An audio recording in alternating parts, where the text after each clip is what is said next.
All right, here we are. Doing it again. I'm water now.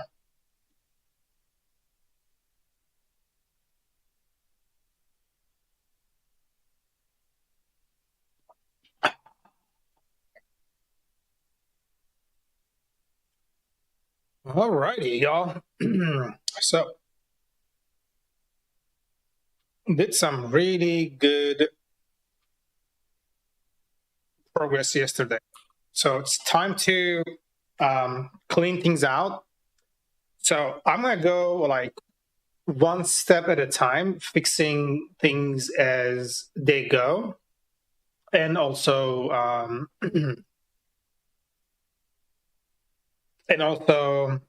clean out the code and remove some duplicates and remove some endpoints that are no longer used, and write some unit tests. And hopefully after all that, I will be able to create a commit that and a PR that I can merge and then kind of like move to the next step. So I think the very first place that I need to start off is like right here.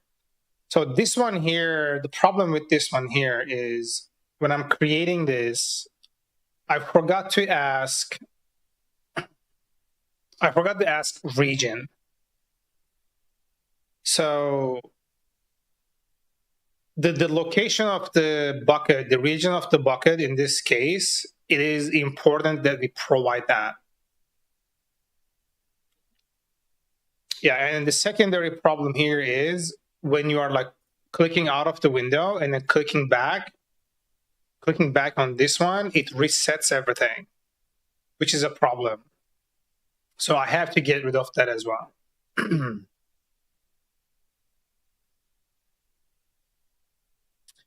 Yeah, so let me see if I'm just gonna start from there, but the first thing that I gotta do is let's close a few things and we're gonna open them again afterwards one by one. But as far as everything else goes, I think we are pretty good. User models in it. Oh.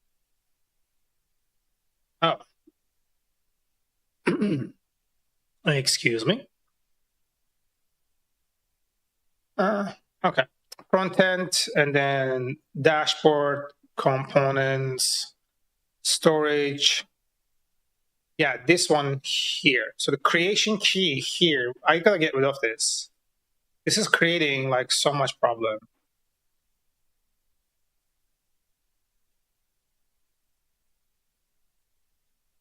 Yeah, gotta get rid of this one here specifically. And then the re-rendition of this thing here, it has to take place somewhere else. And then we're gonna come up here and completely remove these. Okay. Okay, I have 3 warnings. What are these warnings for? Okay, can get rid of this.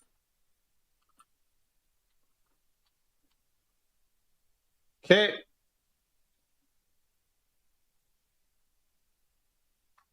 Okay.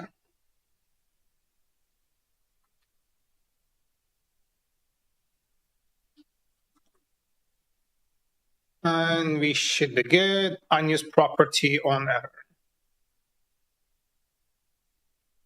Actually, no, we do have it. It works. Yeah, we can get rid of, we can ignore this one. So the main thing here now, the problem here actually is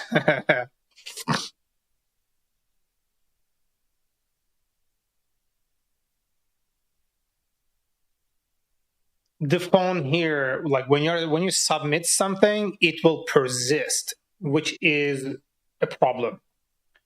So what I'm gonna do here, hold on, let me go over here and then I'm gonna go, okay, this is the wrong window. So I'm gonna go down one more. I'm gonna go dbeaver, just so I can visualize my data. Okay. You know what? Let's fucking upgrade. I see this every single time. It's really fucking annoying.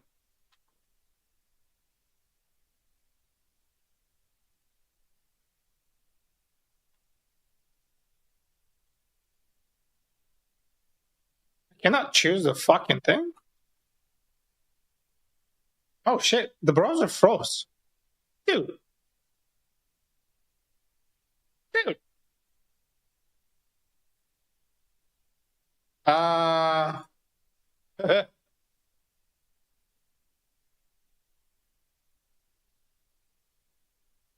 Oh my god, this is acting out on me. Can I? No. What are? Yo, Wiper, how you doing, dude? I'm a little late today, but you know, the beaver. I saw that picture, man. That looks crazy. Like brand new fucking motherboard. Looks amazing.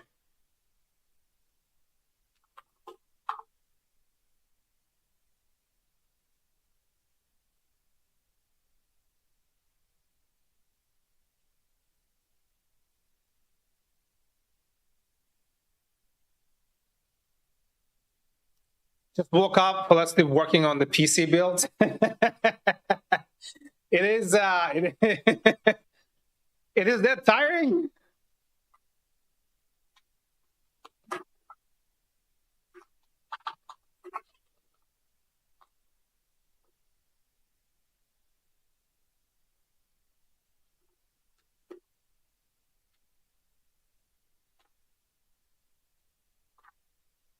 No joke, I fell asleep. I just woke up.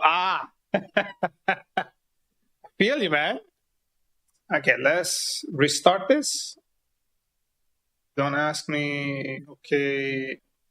So if I do start it again, the beaver, I think I should have the latest version. I think.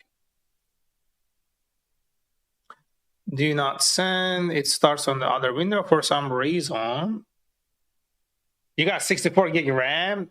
Are they 32 gig slots each, or there is like or full slots total, like totaling 64?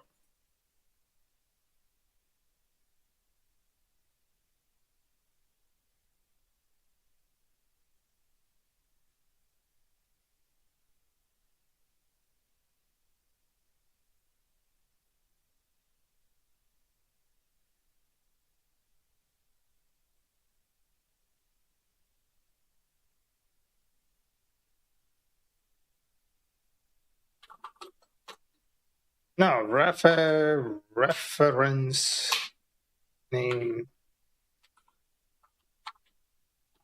equals local.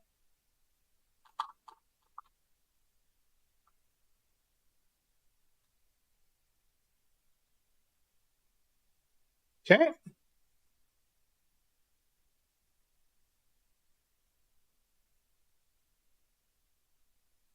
Why is computer fucking...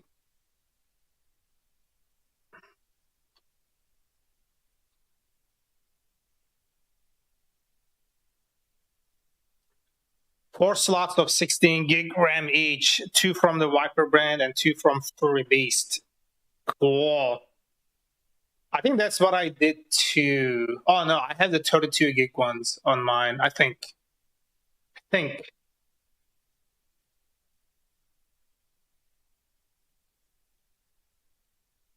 So how far have you gotten yet? Let's open up Discord here. I don't know if you posted another pictures. I didn't see another update, bro. I fucking hate this shit.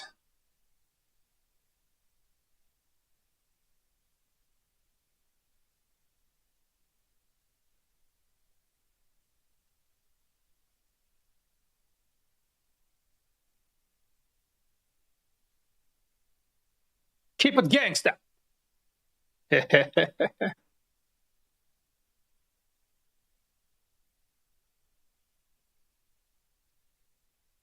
I gotta do another installation. My class called me Viper, so my friend gave me 30 gig of RAM from Viper. Bro, you got a good friend right there.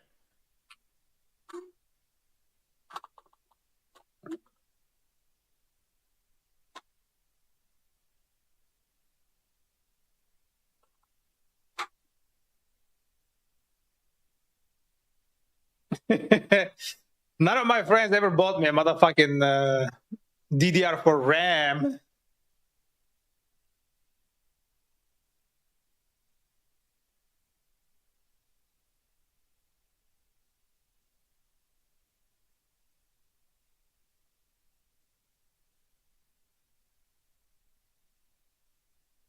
Yeah, the picture like where you place the RAMs are not so clear. I can see the brand Viper.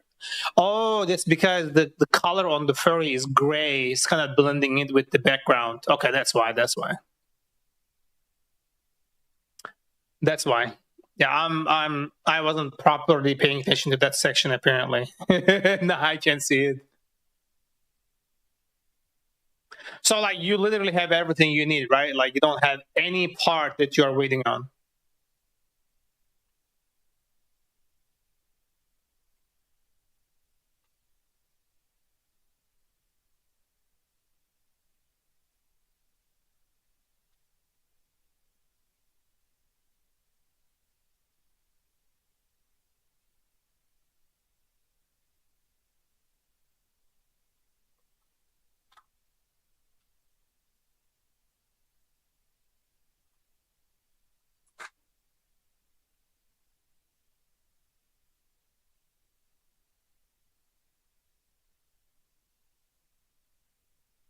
Funny thing is, my friend brought the RAM in his hoodie pocket.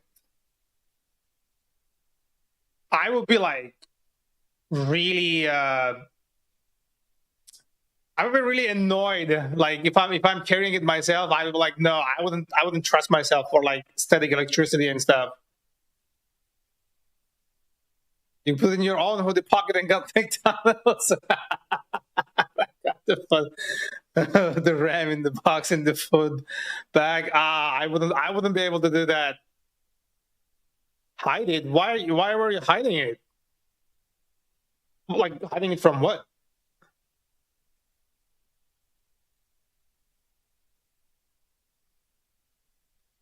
You scared you're gonna get mobbed? Like what's the deal with the hiding?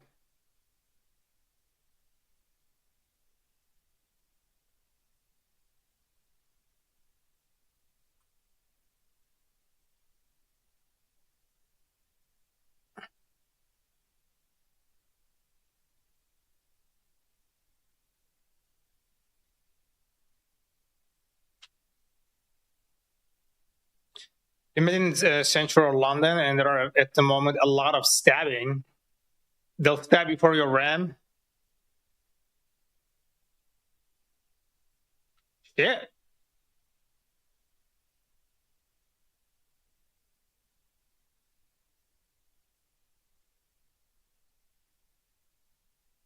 that sounds like fucking unfortunate, man.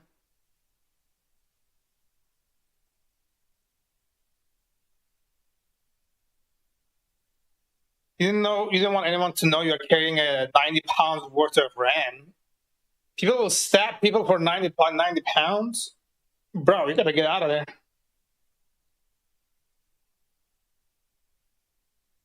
What the fuck is 90 pounds like in London anyways? Like it's not that much money. That's crazy, man.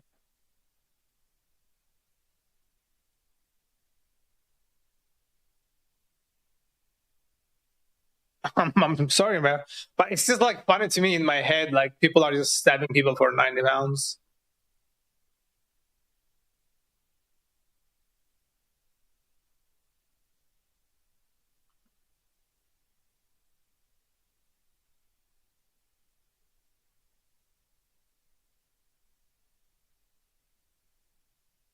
Okay, so I need to introduce a new field. That's why um, I did my RAM box in my McDonald's food bag.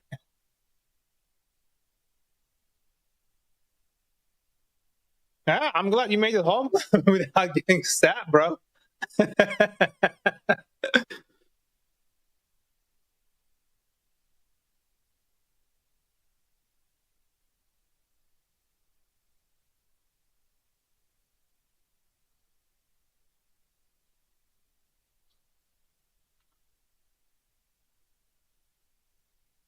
Okay, let's see. Google Cloud Storage region.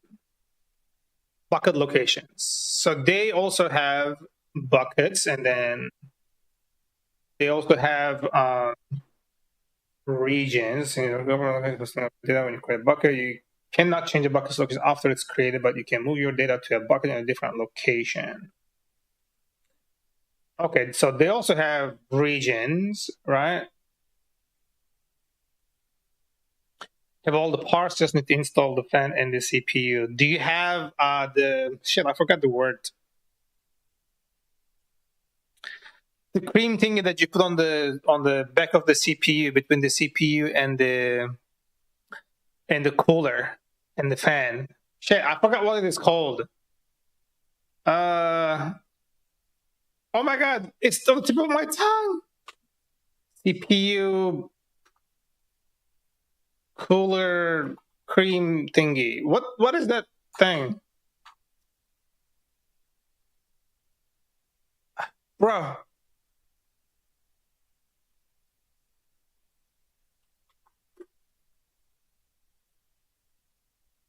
Thermal paste. Yes, thank you. Fuck. I'm like, god damn it. Like my brain is not giving me the information I need. Thermal paste. You got your thermal paste.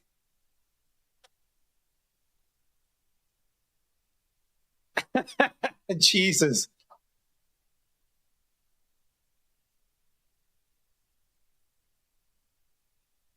I was like trying the cream.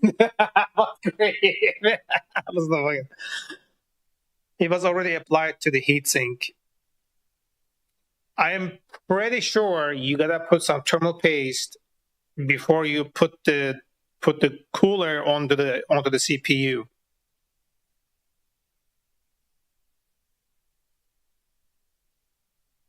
I would make sure. I'm relatively certain you are supposed to do that.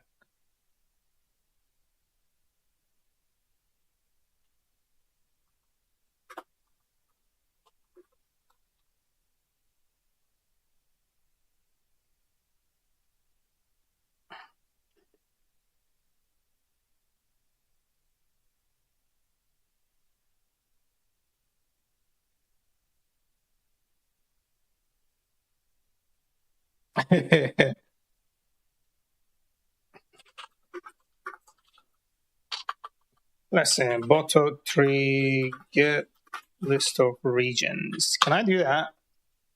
List regions. Oh shit! I didn't know this. Like you could do that.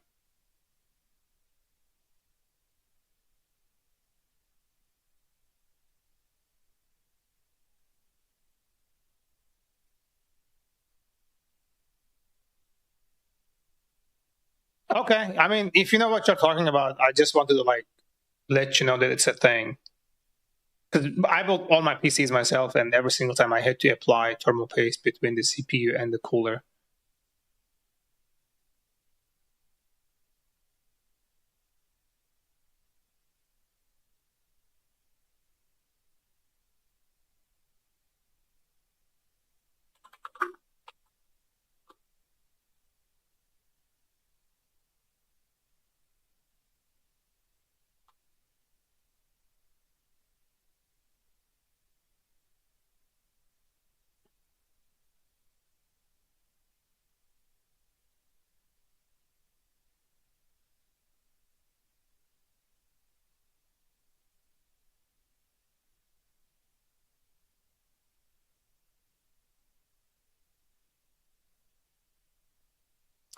After putting the fan on tomorrow, I'm gonna be putting it into the case. Cool. So you'll get started using it tomorrow then.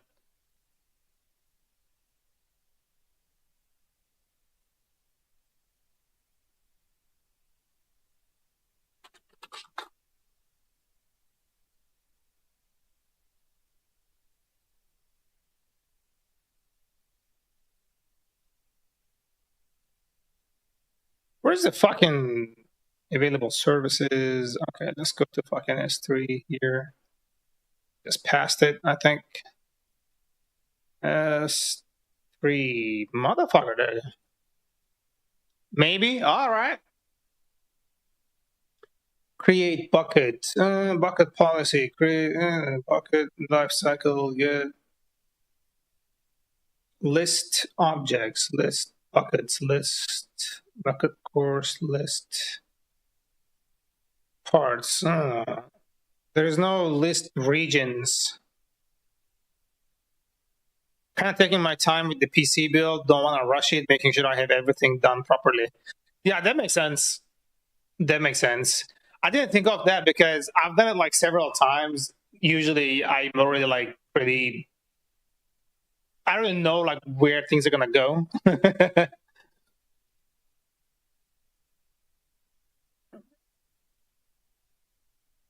And like the way that I build my PC, I usually use something like PC part picker, you know, and then that usually like helps me out a lot. These guys here, this is how I built my PCs.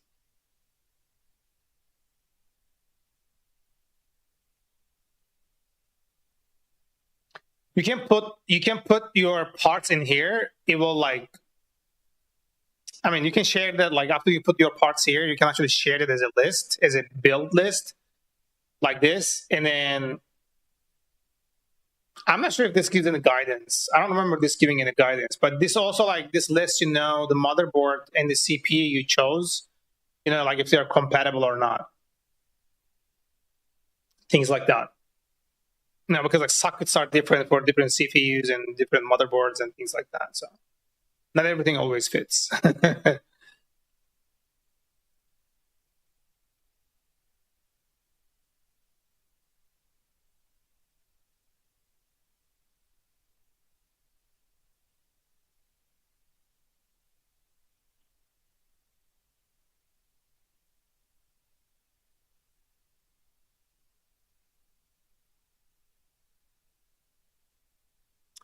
My friend did that and sent me the list, and then that's how I bought the parts. Oh, cool, cool.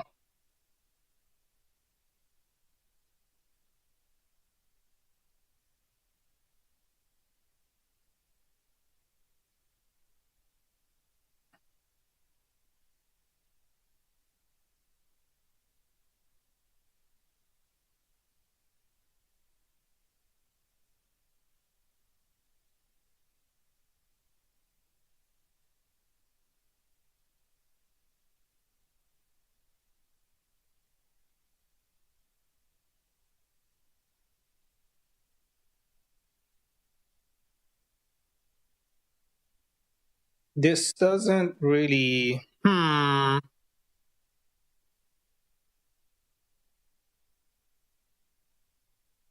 Describe regions. What?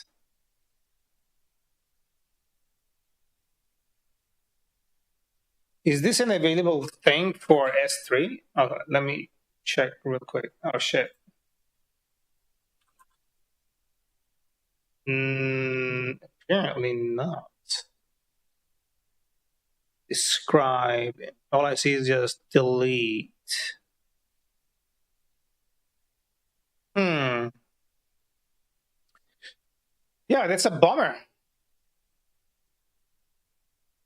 Did you do a BIOS update for your PC? I have done it in the past, but I don't know if I've done it for this one yet.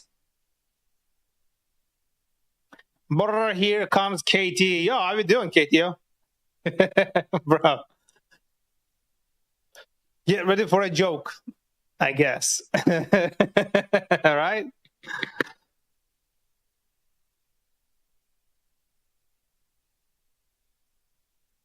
You can usually check for BIOS updates on the manufacturer's website. Like it will tell you like all the updates that it has.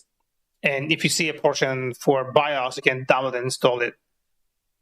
It should be like relatively straightforward to install it.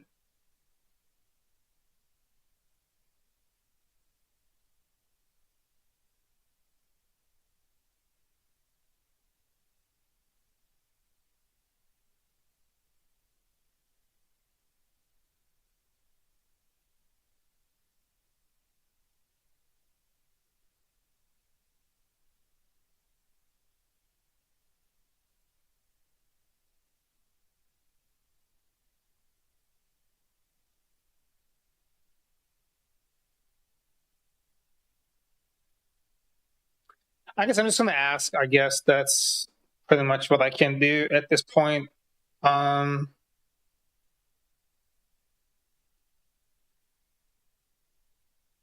Okay, so I know I did a lot of weird shit here. I don't remember what I've done. Set can submit form on form change. Yabba yibba. Okay.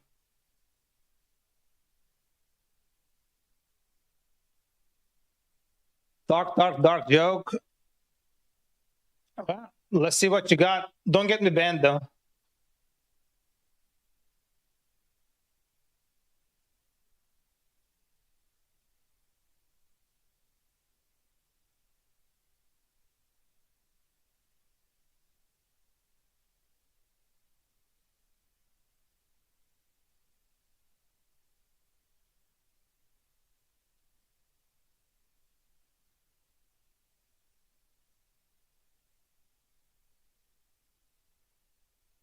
Authentication type URL. Yeah, so region seems like a common thing. Okay. Okay.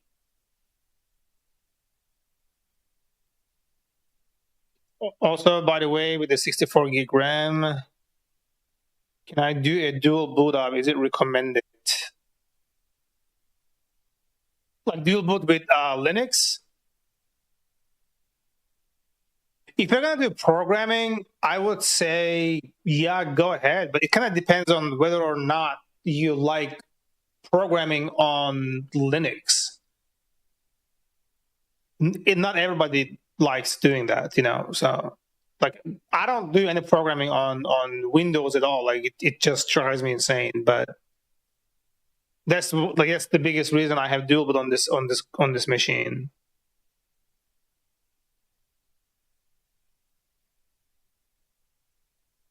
64 sounds good. Yeah, it does.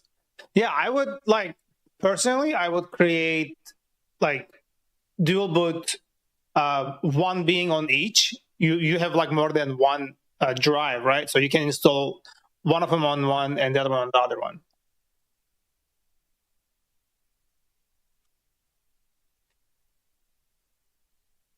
Kali Linux for my cybersecurity stuff and Windows for programming and GTA 5. Yeah, why not?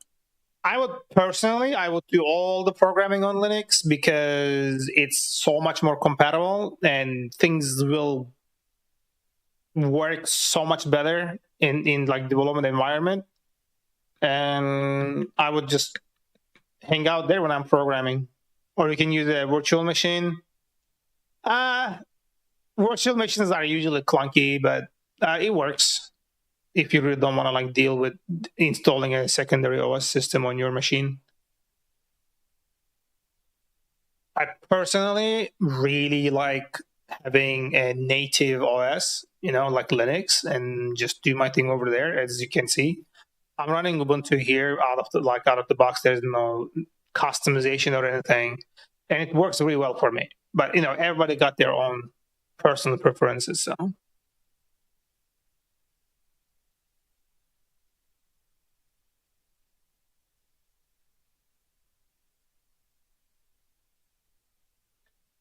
like having the 64 gig RAM, honestly, it's kind of like future proofing. You'll probably like won't cross the 32 gig utilization mark for the most part. But having 64, it just gives you like a lot of room, you know.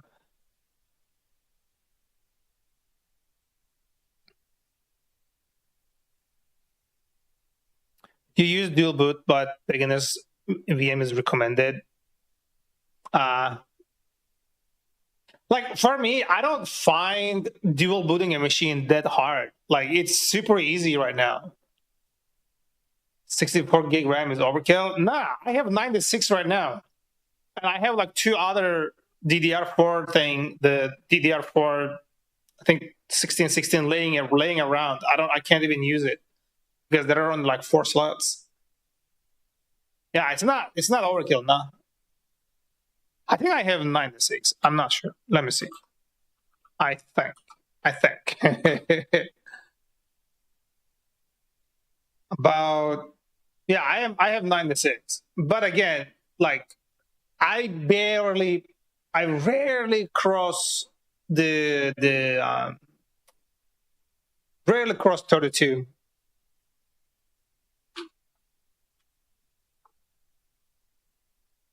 Age top, like whatever right now, look, right now I am using 18.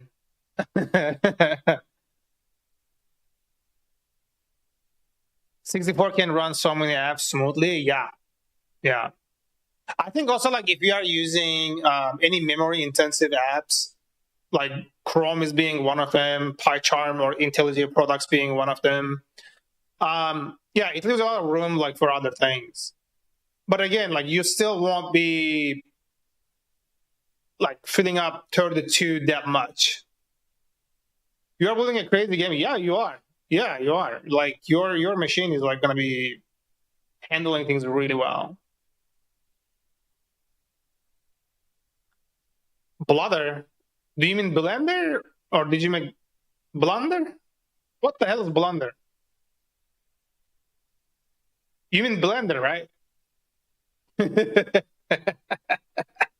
I'm wondering if your like correction to your typo also has a typo.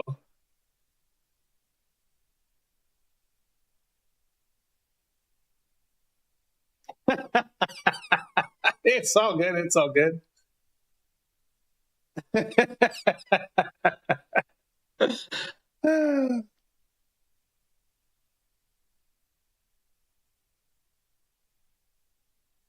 But yeah, look, like I'm using like I'm hovering around 18 right now out of the 94.2. Apparently, like it doesn't utilize the whole 96.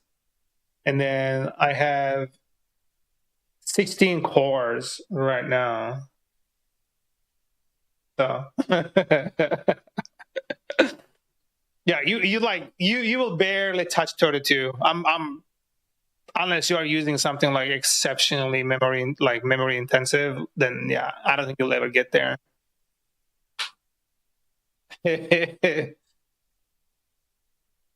But Blender uses a lot of resources. I dabbled around with it a little bit, just like out of curiosity, and it's kind of like crazy.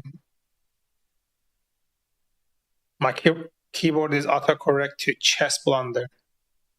Are you typing on mobile?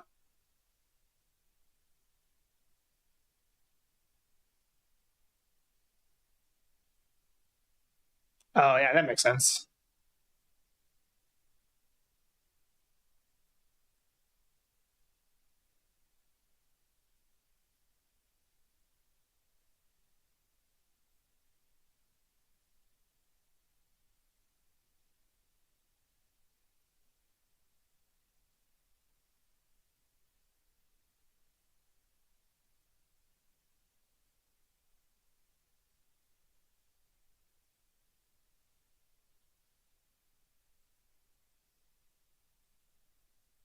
By the way, after doing everything like the setup and all, when I turn it on, how do I run tests on the graphics card? Open 15 Chrome tabs. There are like, okay, it's a thing called benchmark. You can run benchmarks, and there are programs for that. Windows run benchmark.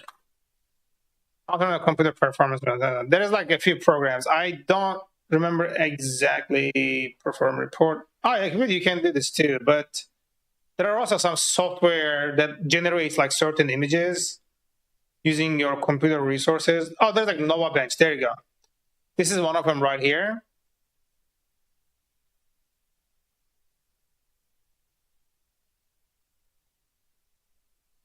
There is, yeah. Look, Nova Bench is one of them.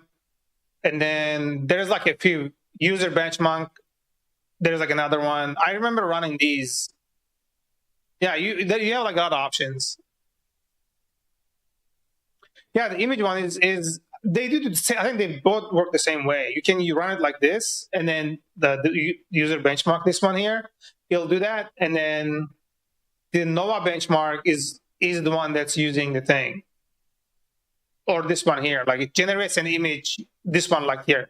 This is Nova Bench, right? But it just takes a single Googling. Like you will see so many options. But the keyword you are looking for there is called benchmark. You download it, install it, and then you run your benchmark, and then it will give you like some insights and whatnot in comparison to other builds that they have in their database. Most likely, I think they generate like some kind of comparison list, if I remember correctly the last time.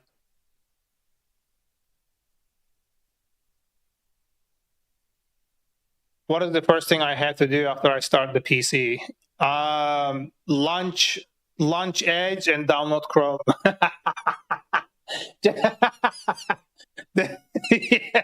Nah, I think I would just run updates, honestly. Like that's what I would do. Install all the software that you need and then run updates. You want your computer to be up to date.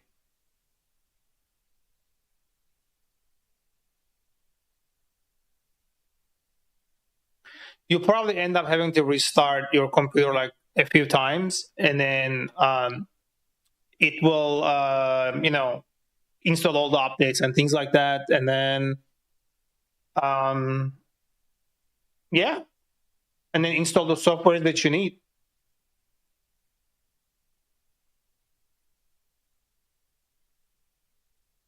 Like you will install, like you will put the PC together, and then like you're gonna do your updates and things like that, and then maybe start like setting up your cables, your peripherals.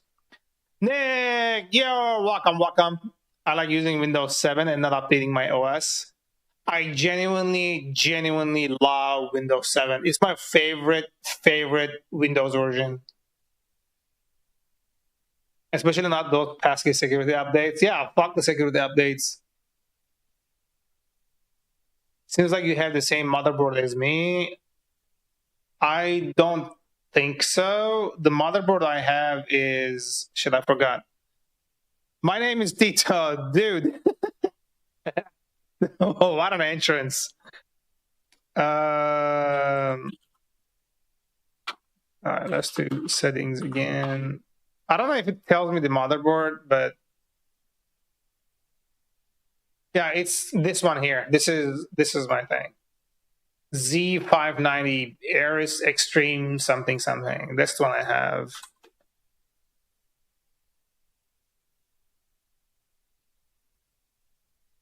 Fuck Linux. Oh man, that's a lot of anger right there. Unless you're using it on a server. Lord Nate, welcome. I don't know why you hate Linux desktop environments so much. You see NVIDIA. You use NVIDIA? Yeah, I use NVIDIA. I have like an AMD GPU as well, although I'm not using it. How it works? It is supported out of the box. Good, it works. I haven't had any problems with it. I switched my server to Windows. Yeah, what you're seeing right now is Ubuntu running on Intel and NVIDIA here. Linux hate NVIDIA. I mean, I know like they're not like so open, or it's not their priority creating drivers for Linux environments, but I personally didn't have any problems, honestly. Like I have the NVIDIA control panel here that I'm using right now. And this works perfectly fine. So I have 3 monitors here. You are not seeing the third one here because this is the HDMI input for the screen capture. But yeah, fuck Linux. All my homies hate Linux. bro. I just keep seeing that picture you kept sending to me.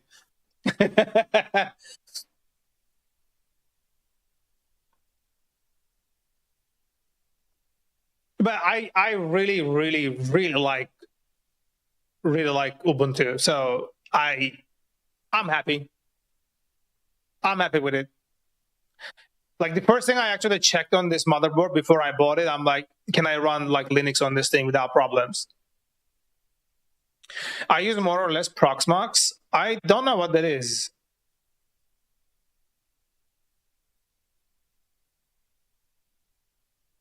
I hope you, my homies say, the memories are back.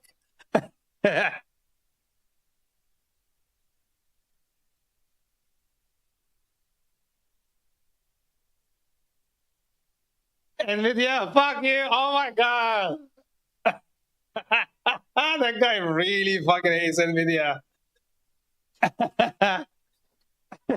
I just watched the video you shared. Oh my God. This is nuts. I really hear a dark joke. Yeah, send it. Just don't get the band, Ben. I mean, I think NVIDIA is pissing off like people and companies around. Apparently, recently, EVGA stopped using, like they stopped making NVIDIA cards. I'm guessing you guys already like heard of it. Proxmox, but I'm genuinely I never heard of Proxmox. Let me see what that is. Proxmox. Proxmox, powerful open source server solutions.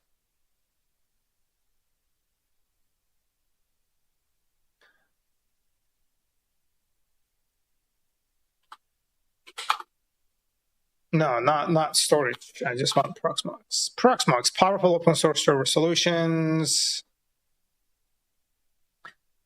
What is the common thing between a bicycle and a black person? They both work good with. Okay, I'm not reading that. No.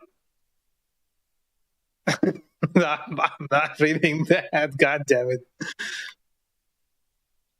Damn, bro, the money and everything. Jesus Christ. Yeah, that goes against everything, I believe, bro. Proxmox virtual environment, backup server, mail gateway. You can run mail gateways? Damn.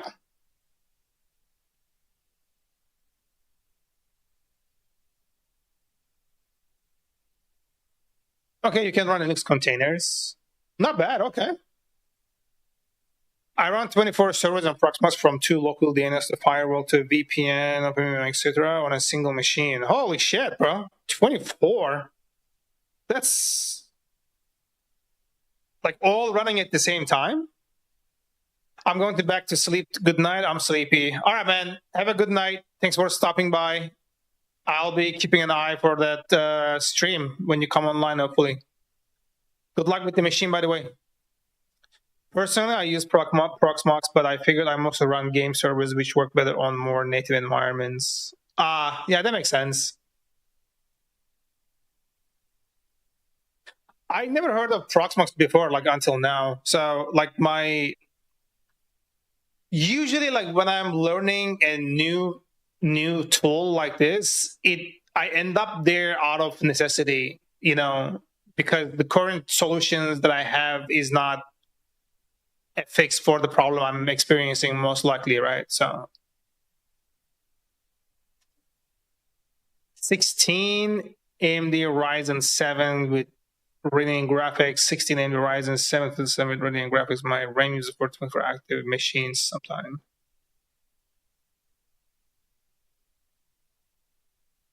Okay, I'm having a hard time understanding those things. 16% of 125. So you are using a motherboard with like dual CPU? Is that what I'm seeing here?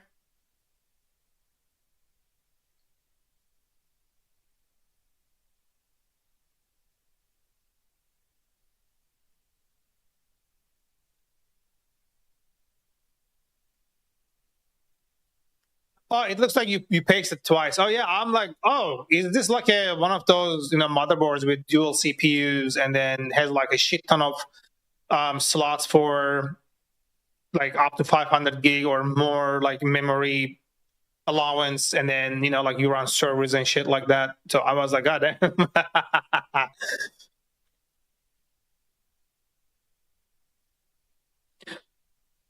That actually sounds pretty efficient. If you can run all of them at the same time, utilizing that much, that's not bad. Gigabyte, really?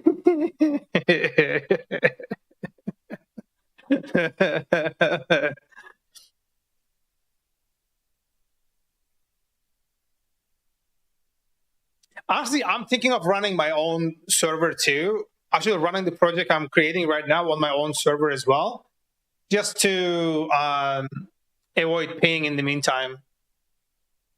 Because it's all Dockerized anyways, and I have like a couple machines just sitting there, like not doing anything. I can run them I can use them as servers.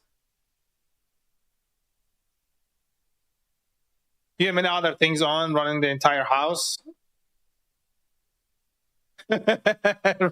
Server drops your house in the dark age. Honestly, like I am. Okay, I have a Google thingy, the little speaker, Google Nest. I don't know what it's called, and like I feel uncomfortable with that being present in the house because I can't like manually disable the fucking microphone. Yeah, same here. I don't trust anything that has the potential to listen.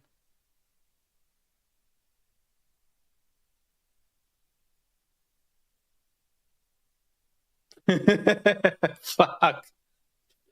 Speaking of the printers, I just had to buy a new fucking ink cartridge. It hurts my feelings when I pay that much for fucking ink, bro. I bought a juicer from Amazon, and it ended up being a really shitty fucking device, and I needed to return it, and I didn't print the return label, and I was out of ink, so I ended up having to buy a fucking ink cartridge. From my IPX duplex, I get to router, from router, going my 3DNS where all traffic is properly filtered, then back to 10 gigabits to router and deploy to other switches through my house.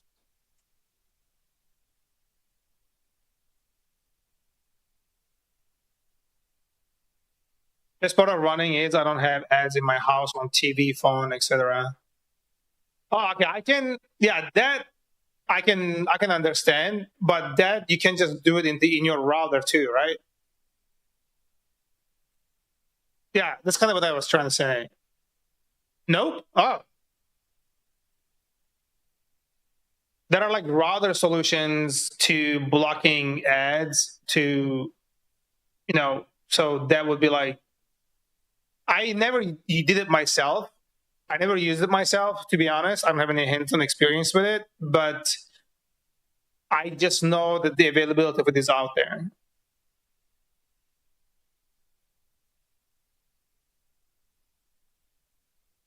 You have a list of 1 million plus blocked DNS. That's an insane amount. You pretty much have like any advertising URL out there, like in your list, and then any request made to any of that URLs or domains in that list, I'm guessing it just gets terminated. So they can never load the ads or the content.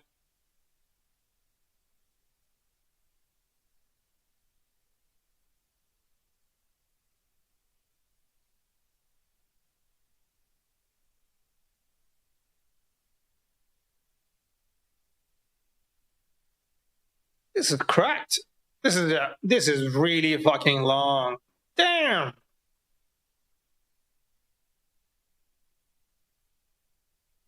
Dude, this is genuinely crazy.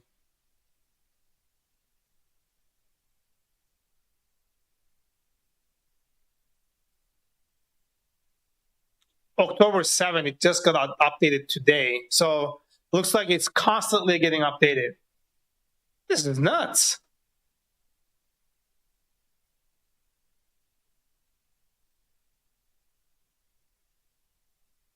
I'm sitting here with a casual 300K blocked.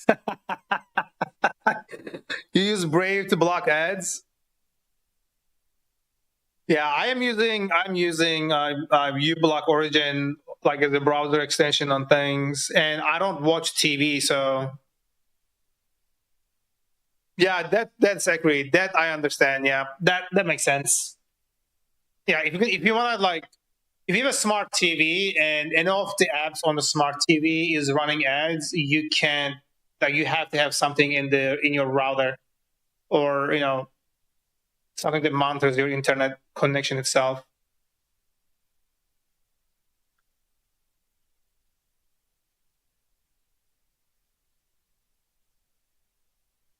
Yeah, it looks like you genuinely hate ads to the point that you have your whole entire fucking system that you built yourself. Honestly, I'm almost the same way, but because I spent so much time on the computer and I don't own a TV, so not just ads. I can go to a hotel and I'm on my home network, and you still don't get ads. Oh shit! Yeah, I didn't think of that. That actually is fucking insane.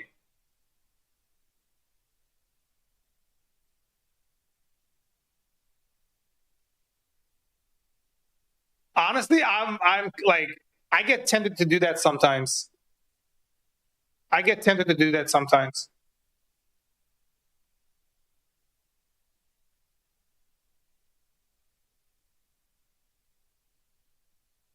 You should be the one fucking streaming and showing us like how to set up that shit instead of me here blobbing away my life.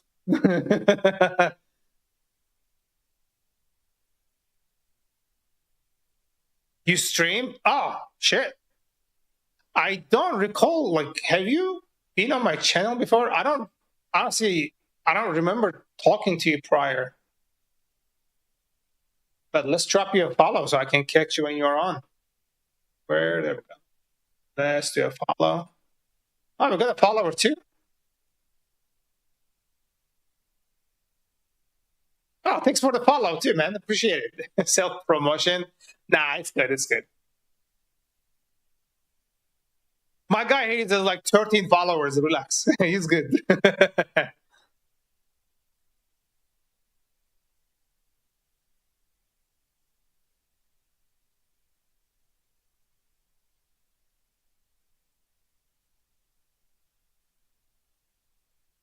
But I appreciate it. If you ever like stream how to set up or create that setup, like I would love to see it. If you like to read, Lord Nick. Oh, that he writes too. Okay. Full stack web developer. Cool. What's your stack? Oh, you are doing Laravel? Shit, I used to do Laravel.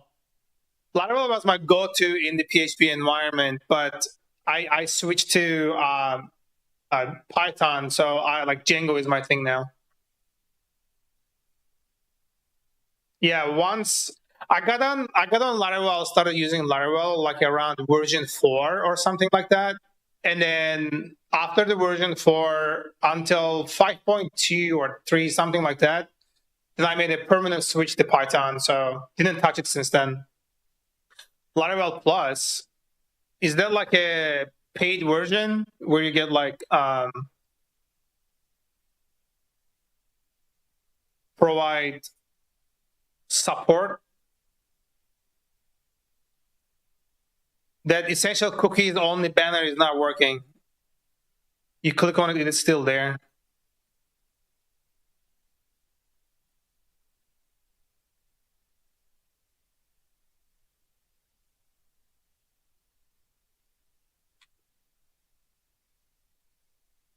Yeah, this doesn't close.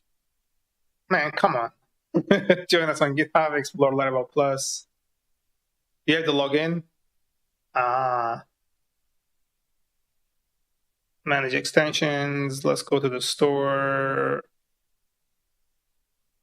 And I don't know how to really Vapalizer. Vapalizer. Vapalizer. How do you spell that fucking thing? Okay. Vapalizer. Vapalizer. Fuck, I can't. I can. It is still a work in progress. Can I get Java on the learning Python, also JS? only Python is not going to be enough, honestly, because the biggest drive behind Python is going to be data. And if you're going to be dealing with data, you have to know at least SQL. And if we are doing JS is entirely a web-related, application-related language in the moment. So if you're going to do web development, just Python and JS is not enough. You still got to do SQL regardless, because there's always going to be persistent data needs, and CSS and frameworks and this and that. So it would be a good place to start, but like it's just not enough. We're talking hello world here, or I'm typically advertised for one programming language at a time. And if I remember correctly, Python has been in the top 5 the past half decade or so. Yeah.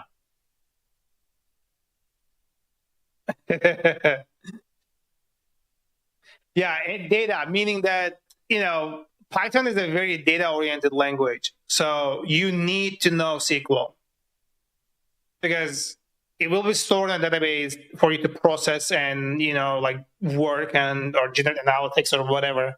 The data has to be stored somewhere, and more than likely it's going to be a database engine that runs SQL. What the boss did on Saturday night.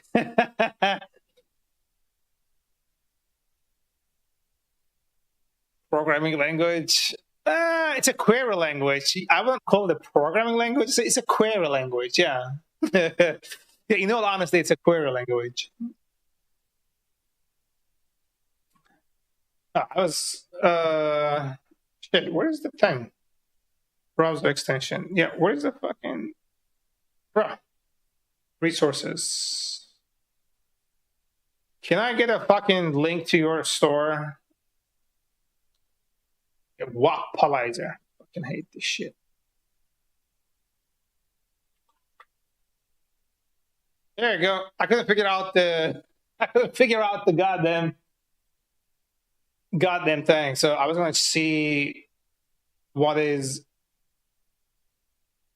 in here. Let's do this again, and then Wapalizer. Tell me what this is made of.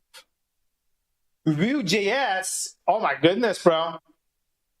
AXIOS, Lodash, Google Font API, Laravel cookie consent. All right. They gotta work on this shit. It's not fucking off.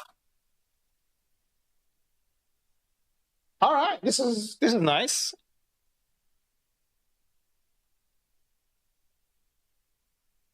I put all I know in one post.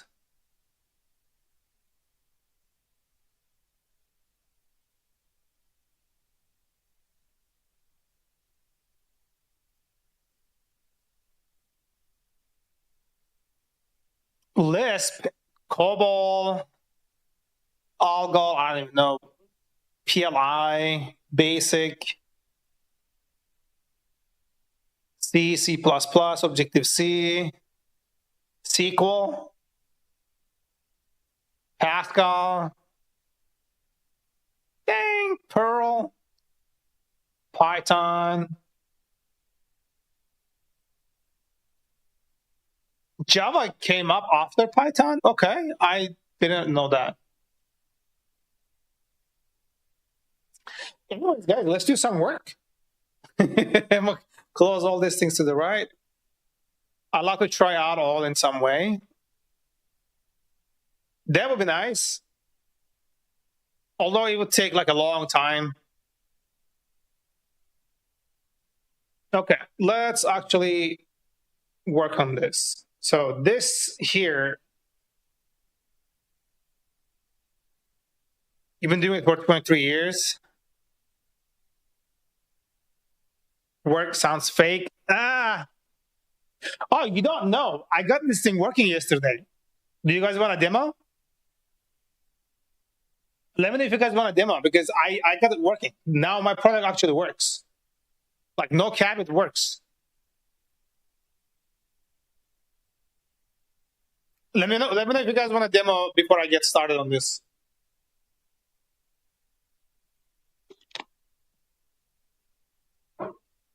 "23 years is a long time."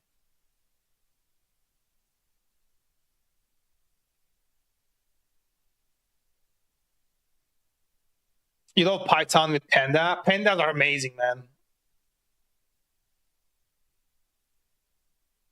Hate Excel. Fuck Excel. I hate Excel too. You don't need Excel when you have Panda. When you have Pandas, you don't need Excel. All right, nobody wants a demo, so I guess I'm just gonna move on. Maybe there's a delay. I'm not getting it. Show demo. Oh, all right. So the product itself is about creating an API around reasonable file uploading and allowing the libraries to be implemented, created as a wrapper around the API. Justin getting ignored by chat as usual. Why the Excel head is my favorite database language. I fucking hate that's a true statement for especially the financial world. So now my API is created using Python and Django. That's my backend. And the front end that you are seeing here is Next.js, TypeScript, and Next.js uses React as a library to render pages. So what you are seeing here is a library called TUS, and the TUS here provides an integration for it's API and has an integration for a protocol called TUS. And it's a protocol around reasonable file uploading. And I implemented the endpoint around this protocol as well. So basically what it does, I'm going to go over here and then open this up to here. Let me see if it logged me out. It looks like it logged me out, I think. Yeah, I got to log in again. So give me 1 second here, guys. Let me just log in one more time. Cool. All right. So this is my bucket, right? This is my AWS bucket. And then I'm going to delete this MP4 here just so like you don't get confused. Where is the delete? I hate typing this shit, bro. Just fucking let me delete it. There you go. Okay. Do you use, in fact, I don't know what that is. Sometimes better Excel is Google Sheet when you import CVS. Excel on be nightmare. Oh yeah. I haven't used Excel or like any Office products in like a really long time. Unequal level protection, forward error correction. I don't think so. I don't think I've ever used that. Is it an oil conglomerate? My God, could be. So the way that this works, you come onto my platform, and then in my platform, what you do is you sign up, and then you create a credential. This is your API key and secret that will authenticate you to utilize the services on my API. And then you authenticate yourself using a Json Web Token, and I give you an access token to consume in the API endpoints, right? So assuming that you already did that, and then you configure as storage, because the files that are uploaded directly goes to the storage that you configured here. So you just give me access to the storage of your choice, your own bucket, and then I place the file directly into your own bucket, or my platform does. Further correction is a method employed in the system with data transmission to correct errors without requiring a retransmission of data. And the levels of protection are applied to different segments of the data depending on their importance or sensitivity. As the critical information gets an extra layer of protection that's making it resilient to unauthorized access and tampering to explain. That makes sense. Yeah, I might not really need that, but I'm not sure. I can't tell 100% for sure.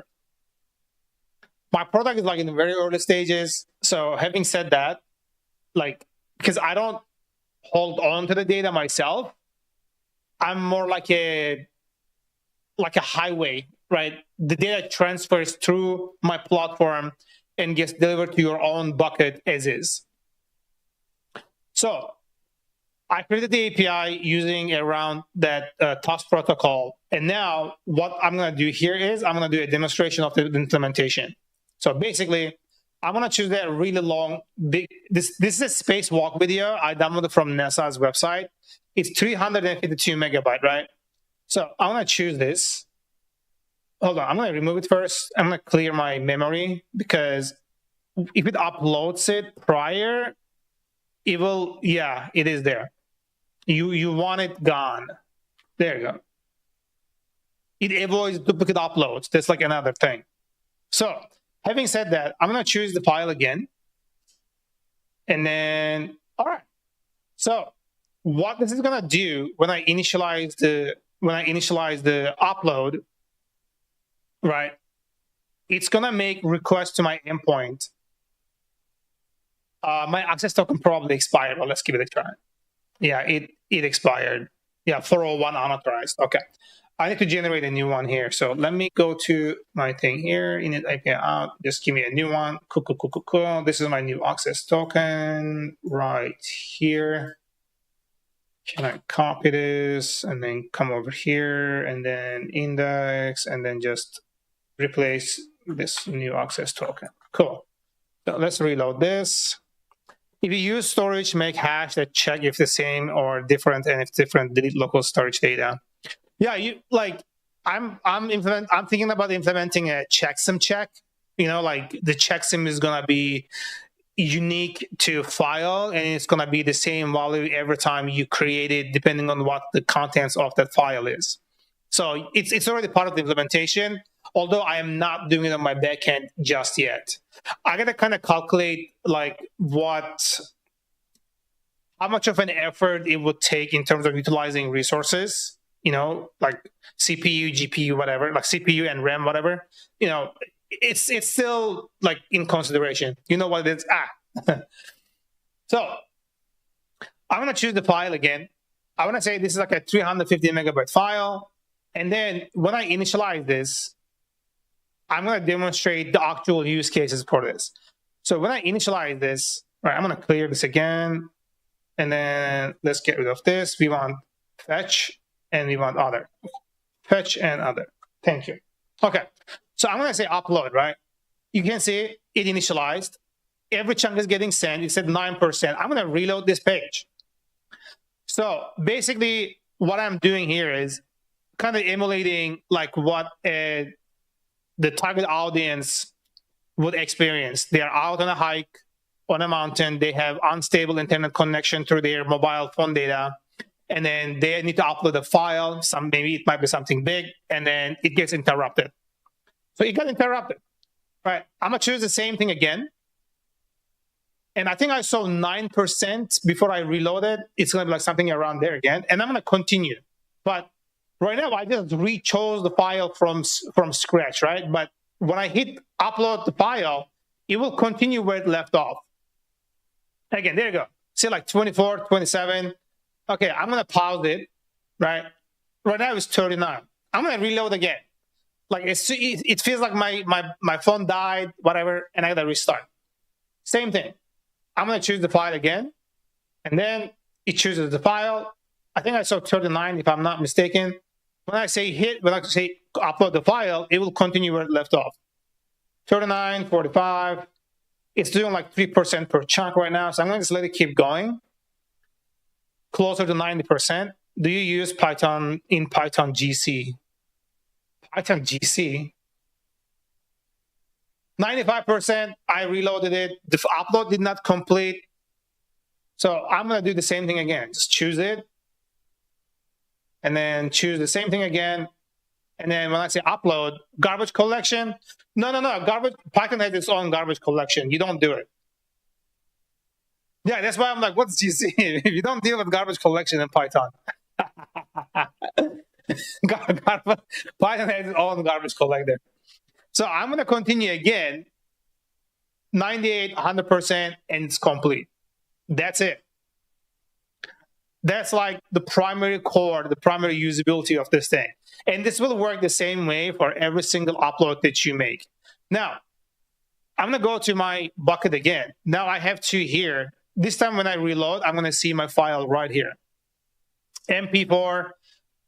I give it a unique name, so, you know, because there are spaces and things like this, it makes it easier to kind of like find. So I'm going to open this file to show you guys that everything about the file is perfectly fine. I'm going to create a signed URL and then give it like 5 minutes, create, and then copy, and I'm going to open it here. There we go. This is the file we just uploaded. Although it got interrupted several times, it can be like 1,000 times it can get interrupted, regardless of the size. Because we are uploading it chunk by chunk, and we are keeping track of each chunk, and then we are patching all the chunks into a single file after we receive all the chunks, and then your file is available for consumption. So basically, that's what I've just got working yesterday. So my next step around this, right now I'm doing some cleanup, and then I found one bug yesterday in the code that I'm going to be fixing.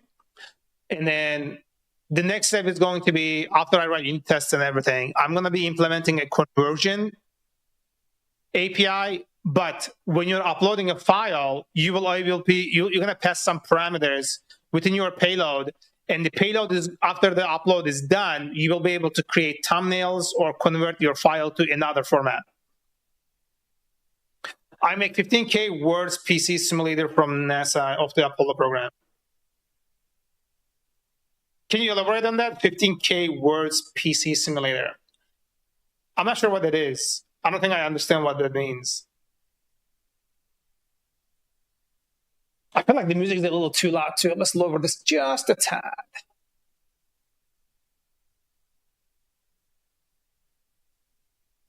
There you go, because I want to be able to hear my totes. You have 15K words instruction only. Okay. But what are you simulating?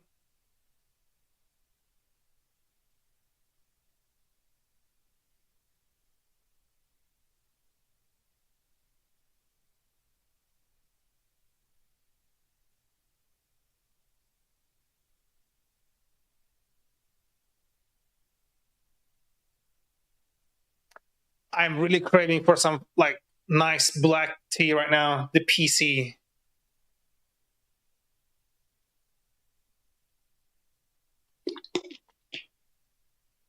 That you can command via keyboard.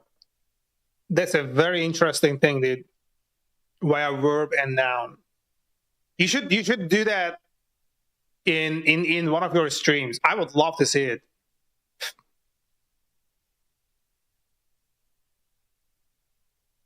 That kind of shit gets me like really curious.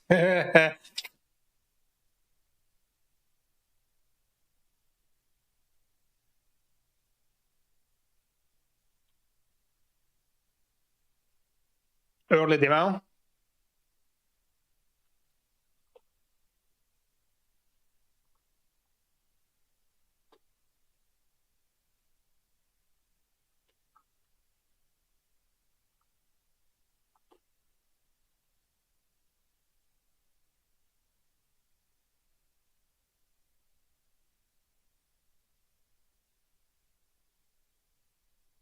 $15-bit PC keyboard.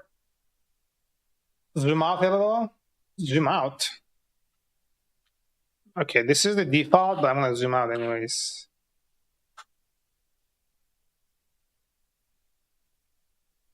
When press enter, the computer processes request the angles to which I wish to optics pointed. So the number on verb change to 21 and noun to 7. So angle I want is, for example, 18,000 plus. Press enter, verb change 22. Noun is the same percent. So I type and press enter. Number is type verb plus 16.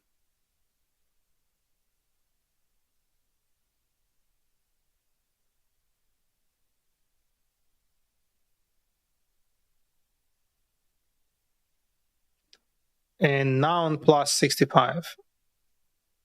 Oh, without plus? All right. So verb and 16, enter. And then noun and 65. Noun 65, enter.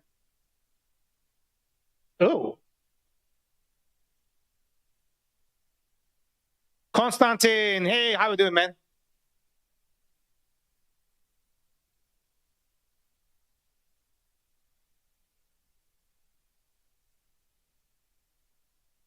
This is cool.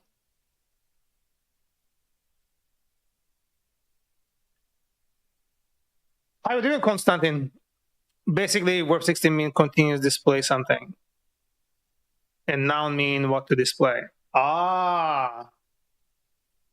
I've never seen something like this before, man.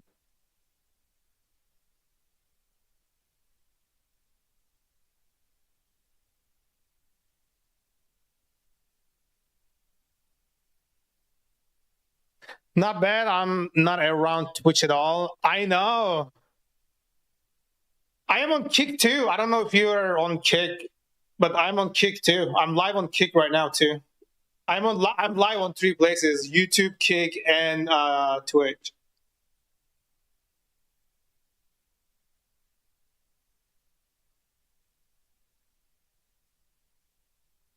Check this on stream. Let's see. Oh, open the URL. Why isn't opening the URL? Oh, motherfucker killed my ears. Jesus. It's like full volume, and I hate that fucking static sound. Oh my god. Ah! Oh, my ears are gonna start ringing. I can't feel it. I can't fucking feel it. Did you manage to finish your next project? I got it working. I just did a demo like 2 minutes ago.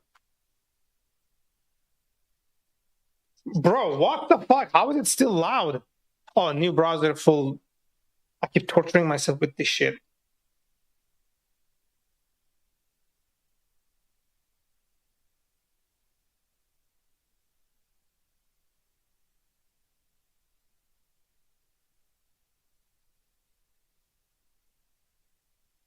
It's over an hour, so let me do. How do you do watch later on this thing now? I think they changed that stuff. Where the heck is watch later?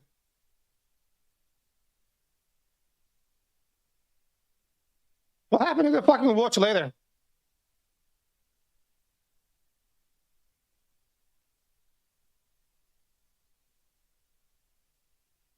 Yeah, you can like, I don't know if you can watch the like last couple minutes of the video from yesterday, like 15 minutes in. 18, 15. Yeah, this looks like the UI of yours.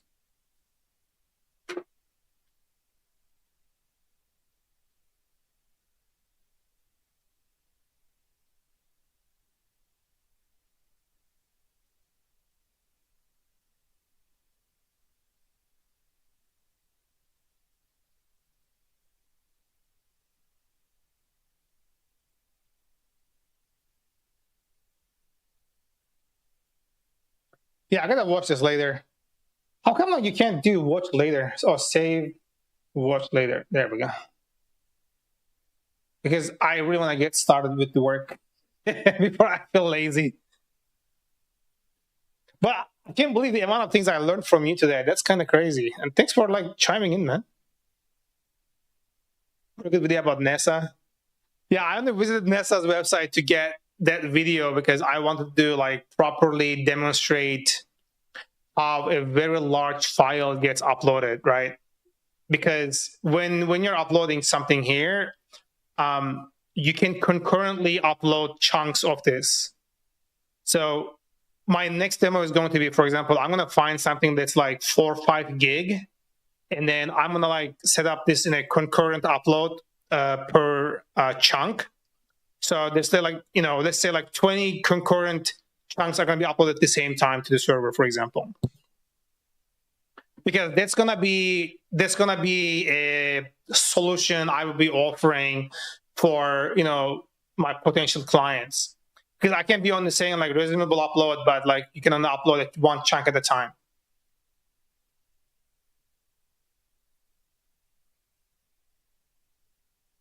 Did you try to change to different formats and then send format on server and then recompile to proper format? You don't really need to do that because you can just like read your file in a predetermined chunk, and then you send that chunk, and then you can put them together.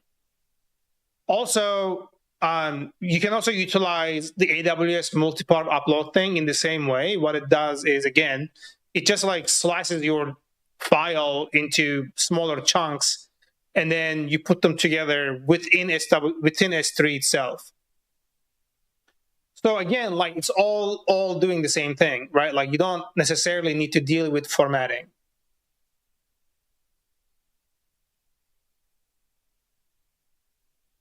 I'm not working currently. I'm looking for jobs currently because, man, it's been a fucking pain in the ass though. Like I didn't stream last weekend because of the interviews. I had an interview on Monday and I had to do a code challenge in a language that I wasn't so familiar with. So I ended up having to like spend some extra time learning a few things. I had to learn how to do queue task in fucking JavaScript. It was kind of insane. How was the market? Market is good, but because of my location, I'm having troubles due to my location. They want me to be in the US, so I don't know. Might consider that going back to US. I lived there 11 years. I don't really feel like going back, but we'll see.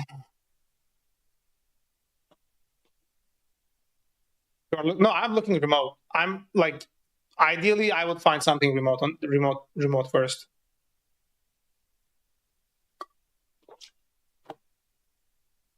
But right now, so like currently in my like as of today, for the past couple of days, I've been thinking about creating a pitch deck and presenting this project to some potential investors and see if I can get some investor to put some money into this thing and then actually like launch this as an actual company. I start working as open source projects and get much more than just I get in my work. You can make money like creating open source projects. Is it because of that GitHub sponsor thing? Hold on, we just got a follower, right? Kudastro, thank you for the follow. I appreciate it and welcome. Hope you're having a great day. Is it the GitHub sponsor thingy that they introduced? I forgot what it was called. GitHub sponsor or support, something. Invest in software that powers your world. Open source. Yeah, sponsor. Yeah, there you go. I kind of didn't search for anything for past years sitting at senior full stack role, but I'm fine. Oh man, I wish like I was able to like just be sitting on it like up until now. Not sure will I make will I make changes anytime soon. I mean, if you are happy and if there is no reason for you to be like doing anything, you know, like just keep doing what you are doing if you are enjoying what you are doing. I was fucking miserable at my last job. I was absolutely genuinely fucking miserable, bro. The fun thing is that my CV, I always try to finish it, but always I need to add something. Yeah, I mean, the thing is like, one of the things or annoyances applying to a job with a single fucking CV is, you know, it's not always there is no like one CV fits all, right? That's your GitHub? Is that what it is?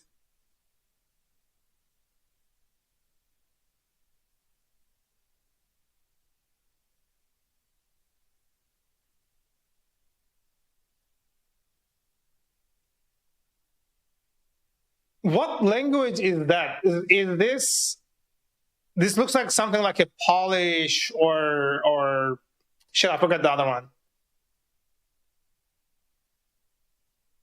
Celtic. This is Scottish. It's staring me in the face and I'm not seeing it. I am like so fucking dumb sometimes. Kudastro, can you help clarify between Flask and Django? Can't decide which one to choose. Currently, I'm a beginner. Thanks for the question. So let me do a follow-up question. What is your end goal? Are you trying to become an engineer or you're trying to create a project and you are trying to decide which of these frameworks would be a better fit? Make interpreter the HTML built in Laravel. I gotta say though, like Laravel was such a fucking, it was such a fucking joy to work with. Laravel made like such a big impact in the marketplace when it came out. It was insane. When I first learned about Laravel after like dealing with Zen framework and then there was another one, oh my God, I was like so happy to have that as a tool. You want to be an engineer. Okay. If you want to be an engineer, I would say if you're like in the Python world and if you're in the web development environment and you're going towards web development, I would go with Django simply because Django has a bigger market cap. It has a bigger chunk of the market than Flask. You will definitely see like Flask in job descriptions as a requirement, but you will see 9 of them with Django and 1 with Flask. And one of the biggest reasons being is that Django is so much more scalable and production ready framework than Flask.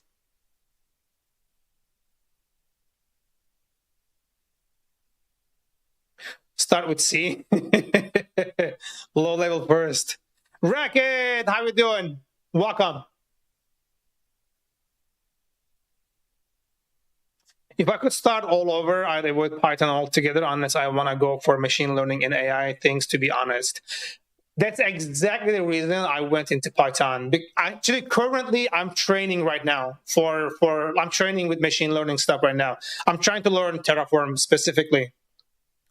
Learn how to work with memory and registers, because when you try PHP, it's like having a playground of fun. PHP doesn't deal with garbage collectors or memories, right? Like it has its own manager, if I'm not mistaken. Shit. Oh, yeah.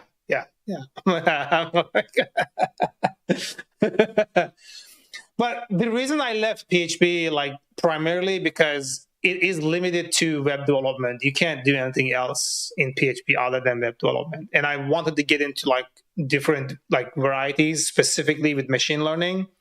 And Python has like the best established around environment for machine learning right now. It's not like C++ or C or Rust or Go. I'm thinking about learning C just so I can do like Unreal Engine in a programmatic way, because you can do Unreal Engine, you can do like using blueprints, but I think having the knowledge of the programming itself would probably make things like so much better. And I always been about C. I've always been curious about C. Go is nice. Go is definitely nice.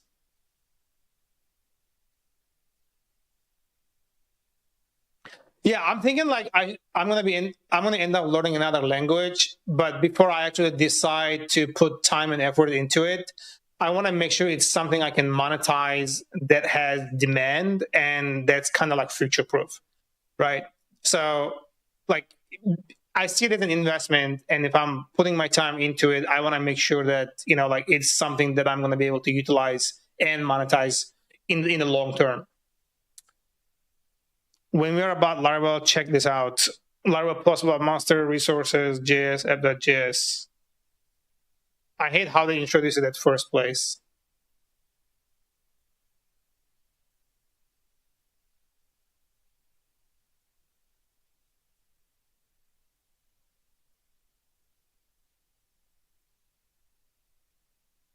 App, create app, global properties, AXIOS instance. Oh my God. This is nuts.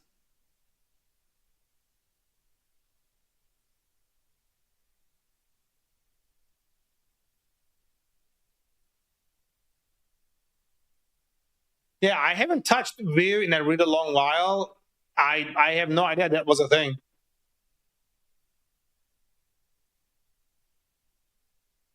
This is much more better than Laravel shipping it. The last time I used Vue when I was testing it out for my own project, I think it's on my GitHub. Let me see. It's in my repositories. I don't know which one I fucking did here.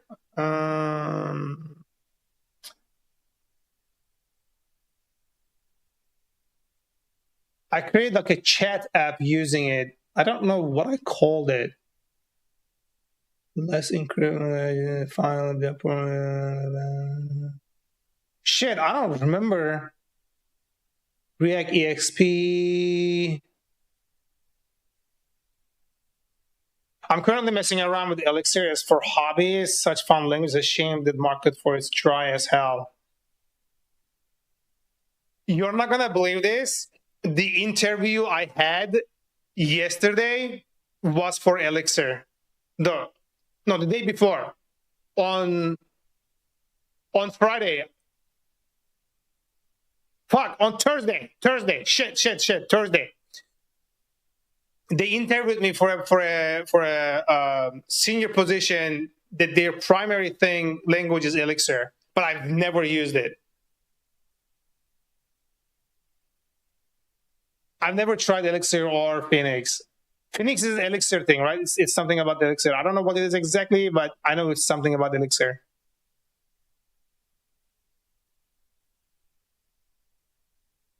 It's the MVC. Oh, okay. What did I create? Like, it was a really long time ago, bro. EXP. It's React EXP. No, I know I created one using the fucking. I use like WebSockets and all that stuff. Bro.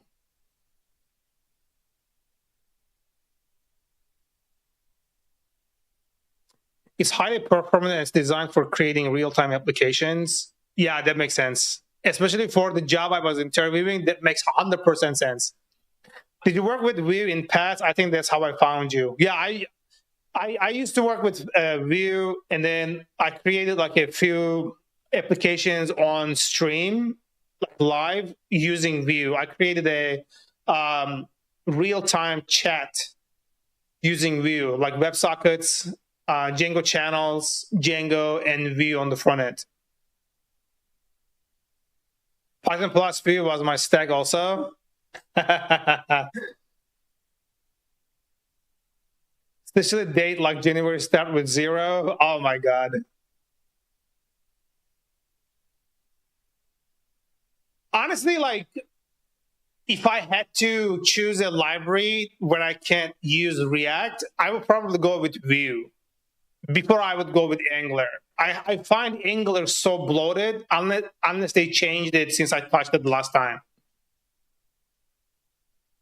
But I agree with, like, there are a lot of like painful areas in JavaScript.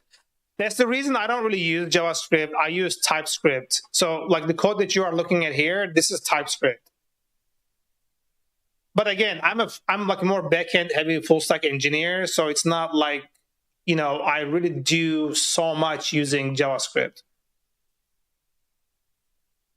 We is awesome. You still support one of the old V2 projects in your company. Yeah, React is my go-to. Like personally, React is my go-to. Anytime I'm creating a project that requires any kind of UI, I'll just get React. Like I'm not gonna spend any time with anything else.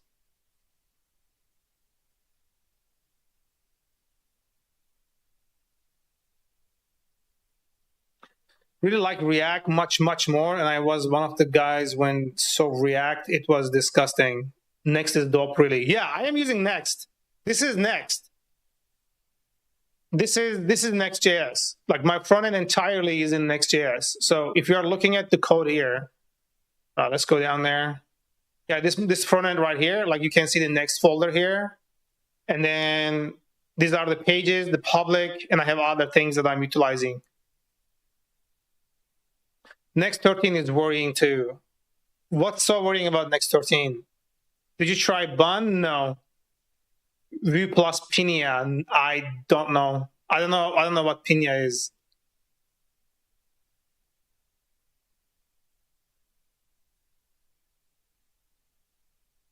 State manager. I don't need one right now, honestly. Like my current setup doesn't require me to have one. Okay. Oh, that's a Vue related thing. Okay, my bad. Did you see the new app folder and stuff they did? I saw, yeah. I didn't like it that much. I know like it's an optional thing. It will work with either or, but I like the current setup where it's just pages and then you have like index.ts or index.tsx. That's already like perfectly straightforward. Like for me, like there is no confusion with what I'm doing. There is no ambiguity in it. Like I find it relatively easy to work with.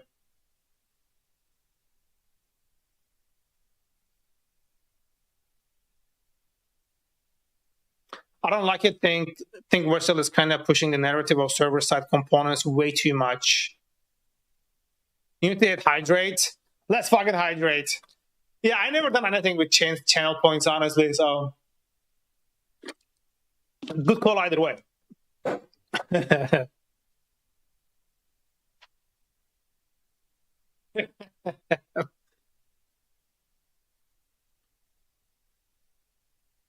Okay, let's get this thing done. So when we're working on this thing, we are choosing what the service provider is, and then we are choosing the authentication type of that particular service provider.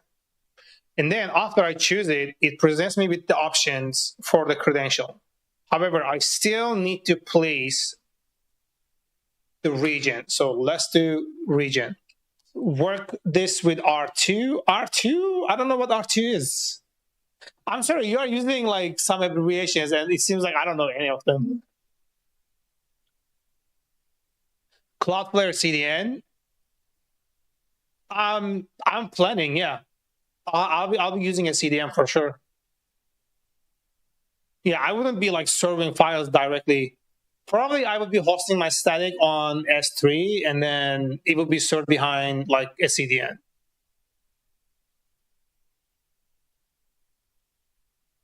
Cloudflare R2 storage allows developers to store large amounts of unstructured data without the costly egress bandwidth fees associated with typical cloud storage service.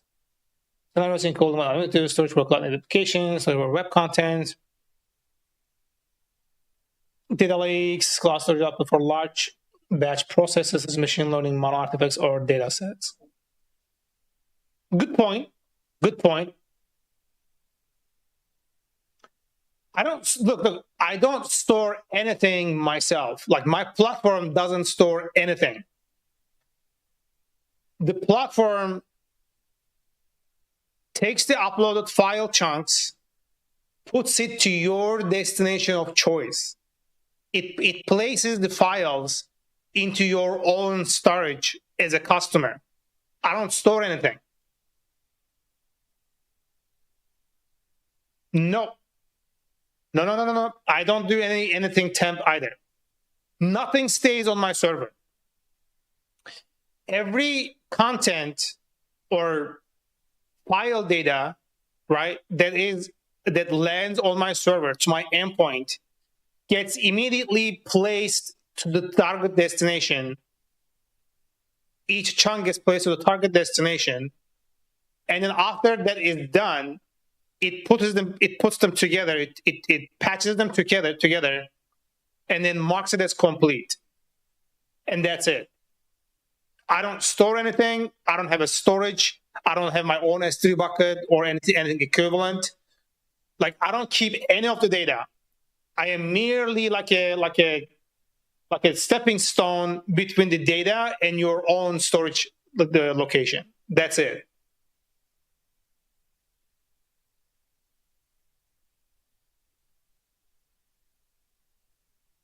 Because pretty much every single application that people are creating out there, they have a storage option set up already.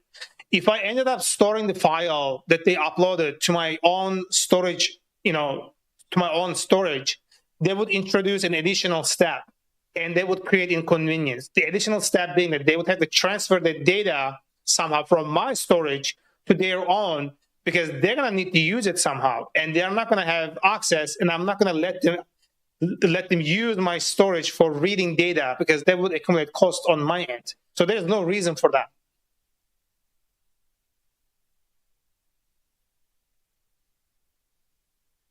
To give in 10 private lessons in 10 minutes, some online teaching. Oh, that's nice, man.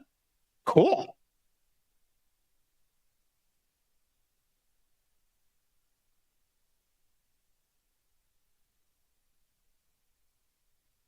Okay, so we're gonna go back to this one over here. This is the form. This is the pop-up that we are seeing, including the button here when this thing comes up here. So this button is rendered from.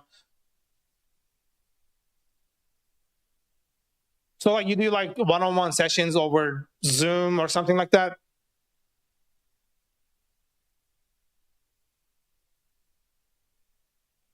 If you do it once per day, it's okay. But when you do like 5 to 8 times per day, the same, yeah, Zoom. Oh, gotcha. Yeah, I tried like teaching a few times. It's just like it wasn't really my thing. I was back in the US and like around 2016 or something like that. Around that time, I'm like, yeah, I can make more money doing other things.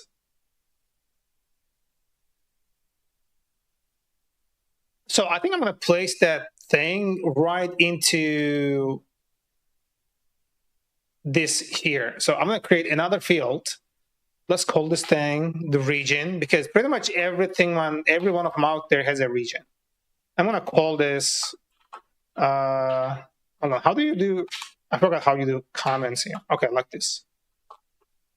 Region name for the storage destination, right? The only good thing is that you have a group in the company that needs some help with their issues. I love problem solving. I like problem solving to a degree too. But like when you're working in a team environment, right? Like you have several teams, and sometimes like another team's changes break your thing, and then you have to like debug that thing. Then you have to like see why their changes is breaking your thing, and then you have to like familiarize yourself like with the history of the changes that they made that can potentially make the problem. Malik Aryuna, hi, how's it going? Welcome back. All right, so we're gonna call this register. I'm gonna call this region, and then we're gonna do region, and then region. This doesn't exist, so like it's gonna do. We're gonna say region. Let's make this the first one, uppercase. Type. We're gonna say text, right? And then the label. We're gonna do region. Today is more issue with not achieving their goals due to time issues, debugging their problems. Is it like taking too long, or is it like timing out? Like, what do you mean by time? Is it like underperforming? Okay, now I see the region here, which is good. Now I'm gonna put that to my schema because it doesn't know about its existence here.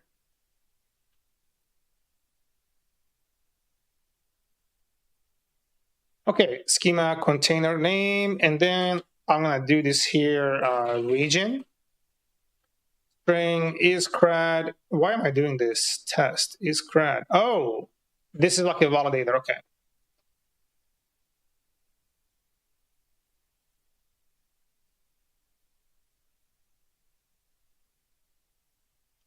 You return true, or you just throw an error. Okay. Company reach our to help them how to make better in their work environment, because when they set due date, always get behind and want to change this. So I come in. Okay. Oh, I see. So their like development life cycle is not really performing well, and they're not delivering things with the deadlines. Okay, that makes sense. I can see that. All right. So now my schema here, I need to do here. What this passes is just passes a value, and the value here needs to be a string, right? I'm gonna say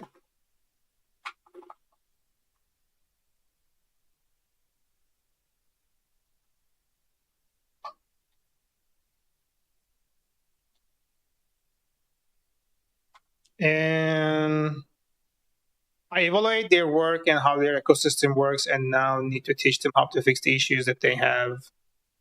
I see. Yeah, I've done some like similar ones, kind of like I was brought on as a consultant and then I would like implement like how they should run their sprints, and then like their planning and identifying things and creating and dealing with their like tech debt and whatnot, introduce new techs and Dockerize their development environment, and then I would leave.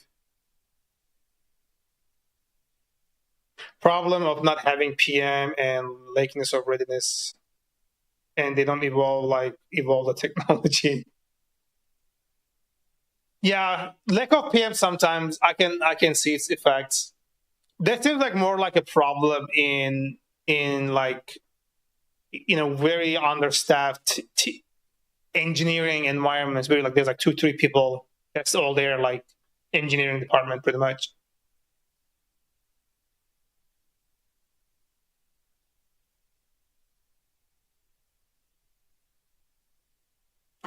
Okay, so we're gonna just say if, right, not value, and then or value dot length equals 0, right? I'm just gonna say throw new error.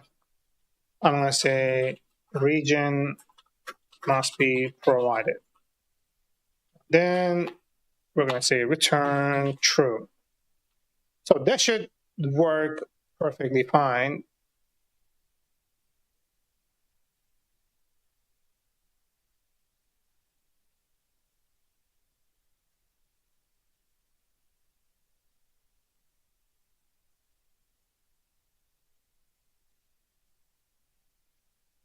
Why is this complaining about this? Okay, let's see. They run 10 projects in the same time of small groups of teams, and it's crazy, not control. I remember in my elementary school, we read Python on paper. What? Python on paper? That's a thing? MySQL too? Dude, that's nuts. I wouldn't be able to like fucking function that way. Is it because like your school was like didn't have the tools to actually utilize a computer? Like, and Java, there is no way. There's no fucking way.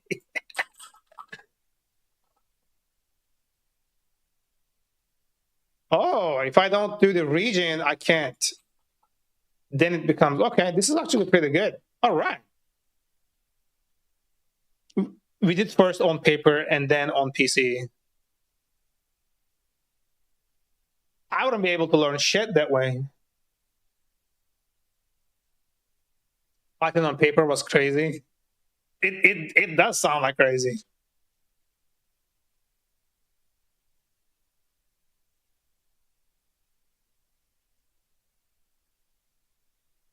I did some hack to have same line tabs.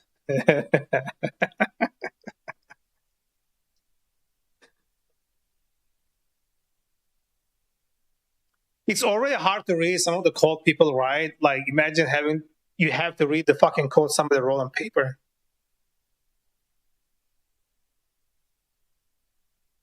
Okay, horizontal. All right.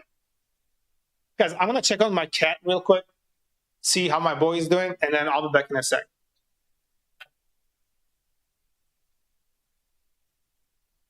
Oh.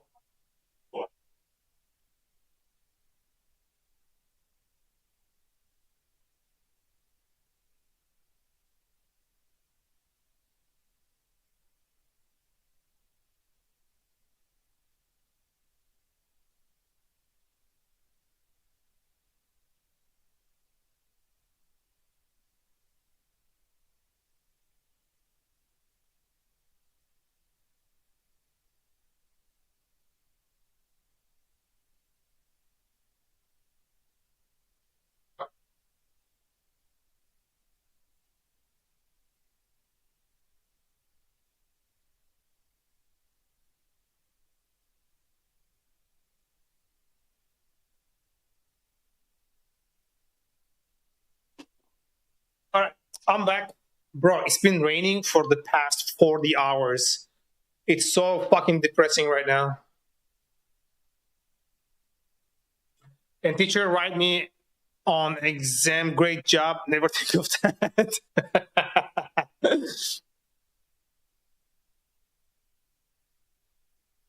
Okay, so if I submit this, let me see if it is actually sending the region name here. I'm gonna say like US East 2, right?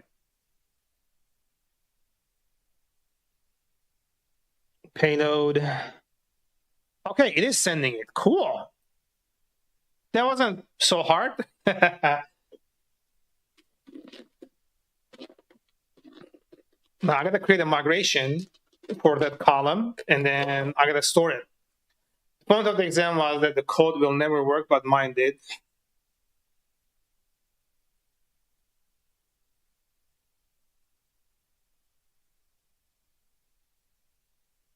How did your teacher like run your code from the paper? Like type it by hand into the computer?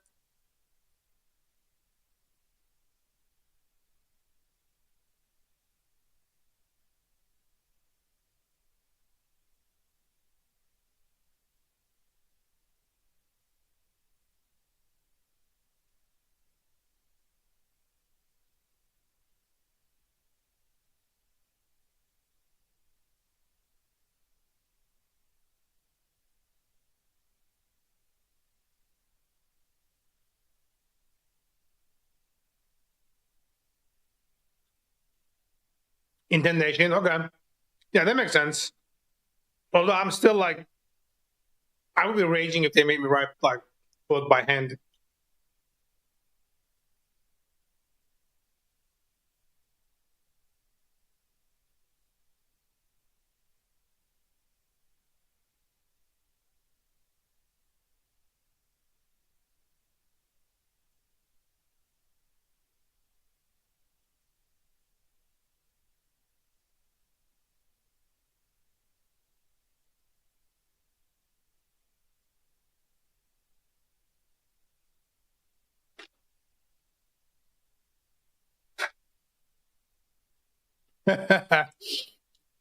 We even did cars poking.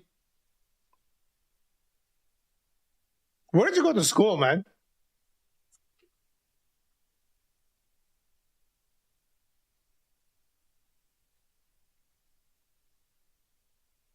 All right. So our endpoint is right here. And I only have one view set managing this. I have 6 errors. What the fuck is that?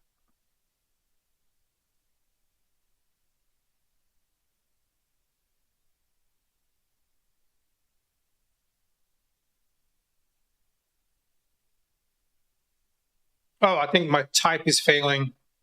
Where is my type? Okay, this is gonna have region, and then it's going to be a string. Cool. So all the errors is down to 1 right now.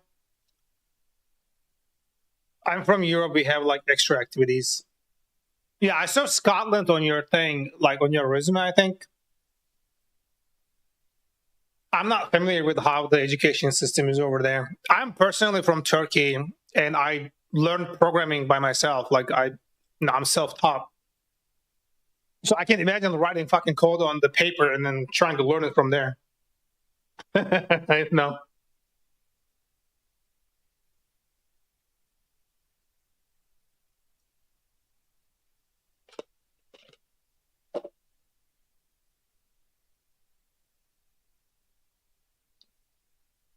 Pick page 3.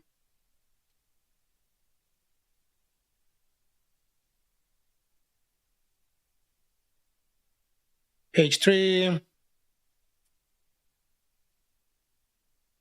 Each card now has typed on the top of the card a line of text that agreed with one line from the coding sheet I had given her. Jesus Christ, bro.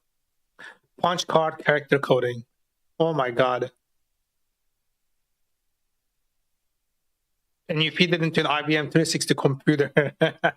Holy shit. Jesus.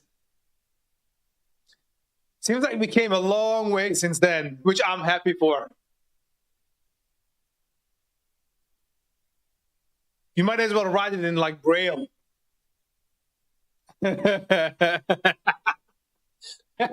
Bro.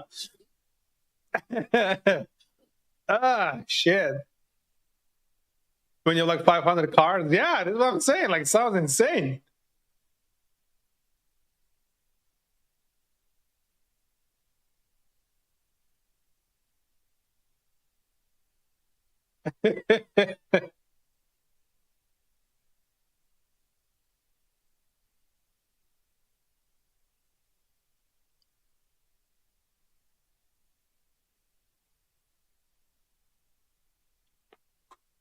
From preprint, let's see what this looks like, and then we're gonna say here storage data, e-format data. So let's see, we can kill this now. Go to here and then Docker compose. Give me the logs. Real programmers do punches. Yeah, we are doing punches, but we are punching the monitor instead of the cards. Yeah, I'll say test. It's failing. That's expected. Cool. So the data we have the region. Sweet. I like it. All right. Actually, this didn't take too long to like really get the data passing to our backend.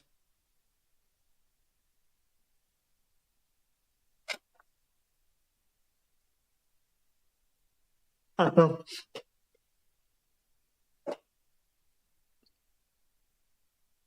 know it's a joke, but I actually seen people like punch monitors or like break their keyboards and shit. You know, like it actually happens. I've seen that.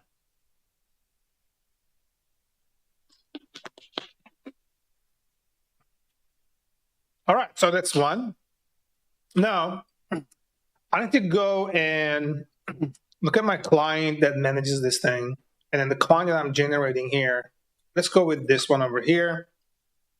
So data I'm passing here should be something that I'm requiring region. Still have some unused ones just in case of a revival. Oh my God. That's a lot of cards.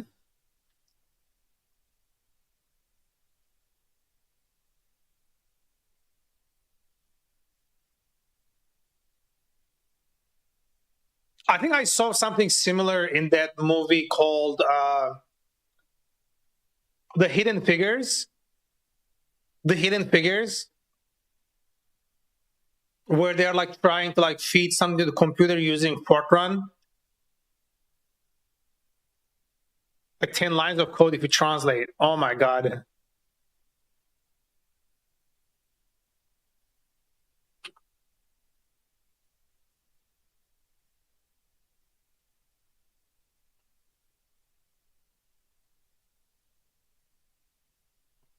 Okay, so we're doing the client, and then I'm gonna pass another one thing here, region, right? Equals region. And we're gonna duplicate this thing. I'm gonna say region. We're gonna say region, and then cool. So it's not expecting it right now, so it's going to fail, but let's go. Yeah, let's put these things to the next.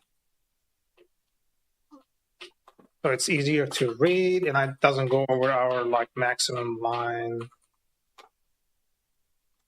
Yeah. I'm gonna do one more here called region equals none. It's okay. Made a typo.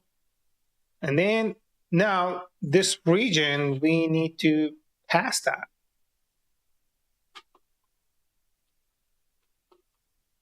Okay.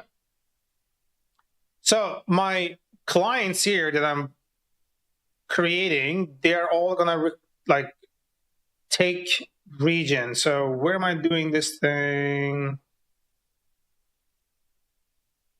So self.region should be like sufficient, right? I think, yeah, that's how it works with the type created thing. And then I'm gonna say credentials, client credentials, and I need to pass a region. And imagine to get data out to you in early days, you need to get like ticket in advance to run program, cause only institutes have the PC to run on it, and then you wait a few hours to get the compiled code back if was everything okay. That sounds like, holy shit, such a slow progress. I'm guessing it's because like computers are expensive, so like you had to wait your turn. I think like 1 month. Oh man.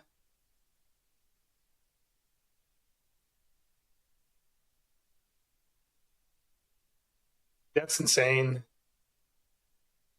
I never had to experience such a problem with programming here.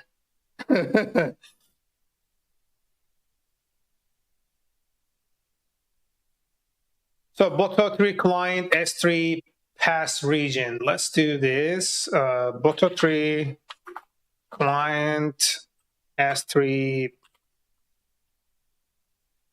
pass region. I don't know if it is in the documentation here. Hold on. Let's do S3. It should S3. Thank you. And then the client. I want to be able to pass it. I know I can pass it. I just, how come there's no fucking like documentation on initialization of the client?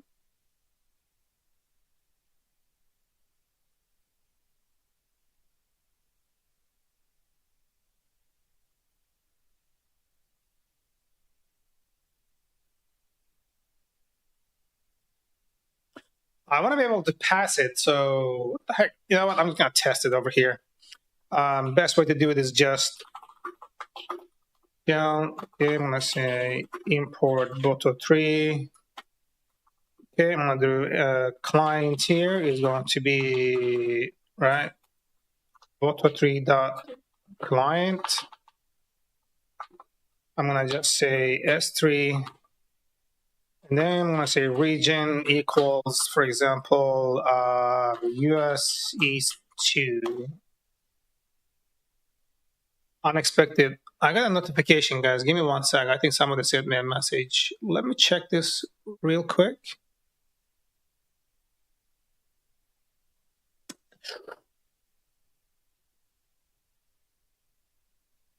Riot Games, we updated our privacy notice. I don't really give a fuck, bro.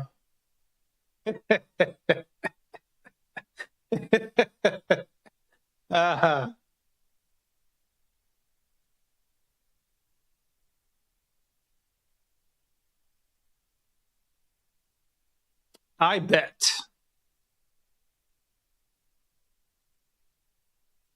Verify you are human. I am human. Okay, let's move. Are you like fucking tripping on me? What's the fucking notification there? You motherfucker. Also, let me charge the phone. It's dying, brother.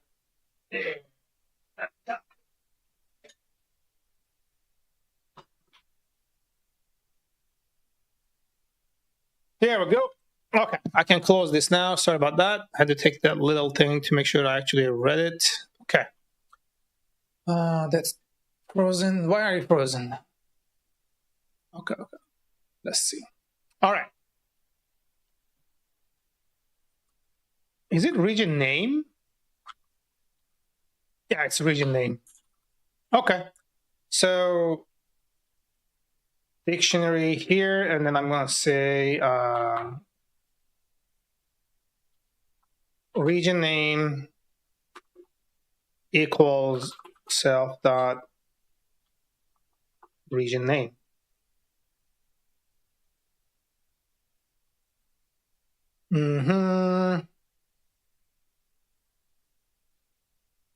Oh, self dot region.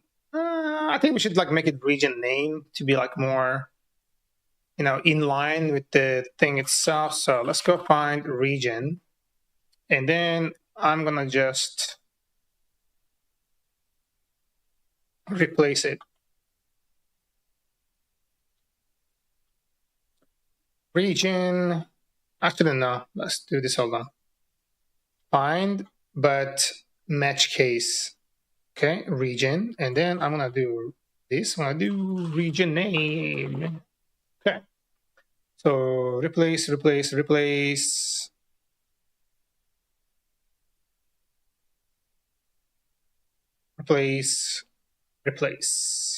And then we're just gonna say region name. I think we're good, right? Sweet. So in here, all I gotta do is self.region name.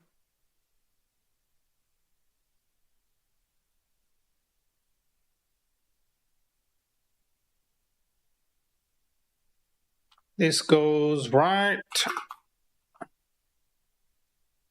here.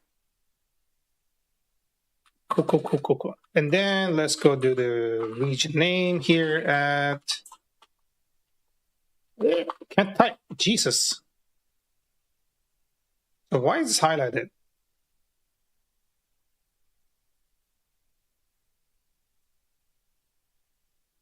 Oh yeah, it doesn't have it. So why are we doing that? Actually, yeah, let's get rid of it. That makes sense. Some stupid approach. Either way, we're gonna be doing this, and I think I should also do something like this. Class base client.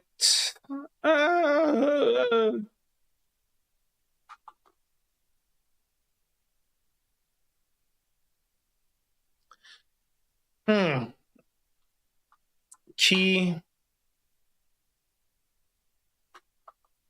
equals none, secret. If I can type, it would be good, right?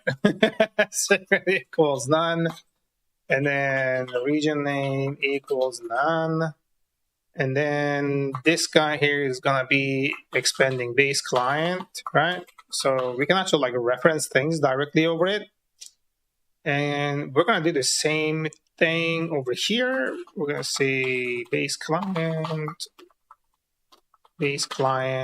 cool.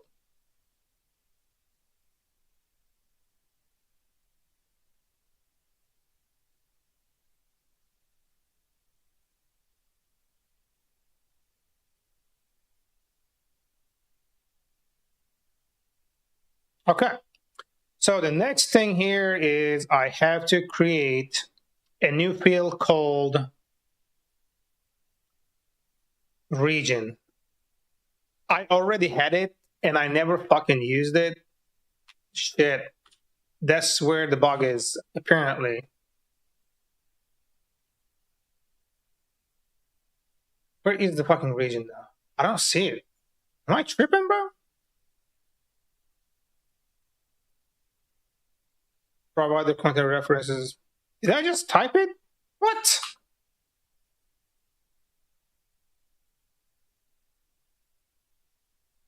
Dude.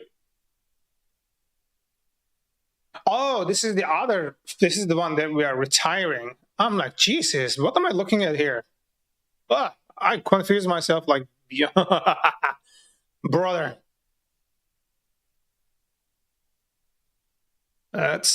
I can't delete this because it's created from the container. Are you kidding me? Jesus. All right. So storage model, storage configuration, and then we're just gonna do region.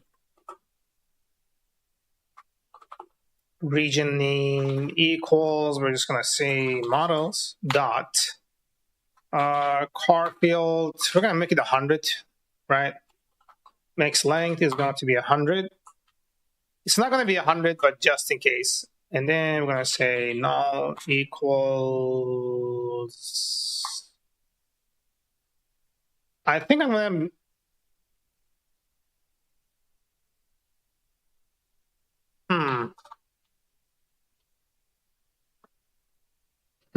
I feel like I should make it nullable right now because I know S3 requires it, DigitalOcean requires it, Google Cloud Storage. Okay, Google Cloud Storage, Google Cloud platform Python library. Let's see. Python cloud client libraries. Okay, there's like a few out here. So let's see what's happening. Documentation. Okay.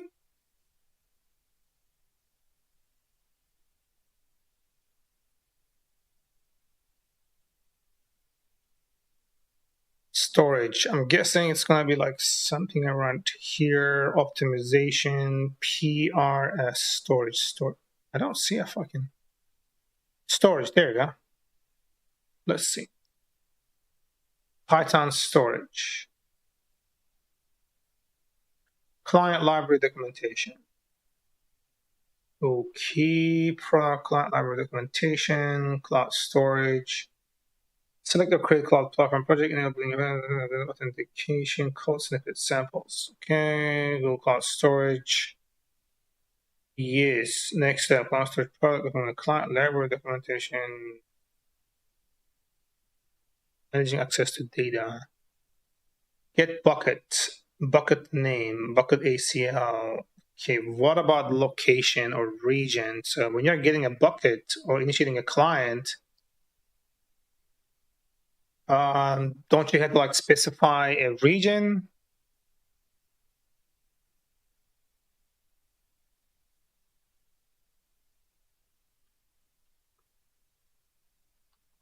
I don't see anything about region. Okay, let's see this. Nothing in, no reference in it. Huh.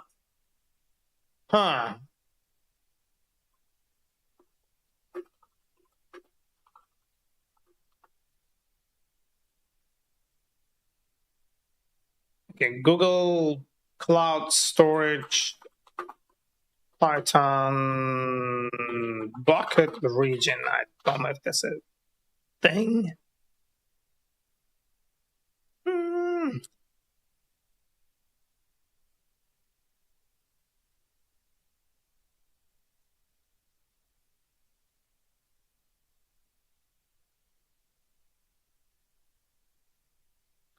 So when you're creating the bucket, it only can be in a specific region. So I'm guessing Google automatically routes your traffic to that bucket without you having to specify a region. Because I see it here. Okay, so region. There we go. I guess I have to make it nullable then. Null equals true, right? And then blank equals false. And let's add a help text on this one.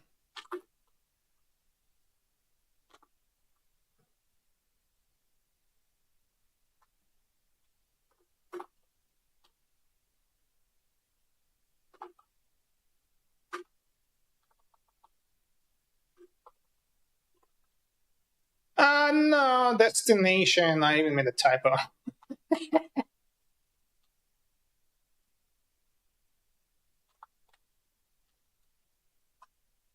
Okay, that should be good. So if I'm going to check migrations, right,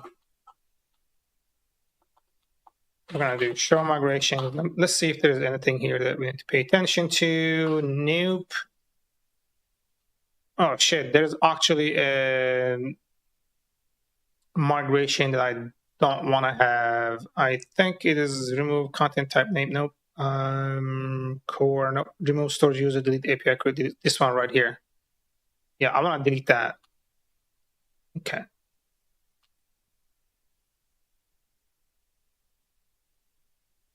Core migrations. I'm going to do rm sudo rm file app core migrations. This one right here. Okay, we're going to enter our password. So it's gone. That's good. Cool. So the next thing here, I'm going to do make migrations. It still created it, and I fucking hate that it's a dependency. Okay, let me see what the dependency is really here. Migrations initial. Oh, cool. It doesn't have a dependency to our thing. Okay, so I'm just gonna do migrate, right? And cool. So now when I'm doing this, I should see my field here, right? Let's do an F5. Cool. I see the region name. It's added. And if I look at the data, that's going to be like entirely null. Cool. This is good. All right. So now let's go complete this in our serializer.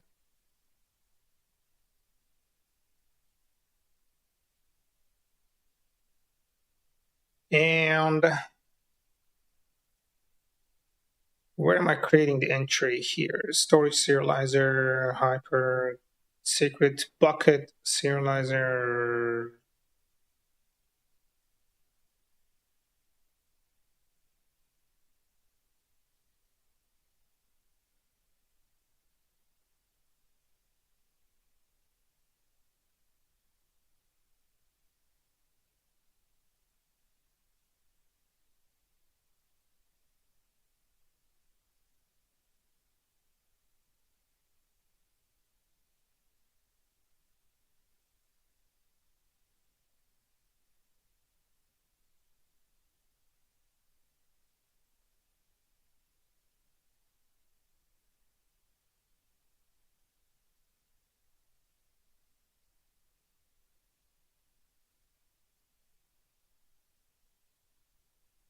Key and secret.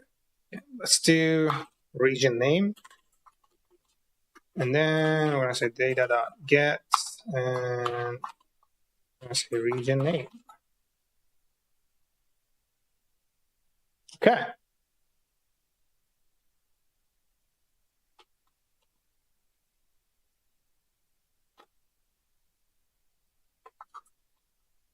Yeah, this should be the region name. Like, could be in fucking unison.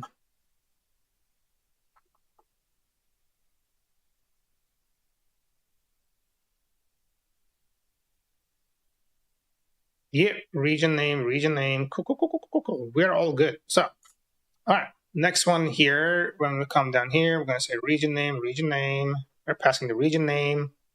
Test connection, request, yabba. And when we're doing the test connection now, okay, it doesn't know how to find it. So credentials, and then we're going to say region name, right? Oh, it's already part of the thing, so I don't need to do that. It's part of the thing. My bad. We're good. Okay. I guess let's give it a test. Something went wrong. We got a 500, so let's see what the problem is here. It's an unexpected keyword region. I think it's coming from the view. I forgot to update it in the view. Let's go fix the view. Yeah, region name, and that's gonna be region name.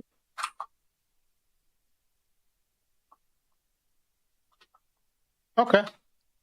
Do it. Okay, let's clear this. Do it again. 500. Oh boy.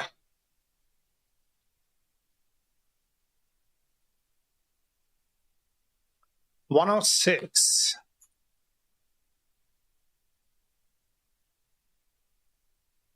It didn't restart already? What the fuck?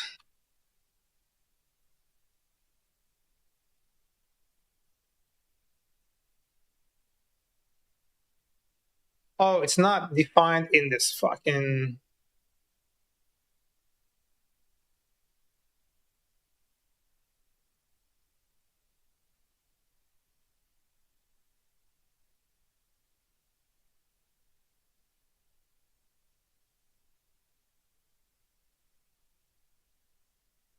Yeah, this guy here also needs... I think I should give a better approach than this here. This is just like... This feels a little stupid.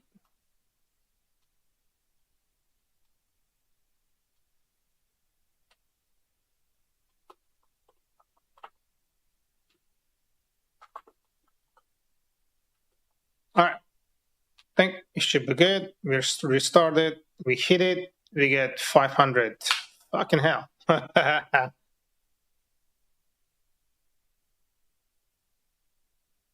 What does it say? Client argument after the thing must be a mapping, not tuple.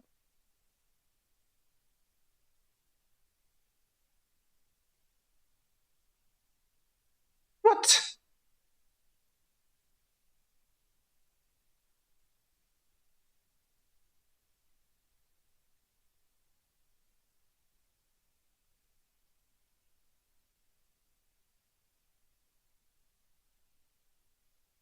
$35.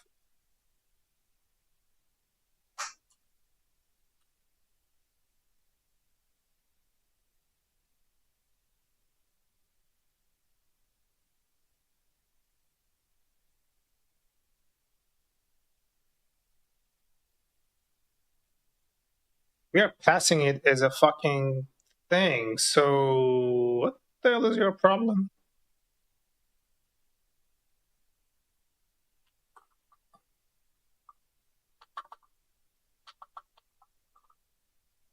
Credentials and credentials.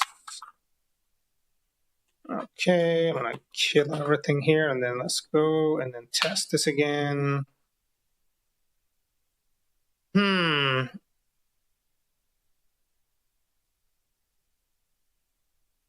Actually, yeah, why is the fucking tuple? It doesn't make any sense. Did I left a comma somewhere?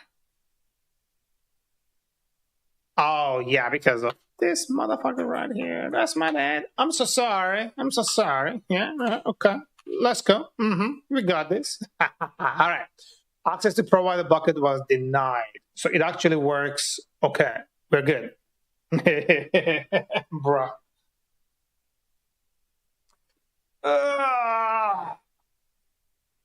Oh. Ate my salad. It's 6 o'clock. All right, we're going to keep going.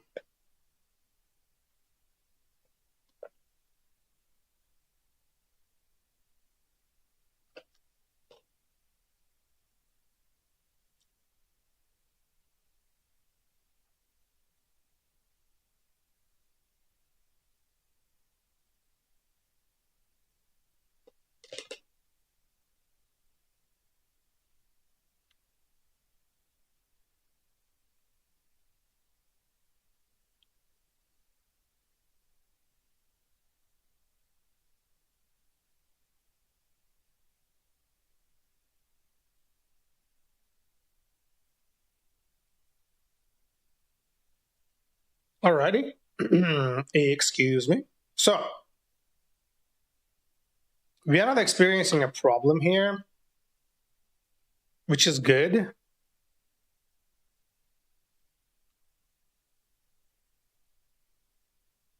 And our error is going out nice and perfect, which is, again, good. Okay. So we do not need this anymore.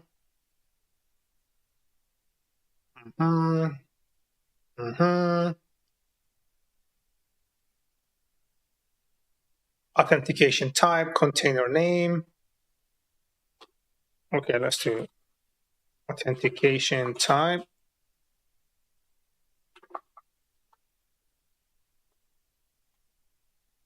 Container name. Okay.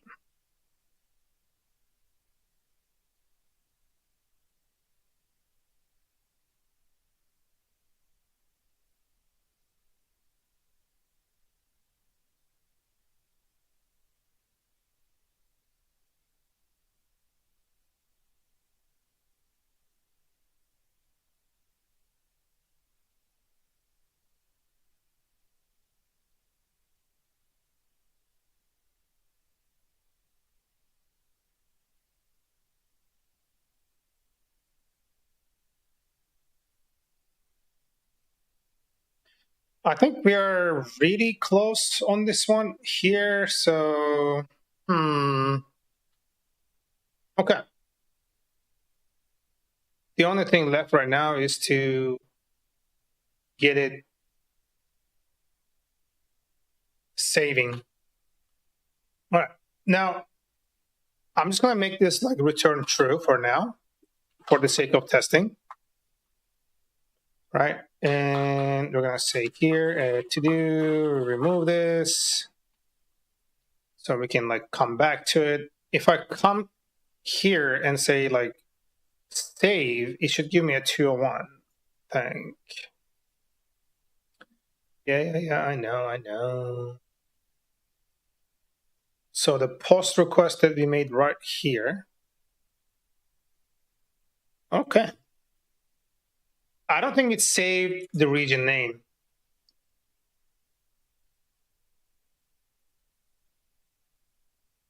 Yeah, it's null. It didn't save the region name. So in our create, the fields here, we need to update it. Authentication secret, container name, and I'm gonna say region name. I think that should be enough, right? I'm gonna do a few additional things. The field provider was declared on serializer state configuration, but has not been included in the fields option. Oh shit, I forgot to add a comma. Okay. Okay, did it actually create our thing? Yes. Okay, so it is good, but what I'm gonna do here, I'm gonna be providing a validation because I feel like the validation is not doing its thing. Validate.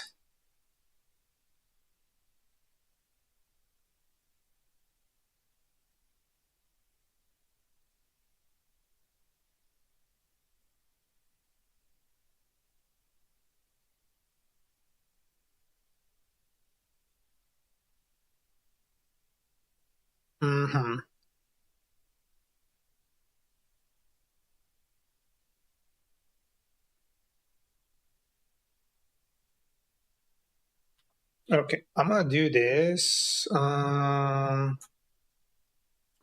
Where's my exceptions?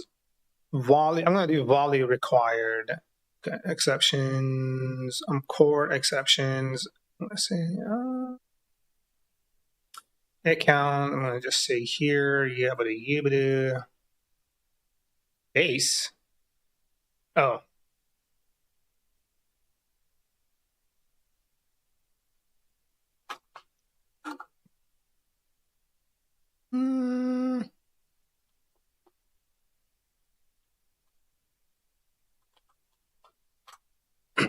It's might create a circular import, but let's see. Plus field required error, right? And then this is going to be expanding from the base. And basically, I'm just going to copy paste these things here and then just do this and change this thing real quick, right? Because we should.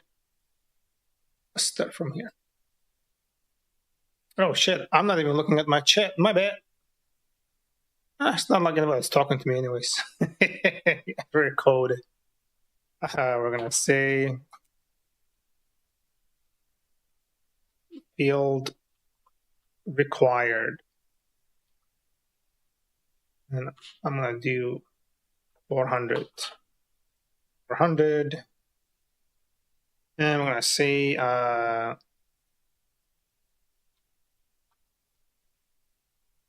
field value required. So let's make this field value required to be a bit like more precise.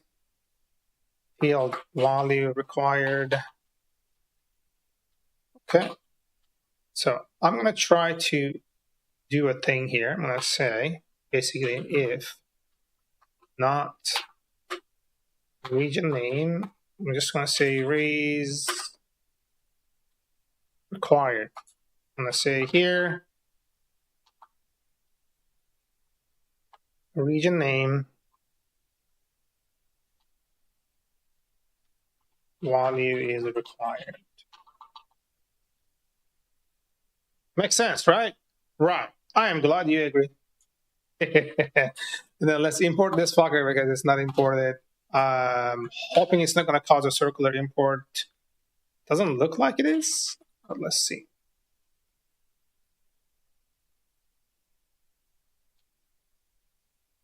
Oh, it's. I gotta change that thing just for the sake of. Where's my validation is happening right here. I'm just gonna say return true. Okay.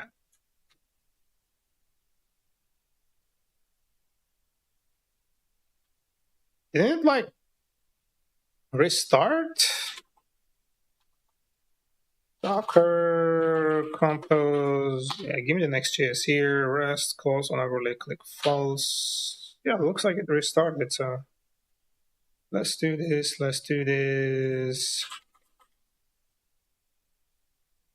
Okay, so it is there. So if I submit it like this, it should give me field value region. Region is required. Region name. This field may not be blank. Okay. It should not. Why is it doing that validation? I have a validate. I overwrote the validate here.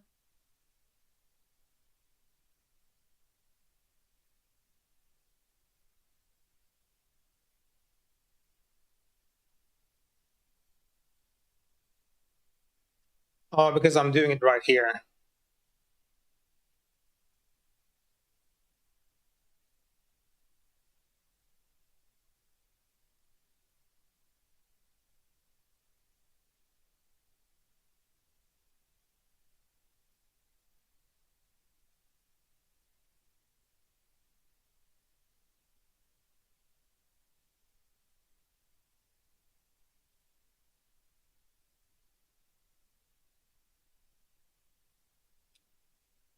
Hmm.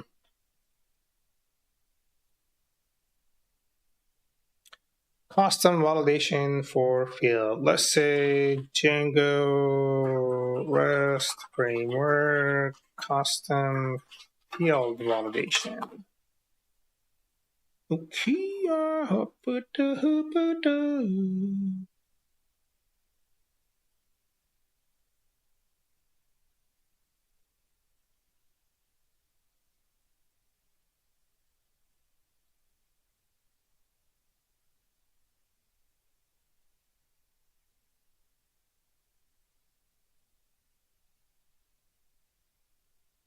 Hmm.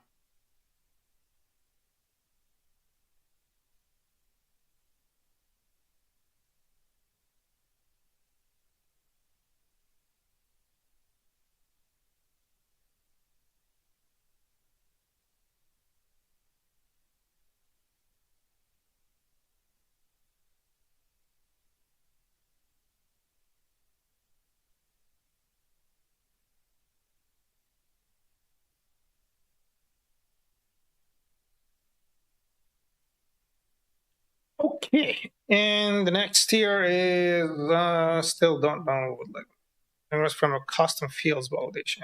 Custom field validation.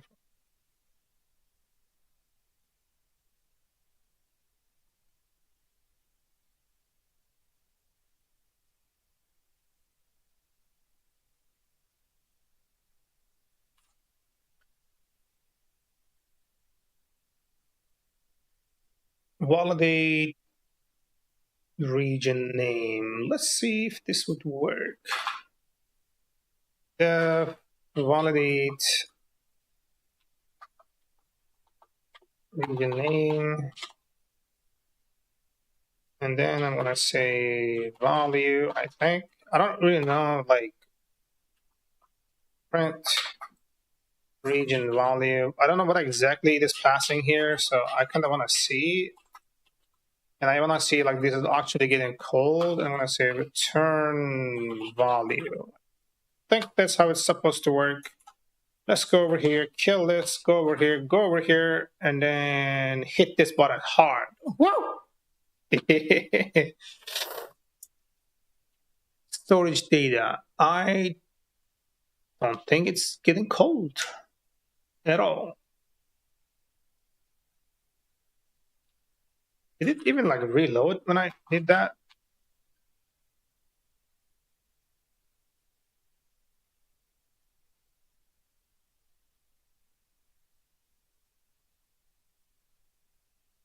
It's not printing it.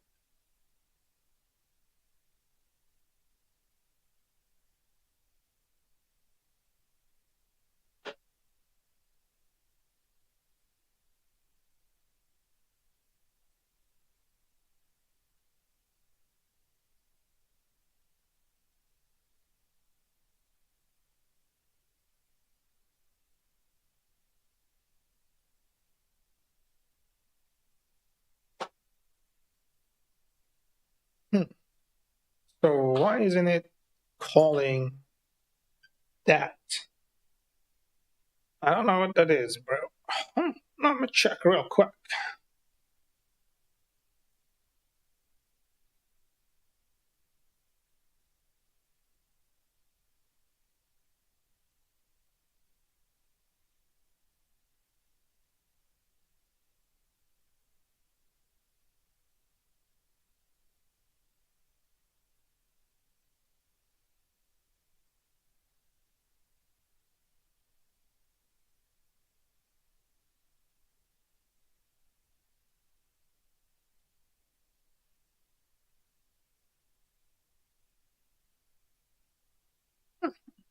Okay.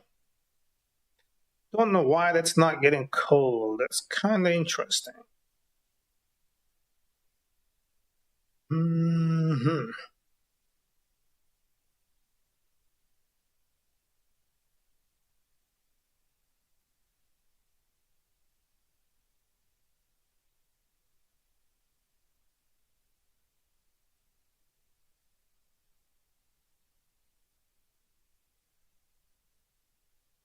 Did I make a fucking typo? No, validate underscore. No. And the region name is written as region name.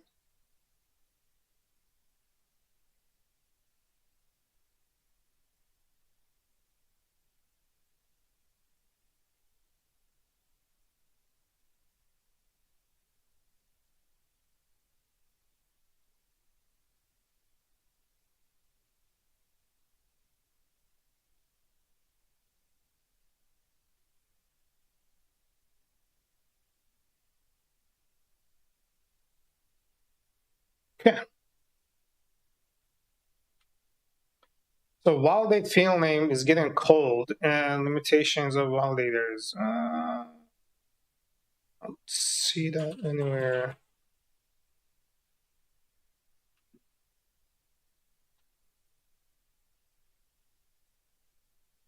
Field level validation. You can specify custom field level validation by adding validate underscore field name to your serializer subclass. Serializer subclass? Subclass? Validate title, self.validate. Yeah, this is what I'm doing. So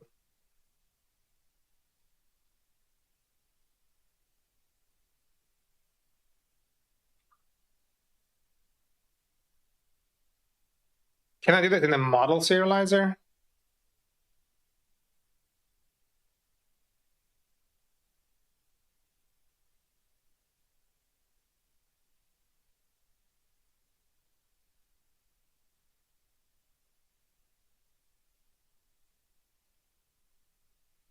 Oh, I think because no, but if it is if it is nullable, but it still calls and fails the validation. But when I do fucking do the validation add and there is no value, it doesn't.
Okay.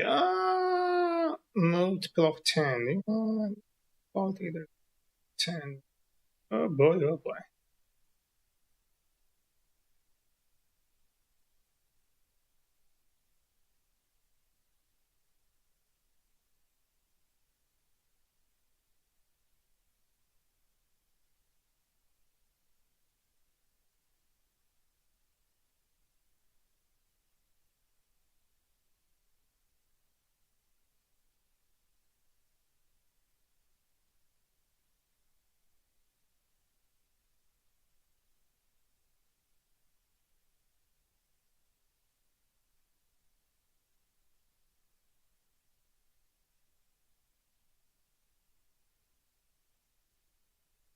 Okay.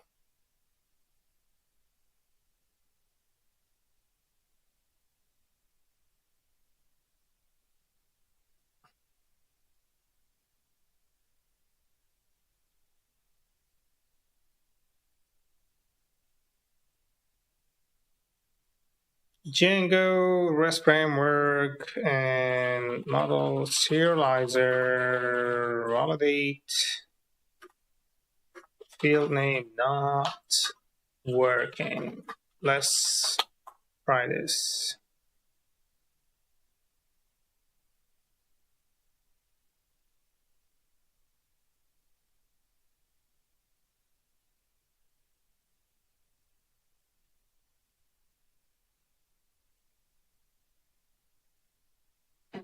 Mhm.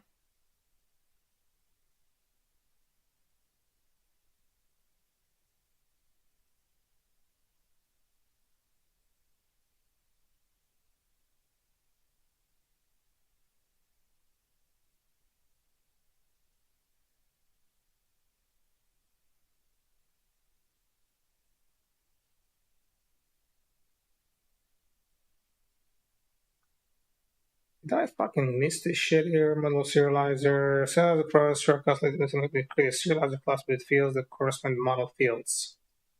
Same as regular serializer class, except that it will automatically generate a set of fields for you based on the model. It will automatically generate validators for the serializer such as unique together validators.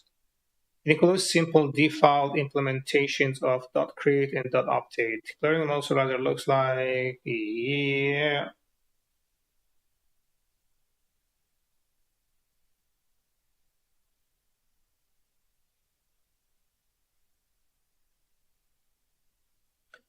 Specifying fields explicitly. Okay. Hmm.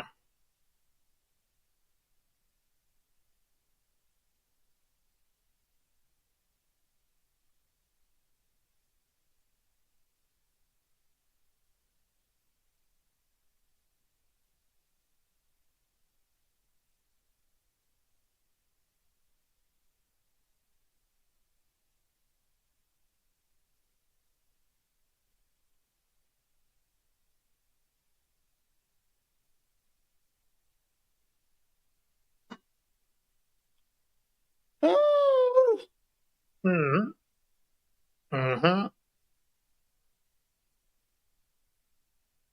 Customizing field mappings. Model serializer. Jesus, I don't see any. Yeah, I don't see anything in the reference here that might make it perform differently in the model serializer. So I'm guessing that should actually work.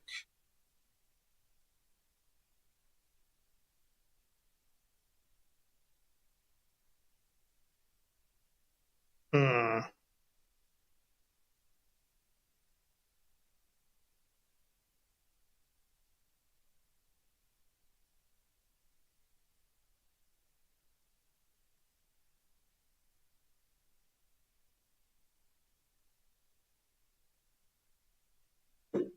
Okay.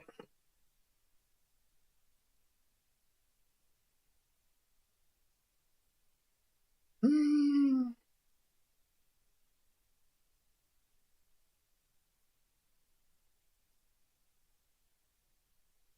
I'm gonna do this. Data equals attributes. We're gonna get rid of this. And then I'm gonna comment this out for now. And then let's try this again. I got a 400. So I think it ran this time.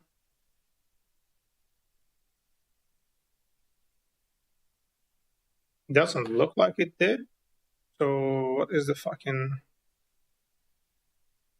region name field may not be blank. Dude, that should be a different fucking error.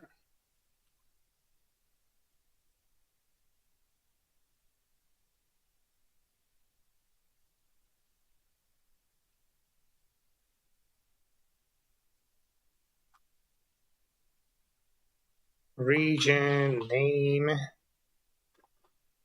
equals serializer dot model field, I think.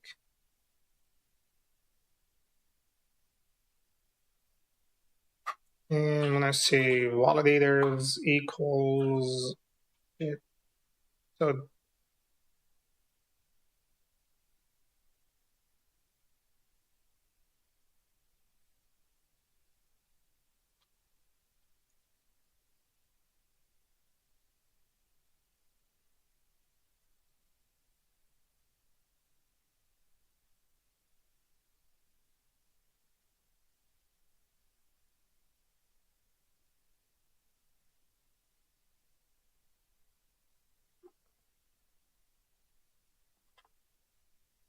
I think this should work, but I'm not so sure. I'm gonna say required, yes. Let's see if this is gonna do its thing. 1, 2, did it start? Okay, something went wrong. Okay. Remote field. Object has no attribute remote field. Remote field?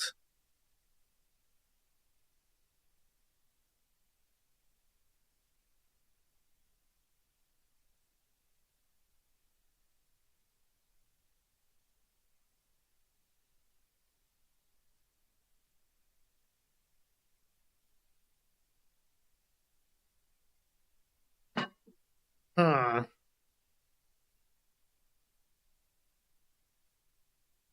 Why is it complaining about fucking remote field? This doesn't make any sense.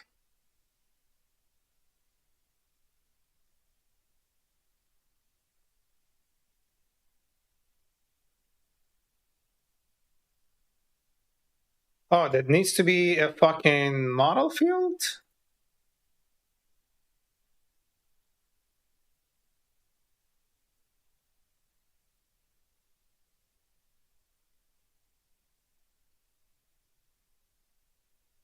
Ew.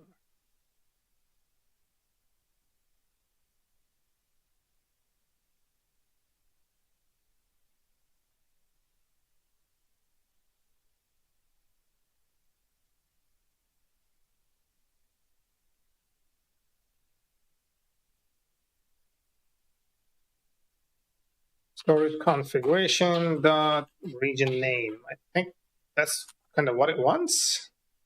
I'm guessing.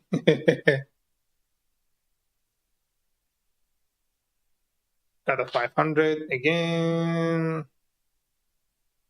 Deferred attribute object has no attribute remote field. Jesus. Also.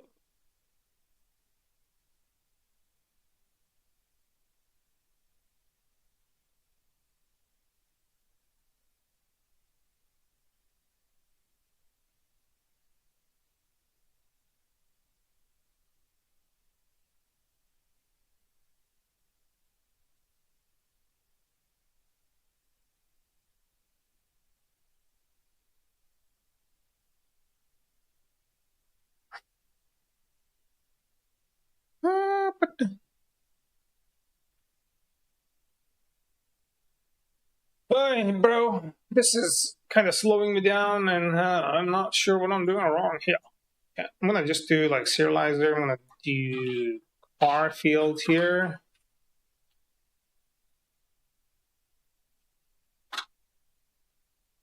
Default equals none, require true, allow blank false, allow blank, we're gonna say false.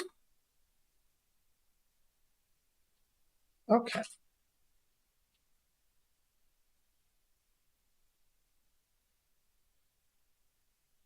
Something went wrong, and what? I think it's required and default is not empty. Okay. Yeah, I think let's just get rid of these. Since we're like explicitly setting those, maybe it's like tripping. Can you like restart, please? Come on.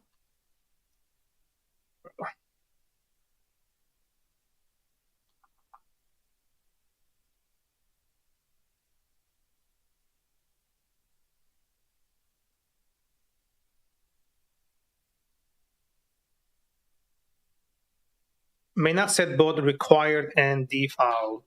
It is. It's not. I got rid of it.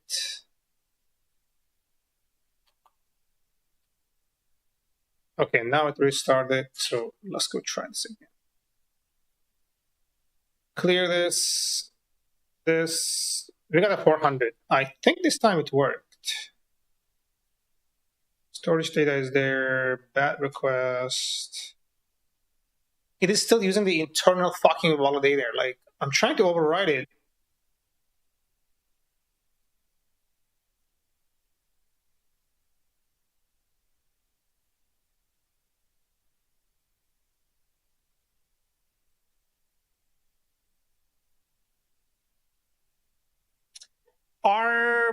Arpijat. Hey, how you doing? Welcome.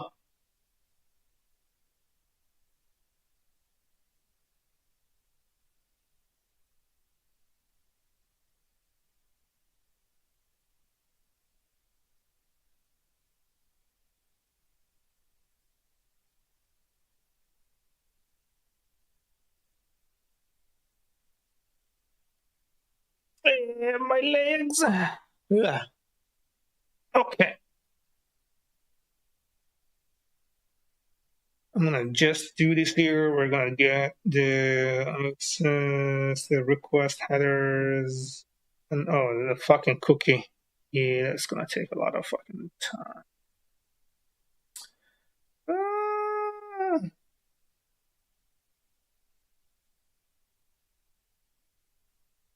You hate perishable food? Why? Buy everything in cans.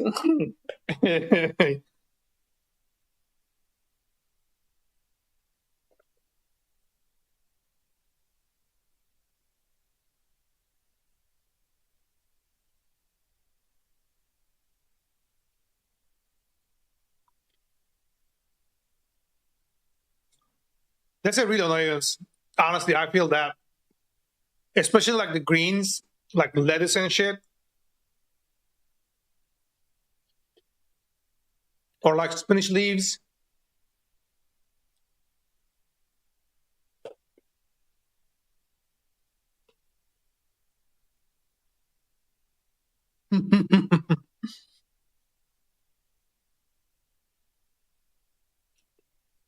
It looks like so good on the market. By the time you get home, like it's already like fucking getting wrinkly and shit.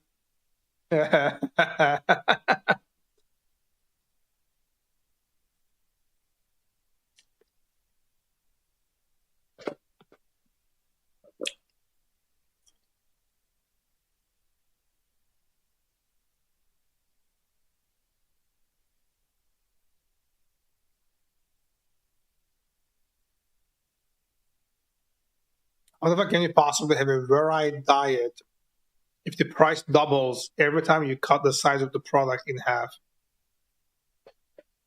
You can't. They're like price gouging everything right now.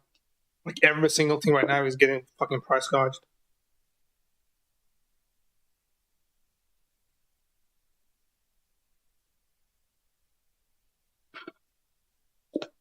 It's because sausage is haram.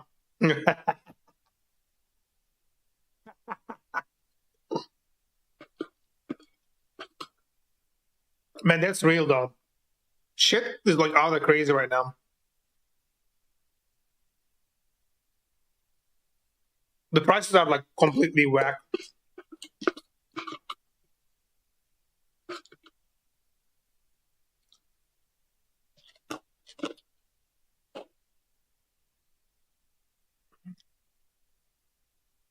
If you buy the 1G, you have to throw away half because you can't eat it in time.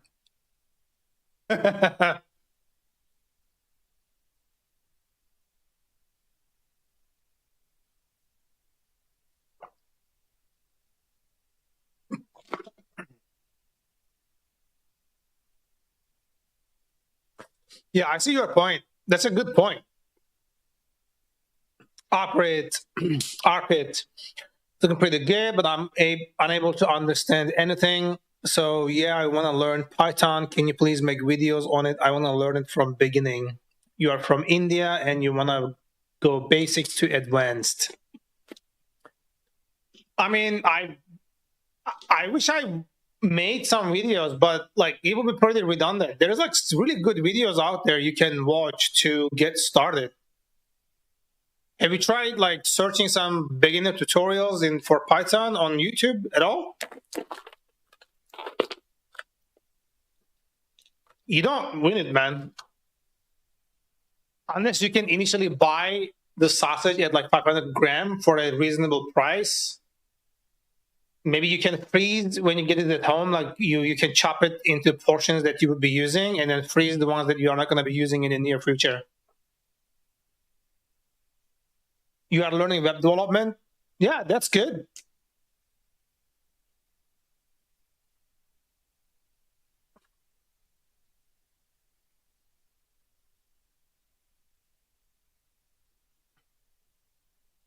Yeah, start creating a personal project. Like try creating your own project, your own website, and then like you will learn a lot of things on the way.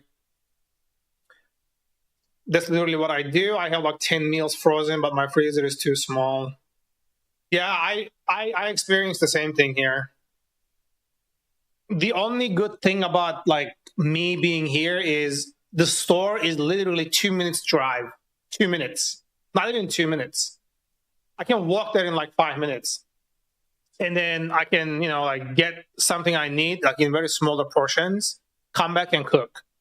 So like I'm really like lucky in that regard. So I don't have to like keep buying things to store. So I don't have to like, drive really long when I need something.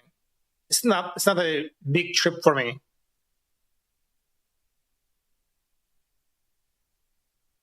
You can keep your meals varied that way since most food doesn't freeze well. Yeah, especially the greens. Yeah, I know. I think like the most ideal thing would be to live right next to a store or like above a store. So whatever ingredient you need, you just go downstairs or next door and buy it and come back and cook your stuff, for like every other day or something.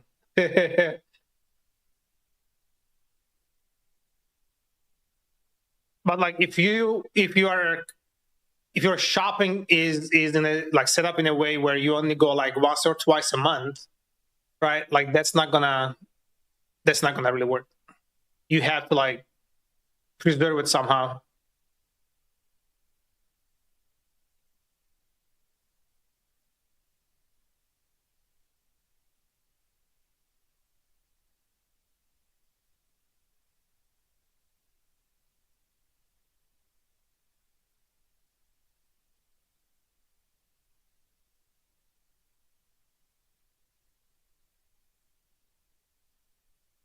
That doesn't help if you pay 12 euro for one key and 11 euro for a 500 key. Yeah, that's another. It's like a fucking robbery, man. I guess you have to go somewhere else, like find better deals. Looks like, yeah, it doesn't sound like it scaled reasonably.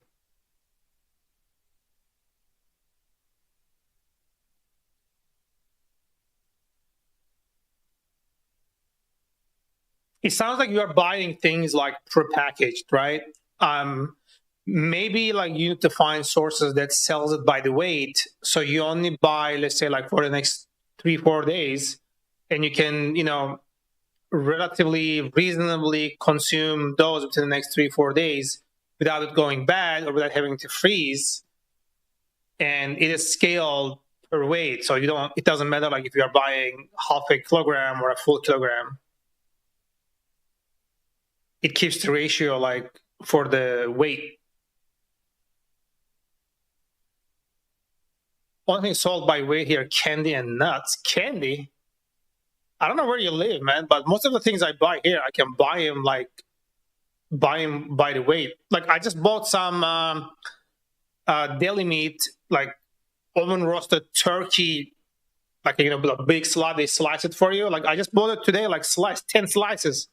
I buy 10 slices and I buy 10 burritos and I make quesadillas out of them, right? For example. So I'm good for the next 10 days. But if I wanted to use it for like 15 days, it would probably go bad.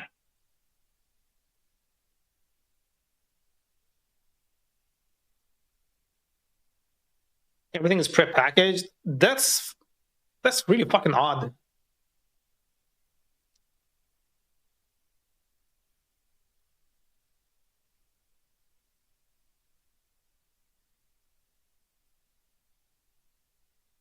Yeah, buying everything prepackaged sounds like a pain.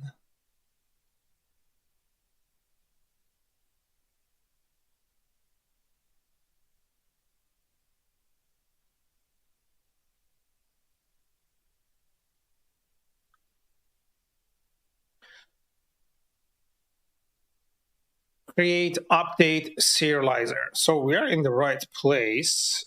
Then why is this motherfucker acting up? Okay, let's just do this. We are doing the serializer, get serializer class.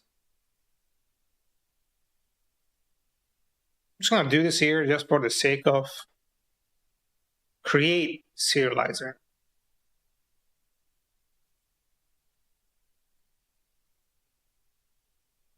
That is the fucking serializer I'm doing. I'm already shopping at the most price conscious store chain, so it's just GG. Oh my god. At least some of the greens are pretty cheap. I could buy 3 good sized cucumbers for 1.2 euro. I gotta say, like, that fucking cucumber thing is absolutely fucking. It's a robbery, bro. Sometimes, like, I pay like $1 per cucumber here, depending on the season and whatnot. And the moment the motherfucker like sits on the fridge, it starts like chunking itself out. And it's not reasonably priced either. Like 40 cents a fucking cucumber, it's insane.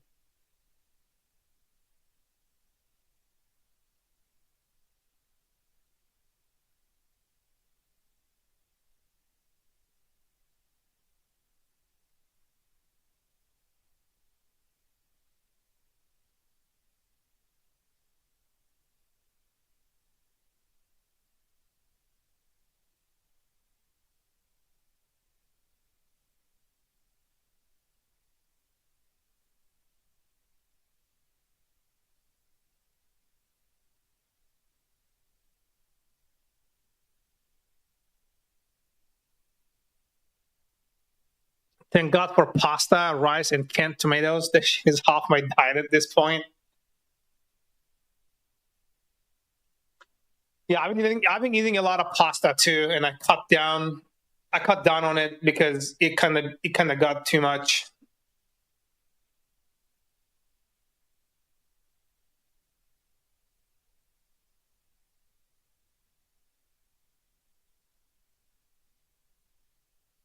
Validators append. Uh-huh.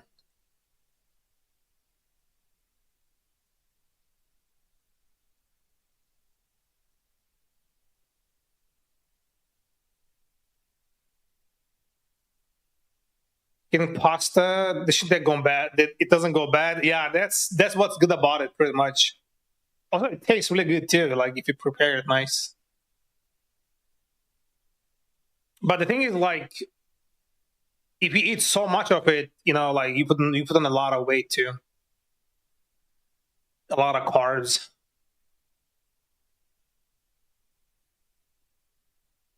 Getting pasta 1.7 euro per kilogram. I don't remember. I think the boxes are like $4, $3. No, $2.5 for 900 grams. I think so, yeah. I think I can verify it here. Hold on.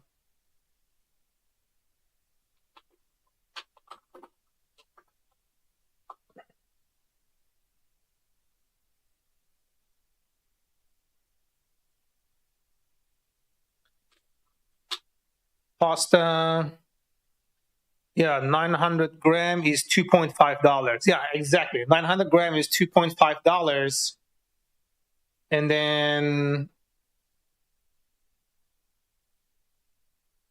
half a kilogram, another one, Barilla brand, is $3.50. Absolutely fucked up, bro.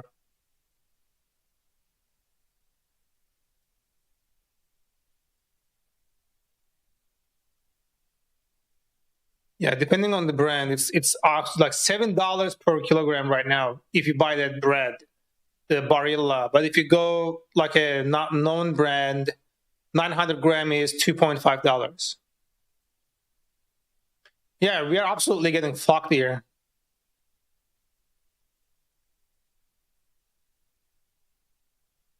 Like, I feel like I'm literally working for fucking corporate overlords just because I have to shop and eat. Like, my existence is for these motherfuckers, bro. Can't escape.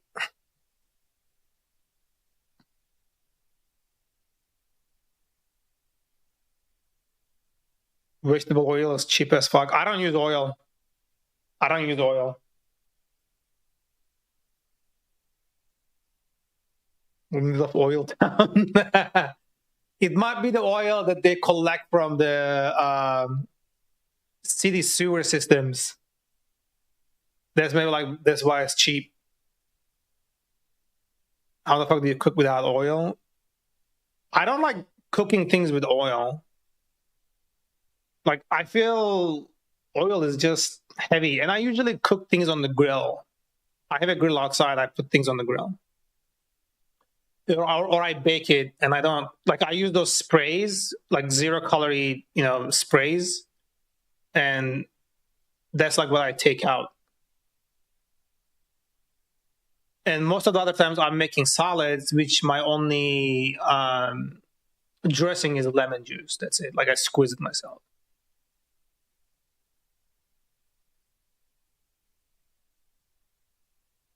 That's what I'm saying. I don't really cook things that way. That's what I'm saying. Spraying oil, what I'm talking about. No, if I'm baking something in the grill or, like in the oven or whatever, if I'm cooking on the grill, I'll put some oil as part of the seasoning, but it just drips away. It just drips down.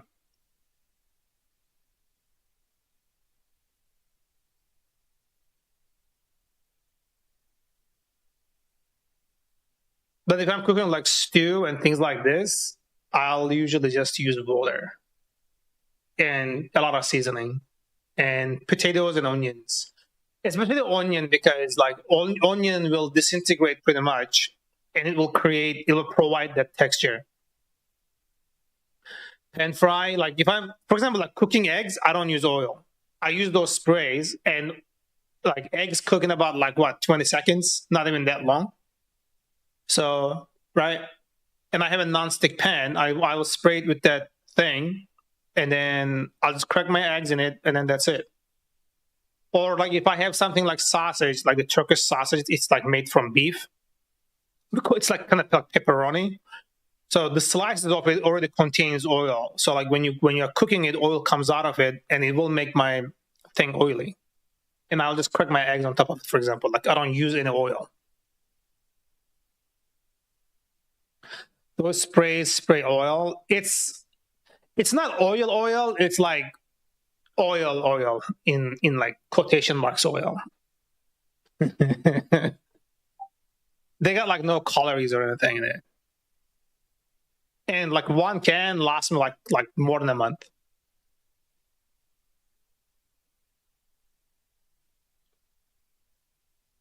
Dude, I just don't like oil. Like it's a personal preference thing. I just don't like oil.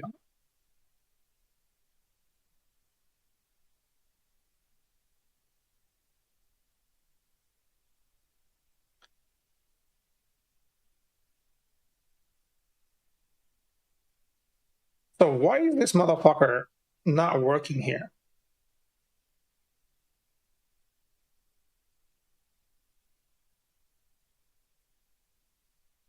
Okay, let's get rid of this one too. It's just weird that it is not getting this. Okay, what if I do this here?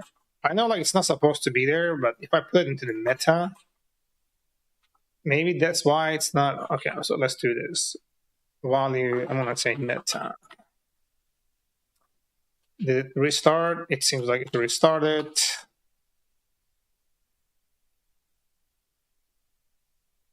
It is still working on that one, which is fucked up.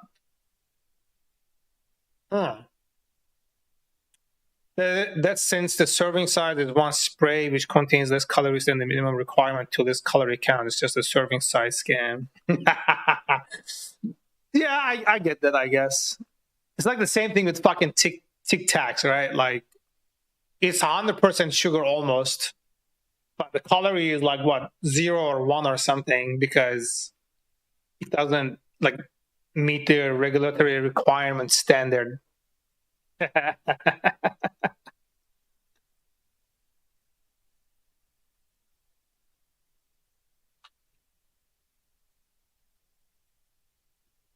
DRF validate, field name not work.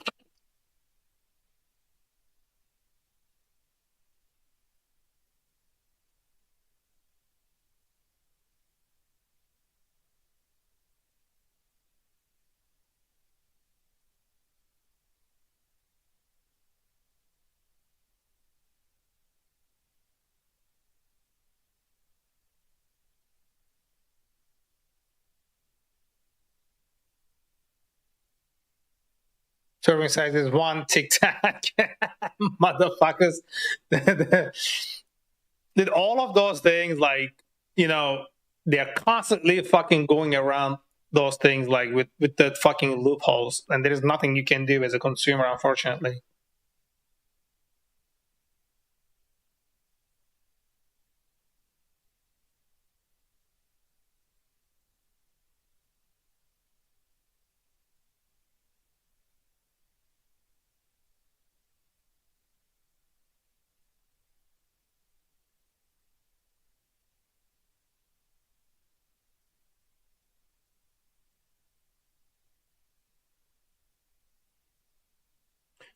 This is exactly what it is, but like my validation is overtaking this before I can even do that shit.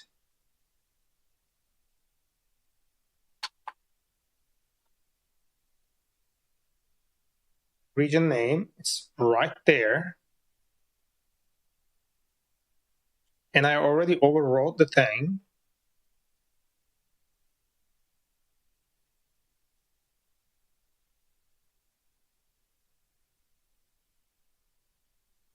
I don't even know if this is running, bro. Is this running?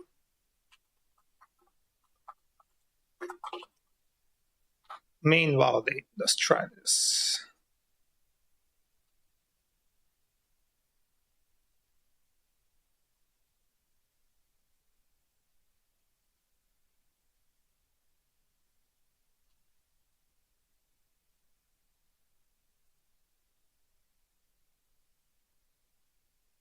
It's not even using the fucking main validation. What the heck?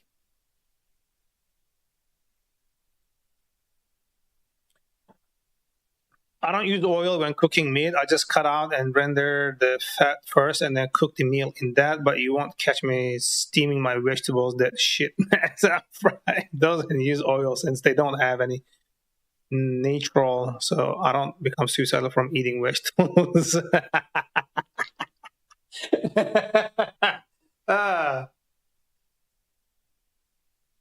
I think I'm okay with steaming depending on what the vegetable is. And frying vegetables, in my opinion, like for my own personal taste, it just makes them like really heavy. And primarily the reason I would eat a vegetable is because, you know, I want to feel light and I don't want to like gain additional weight. And if you're frying them, that doesn't really serve my purpose. Take a look at this video. Let's see.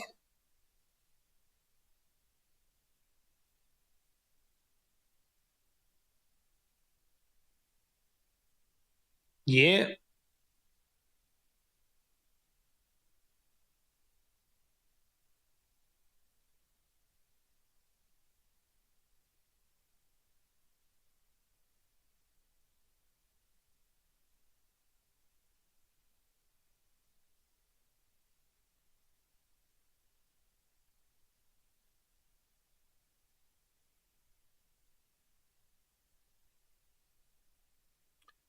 Okay. I don't know what this vegetable is, but whatever this is, the moment that it made contact with that oil, it soaked the oil in it. That's what I don't like. If I'm eating vegetable, I don't want it like fucking soaked up with oil.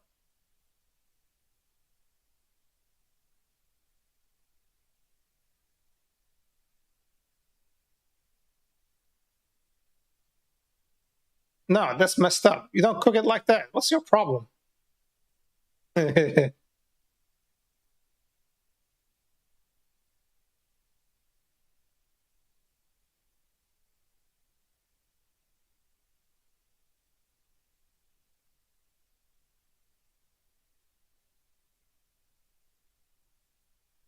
that's why you steam it.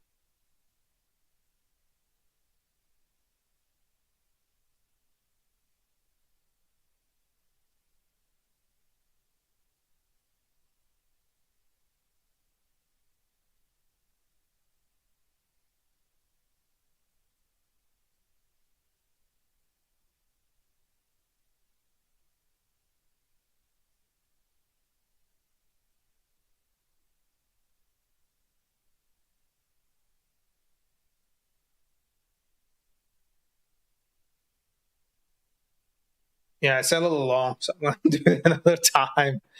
But yeah, like my point is that you don't necessarily just cook it like that bare. Like you steam it. That's what you do. When you steam it, the steam from the water is already hot enough to cook it, and you know you don't need a thermal conductor because it covers this entirely. It's in an enclosed space when you are steaming it, and it will also be like nice and juicy too because of the steam.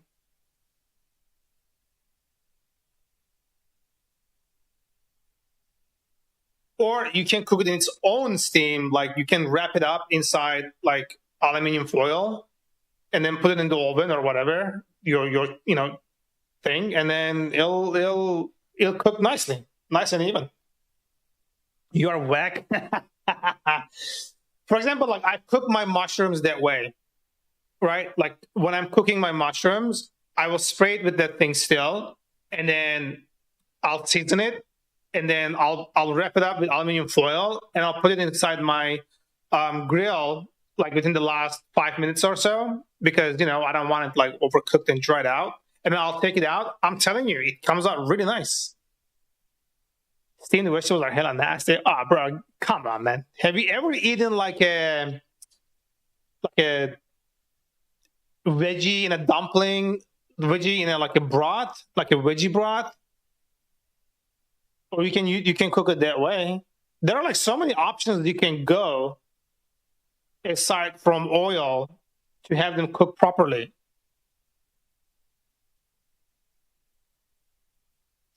Even if you are dirty steamed vegetable. I like my steamed vegetables, man. I'm happy about those.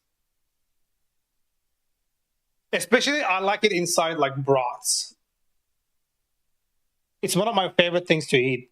I'll get a broth, and I'll get some like udon noodles or something like that, or dumplings, or even both. If you're cooking in a big enough thing for like enough people, and then you can add your veggies in there, and then they're gonna come out real nice.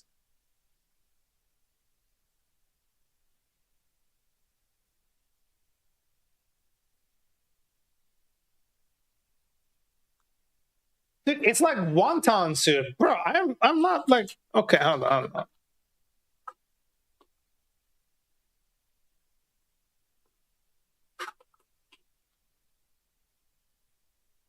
Yeah, look, this one right here. Look, this is perfect, and I fucking love this shit. Like, this is so tasty. Like, not.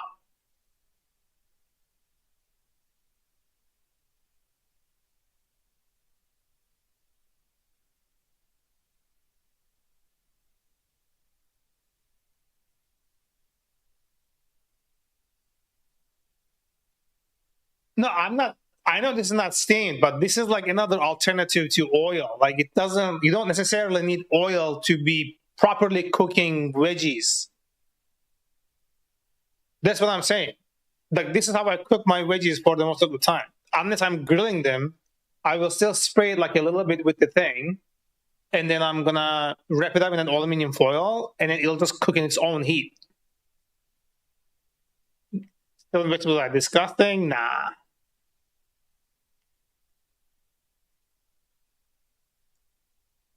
I like them, dude.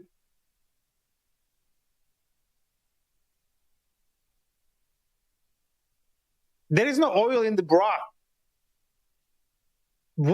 There is no oil there. Where's the oil? Where's the oil coming from? What are you talking about? There's no oil. Oh, you're talking about the wrapped one. Nah, that's not even like worth considering, bro. It's not even like a one spray. I only put that spray to get the seasonings to stick. That's it.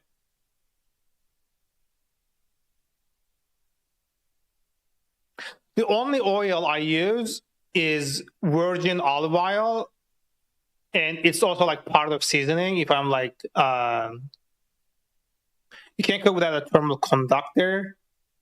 You can, if the way that you are cooking is not like a single point of transfer. If you're cooking on a frying pan, yeah, it's not going to make sense to do it without oil. But if you're cooking in an enclosed area where the heat is the same everywhere, yeah, you can. Air is also thermal conductor in an enclosed area.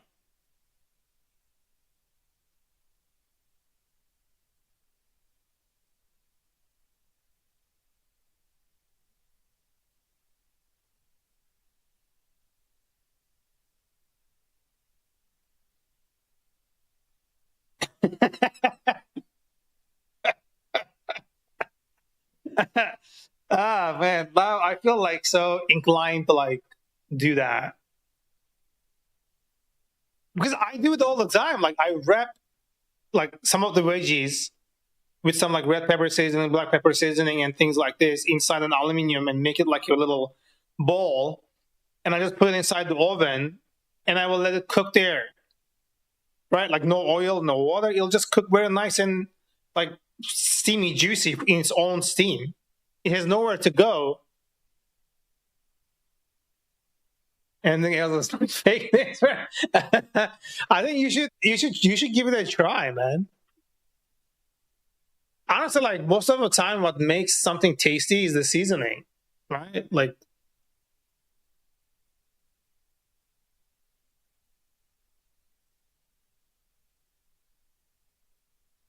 it might be an acquired taste, but I personally like it.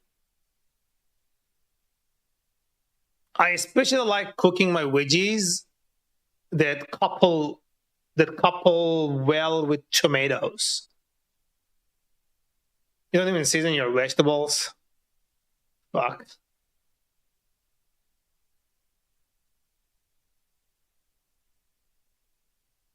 That's a capital punishment offense right there, man. What's your problem?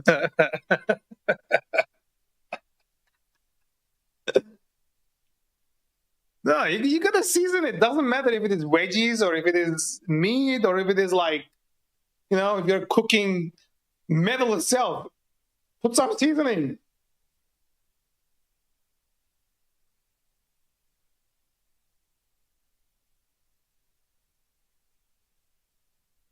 Yeah, I mean, it depends on what you're cooking, but still, like, veggies need their seasonings too, bro. I season like pretty much everything. I like seasoning things. And sometimes the seasoning just brings out the flavor.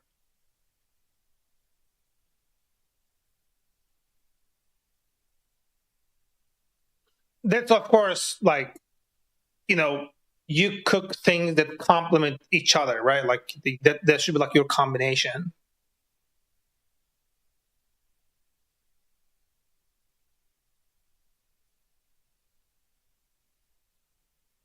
Yeah, I don't like using oil that much. That's like my thing. I don't like oil that much.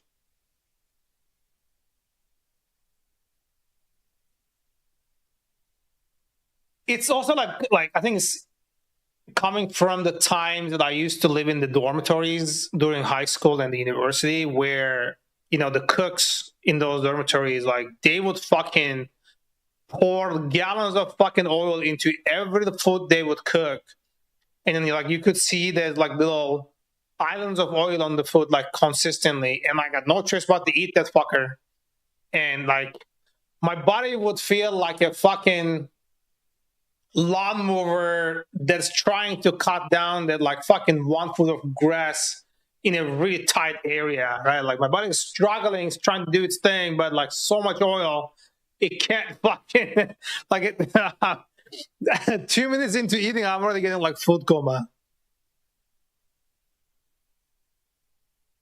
The kid in America like oil. uh,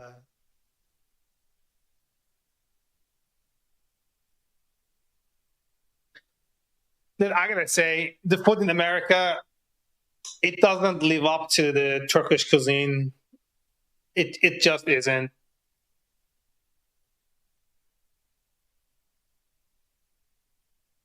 Mediterranean cuisine, like real at source Mediterranean cuisine, there is nothing like it, bro. Fucking love that. Roasting glasses.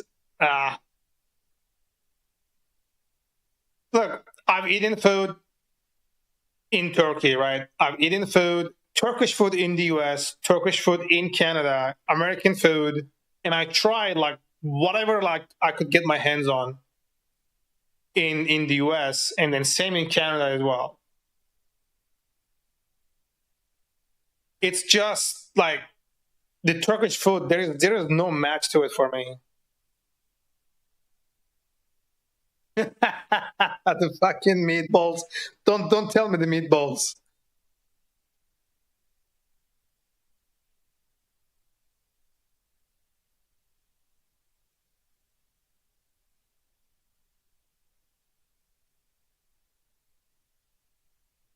Kebab meatballs, boy, god damn it.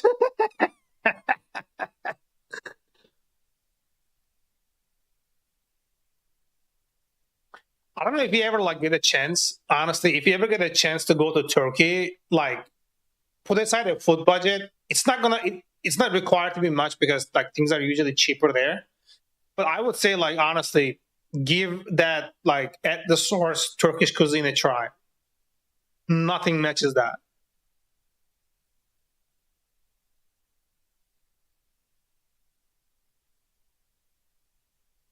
But don't go to the chains either, because when you go to the chains, it's like standardized, and you're not gonna really get.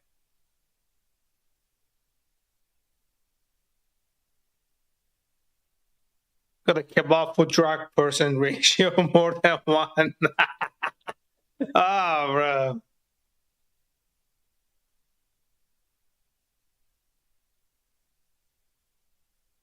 Yeah, I still remember like in my childhood, like when I was before I started the high school, we went to this like food truck, and my father got ordered us this lule kebab, and I still fucking remember the taste of it and how much I fucking loved it at the time.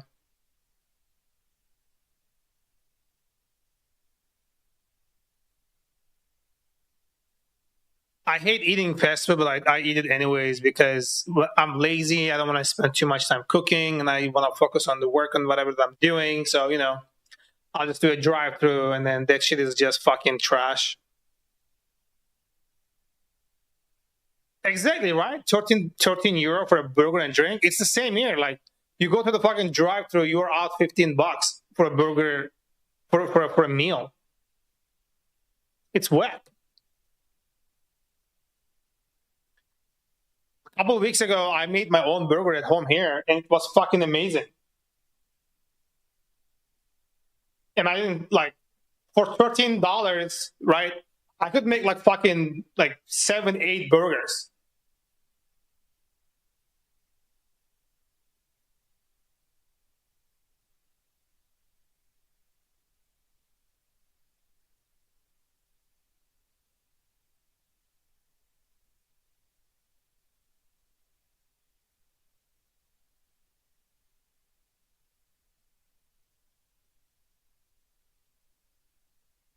Or some dirty hole in the wall, order a massive, delicious 1 kilogram kebab wrap for seven, and then shit for 3 days.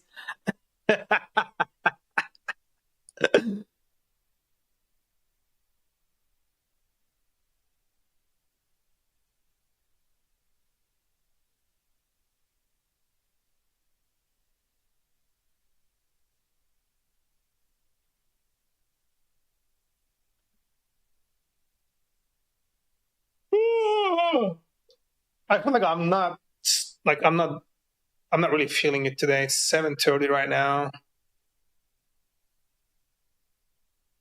You think the food inspector's playing around in Sweden?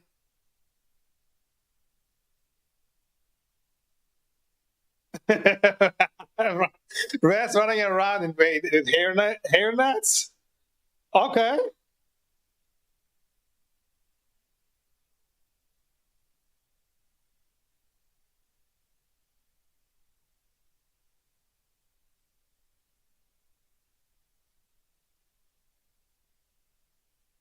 I think that's like one of the good things about Europe, right? Like, most of the European countries, their regulations and inspections, like they're on top of their work.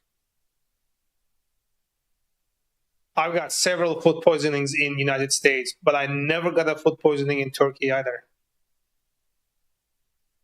And we have like some shady places. Like I eat at the shady places in Turkey too. Maybe because I was like much younger there, so like my body was able to like push through it.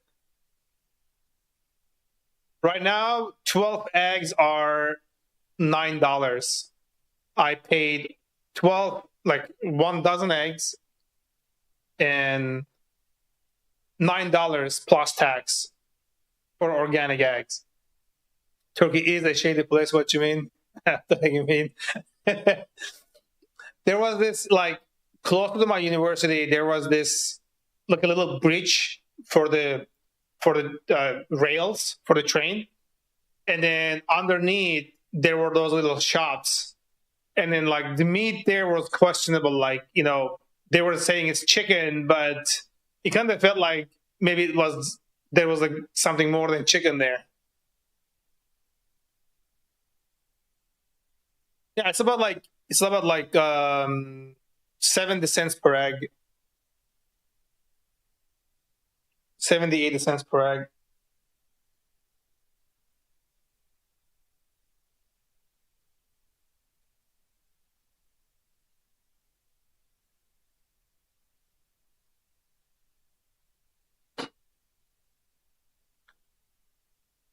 Yeah, dude, that's like, look. So $8 plus tax is about like $9, and 9 divided by 12, yeah, 75 cents per egg.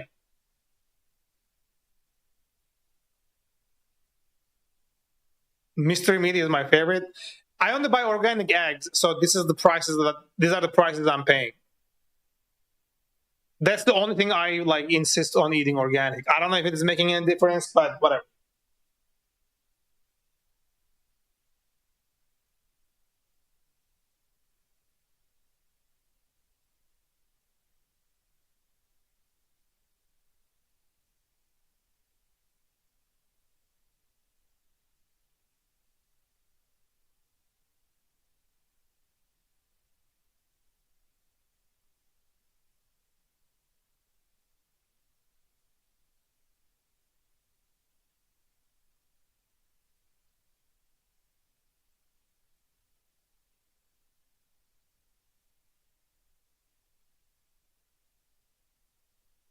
After I had it bad after our egg shortages and ended, and with a good chicken population, calling our egg cost 0.2 cents. Fuck.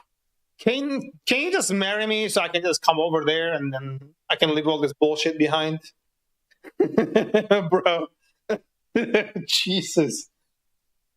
They're bleeding us dry over here.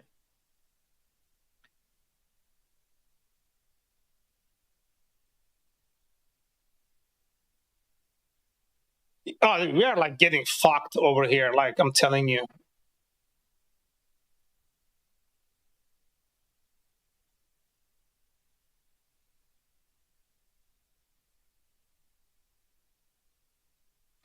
I hate that this shit's not working, yo. I don't know why this is not doing that.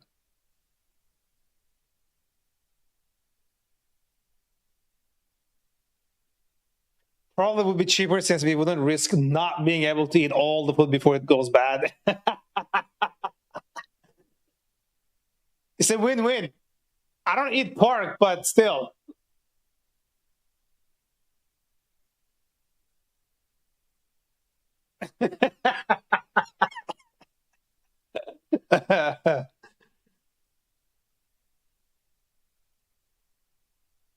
We wouldn't say that. We would say the for the reason like love of like shared love of JavaScript.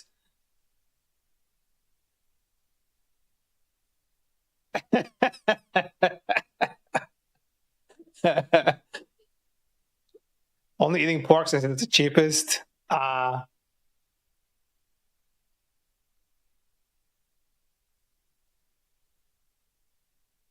it's probably like the only thing. What's one of the things that I think I won't ever do? Like, I don't drink alcohol. I've never drank it. I don't know how it is. I don't even know like how it tastes. I don't smoke and I don't eat pork. I don't also eat leek because I fucking hate its taste.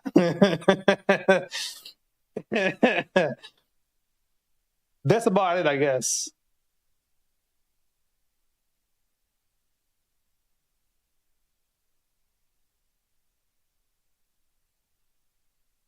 Alcohol is awful.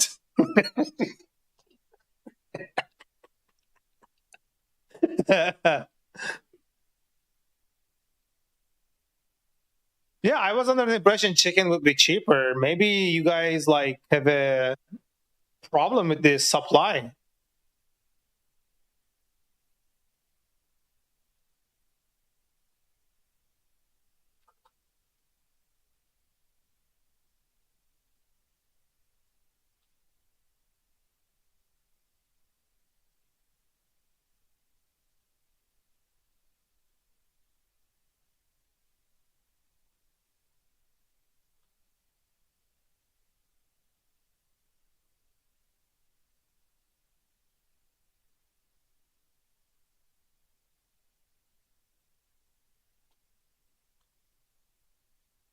back in my day, my parent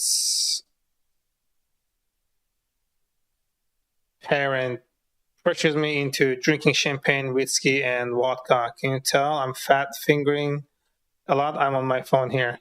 Yeah, I'm like parent. Like what?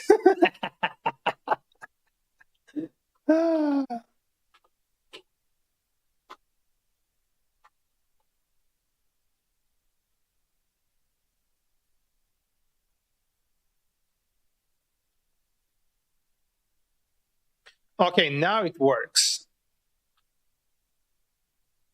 So if I do this and I do this, and because I said allow null, I think it should be fine.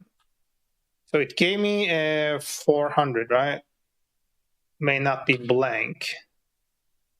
Okay, let's say allow null true, allow blank equals true. I just want to like test the thing, that's why. So peer parent pressured.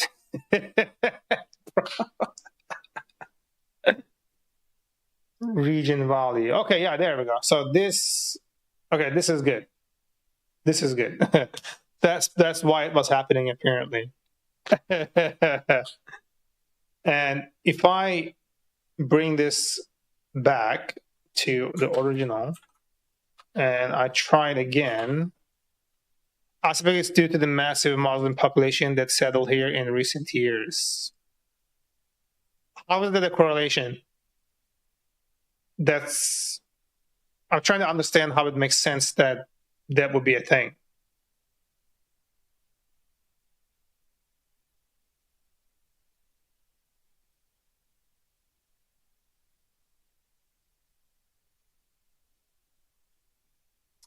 Oh, I see what you mean. Yeah, that's a reasonable correlation statement. Yeah.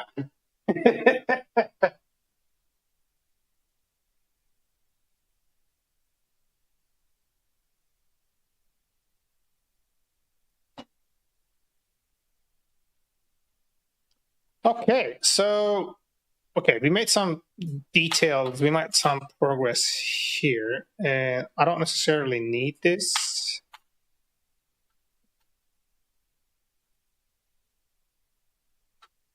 Okay, and then I'm gonna do this here. I'm gonna say region name, and I'm just gonna do this region name. So let's go over here, reload this. We're gonna come over here. We're gonna click on this, and then it should give me an error. Field value required. What the fuck?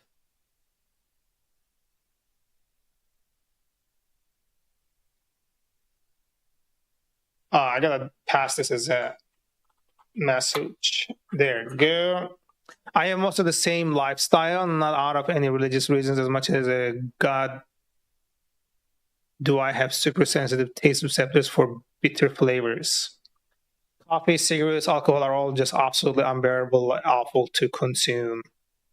Yeah, pork for me is cultural, not a religious thing, it's a cultural thing. Alcohol is like probably past trauma, you know, childhood experiences. And then cigarettes or smoking is due to mostly smell and the taste in your mouth from smokes. I fucking hate it so much. I also really don't like the smell of cigarettes. Like it's just very off-putting. And as far as leak, I fucking hate its taste. And alcohol is something I just like. Again, I've never felt attracted to it, and I always find it smell like dizzying.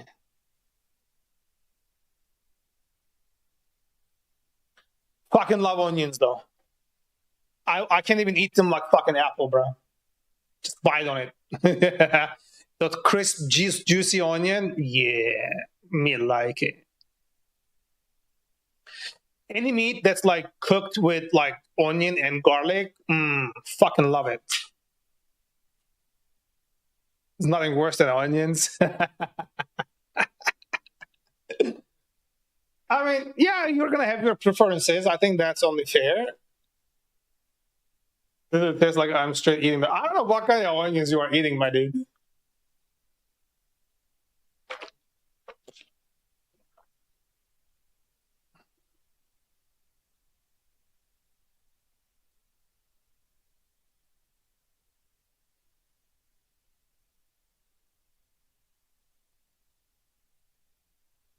I've been forced to consume onions all my life. That's probably why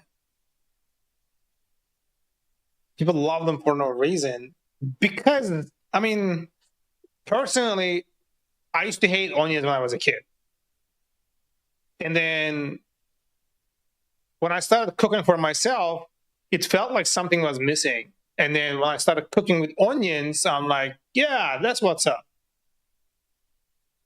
I consume onions like in pretty much every which format possible.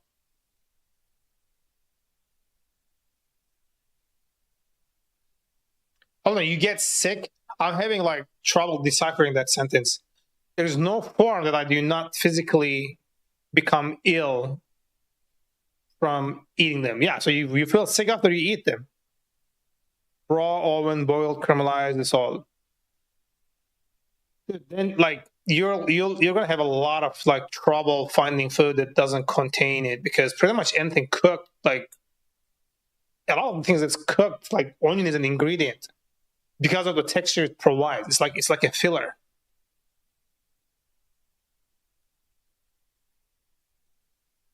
Yeah, it would be easier to like stop eating pork than stop eating onion. When you're like buying, buying cooked food.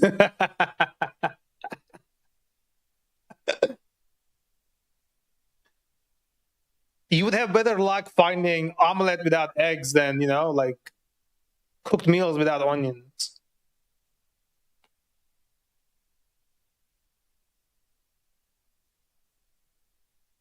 I'm so pleased with myself right now.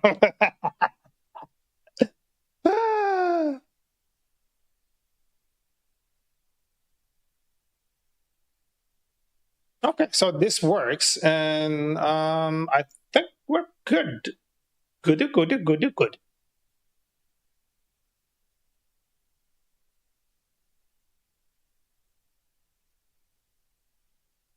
Also, I kind of want to test this out here, just out of curiosity. I like it. Let me do it. Region name. I'm gonna do print.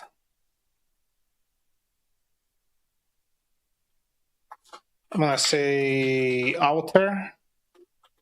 Val. I'm gonna say region name. Right. We don't need this.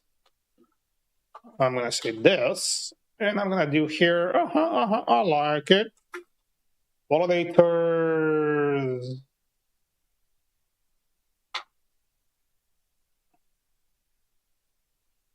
This. Let's see if this is gonna call our guy.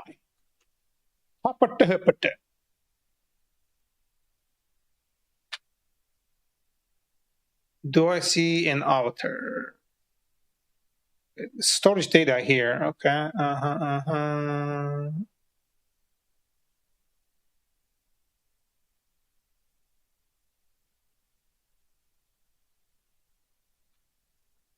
Absolutely everything has onions in it. Yeah, pretty much. Pretty much.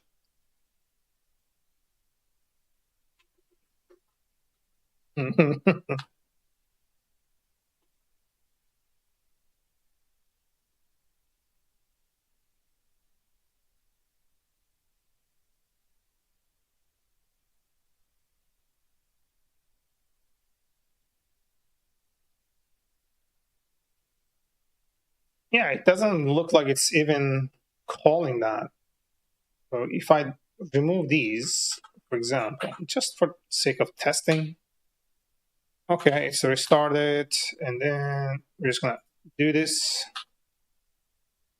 And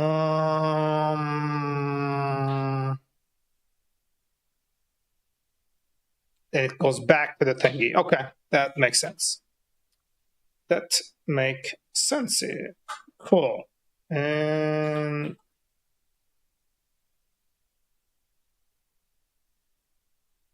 just get rid of this.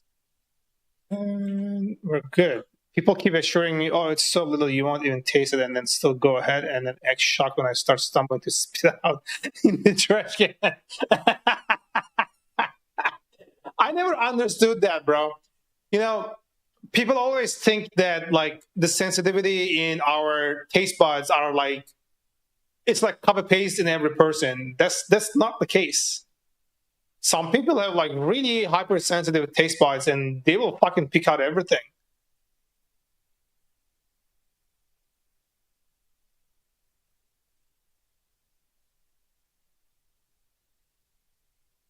Same thing with coffee. I had someone use grams of coffee powder in a cake recipe and it turned out absolutely inedible due to its incredibly bitter flavor. I drink coffee. However, if I'm eating coffee in any kind of recipe, I fucking hate it. Like I don't understand. Like some people really like it for some reason. Like it's in candies, it's in cakes. There's like coffee flavored ice creams. Nah. None of them are appealing to me. I'll drink it. I love its smell, but I just won't eat anything coffee flavored.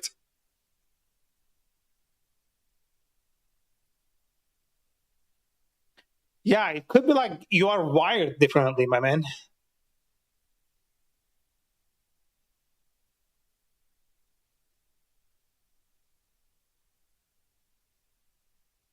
I don't think I'm like that sensitive with my taste buds.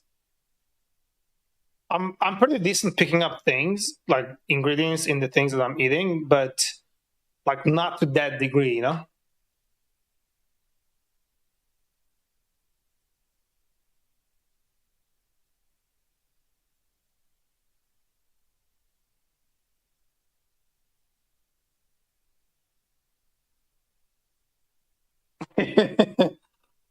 Sounds like a struggling thing, bro.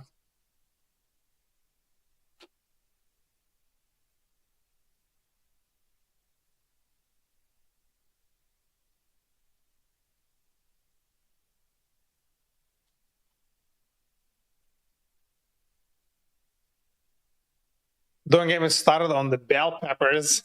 Staring at them wondering how they could eat a chocolate cake that tastes like you were licking and chewing. Bro.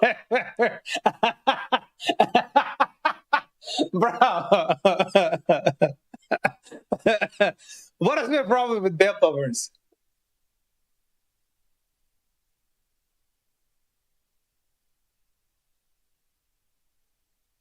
Same thing.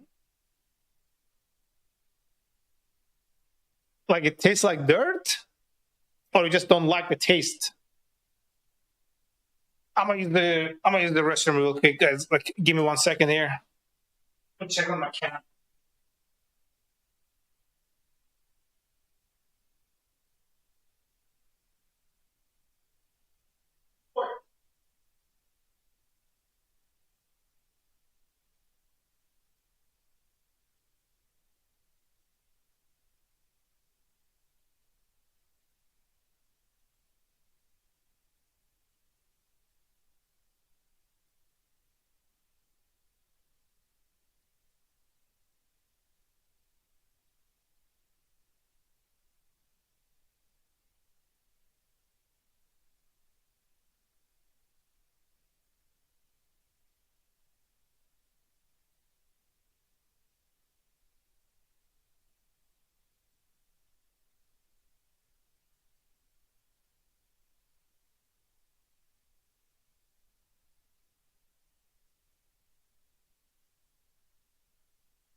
Okay, I'm back.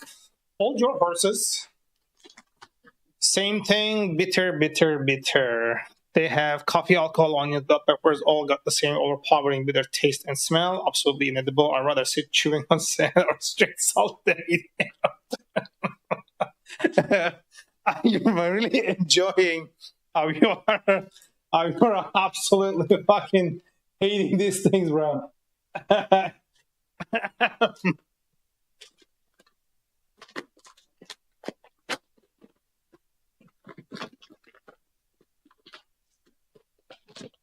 I'm trying curds for the first time. I'm not sure how this is supposed to taste. Cheddar cheese curds. I don't know if the camera is going to work for this because the thing is enabled.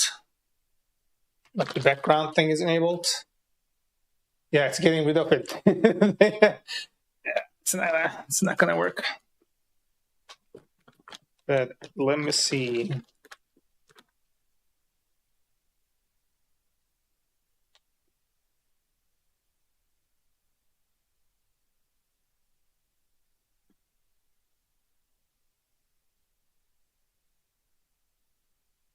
This is unfinished cheese. What the fuck is this?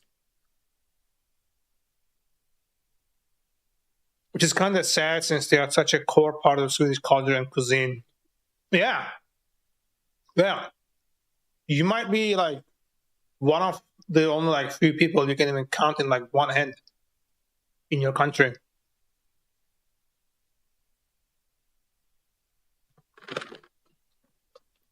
It's like I'm missing out on whatever all the other people are raving on about. It's so amazing, but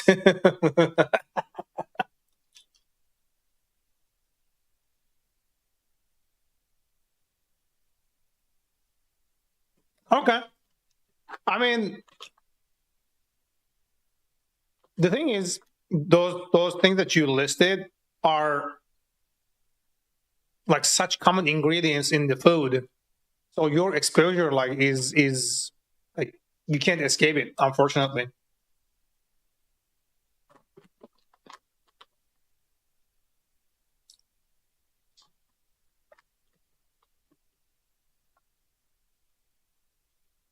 Like you go to a restaurant, like 10 items, assuming like on the menu, you might not even find like one that doesn't have one of these.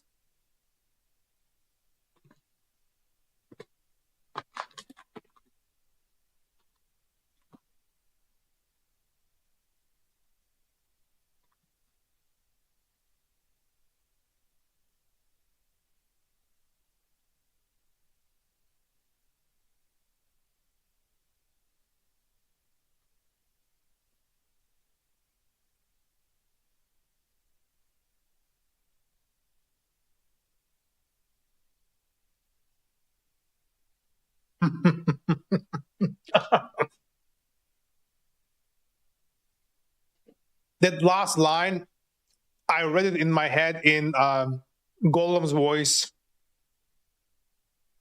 No nasty onions, sis. Right in my head. Golem.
Maybe I am Golem IRL.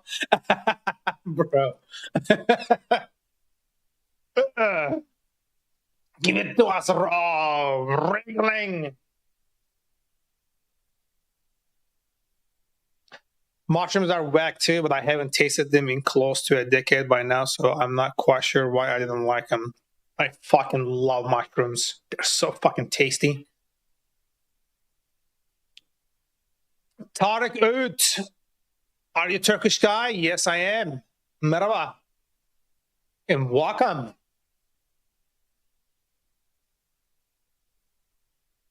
I can't imagine my life that I don't eat mushrooms for a fucking decade, bro.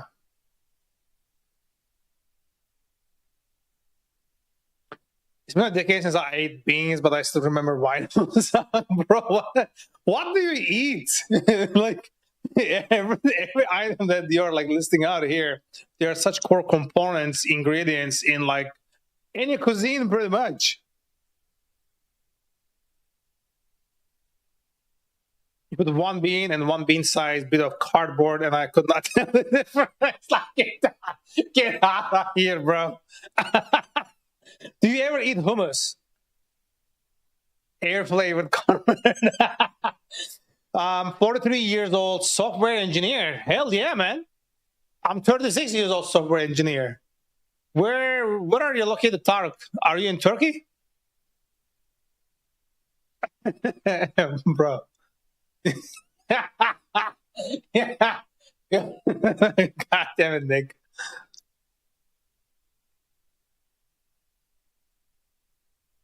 I think I'm like set in this section here, so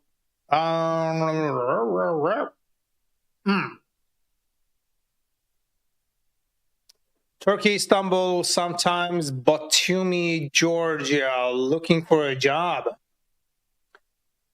Oh man, I have no idea how it works in Turkey because I haven't lived in Turkey for like 13 years, and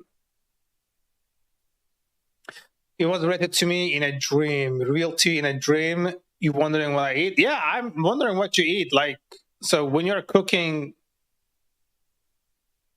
like a winter meal, like how do you go about it?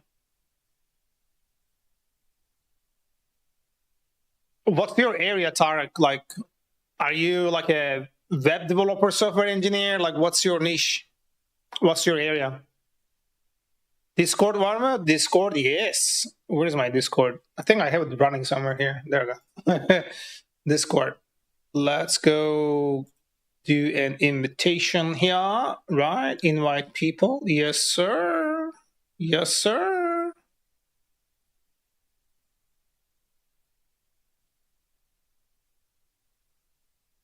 I eat meat, carbs, and a random assortment of cooked veggies.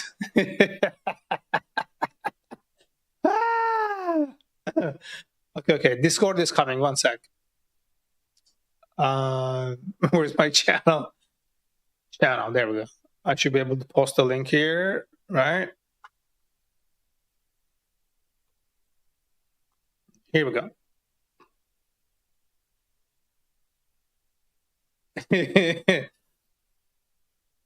I can close this now. Oh, I think someone just joined. That's you, right? That just joined. Suleiman. All right. I'm guessing that's you. And welcome. Carbs. Okay, what are carbs? What kind of carbs? And what kind of vegetables are your favorite? I'm curious about the vegetables you like.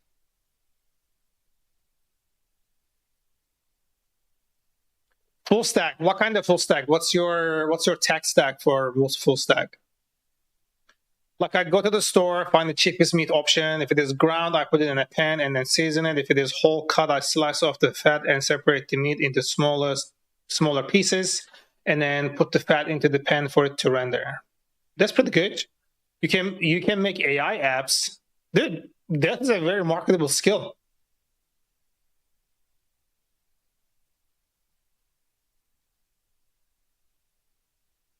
I actually like that approach though, like cooking the meat in its own fat. I know JavaScript, Python, Golang, PHP, and C#.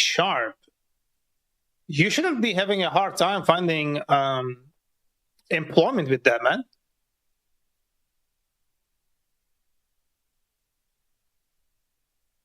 Okay, so this here is pretty much good. So let's reset this form, right? Where I think I was, doing this. Okay. And then when I come back here,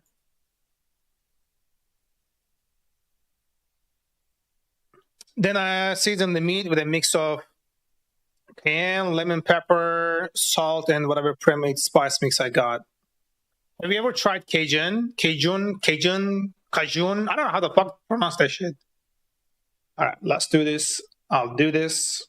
I'll do credential disabled. I'll say bucket name, do this, and do this, and only if I do this. Cool. I like it. My validation works. Do you want to add celery? Celery as in like Django celery? For queuing tasks? Yeah, you should add it to your resume 100%.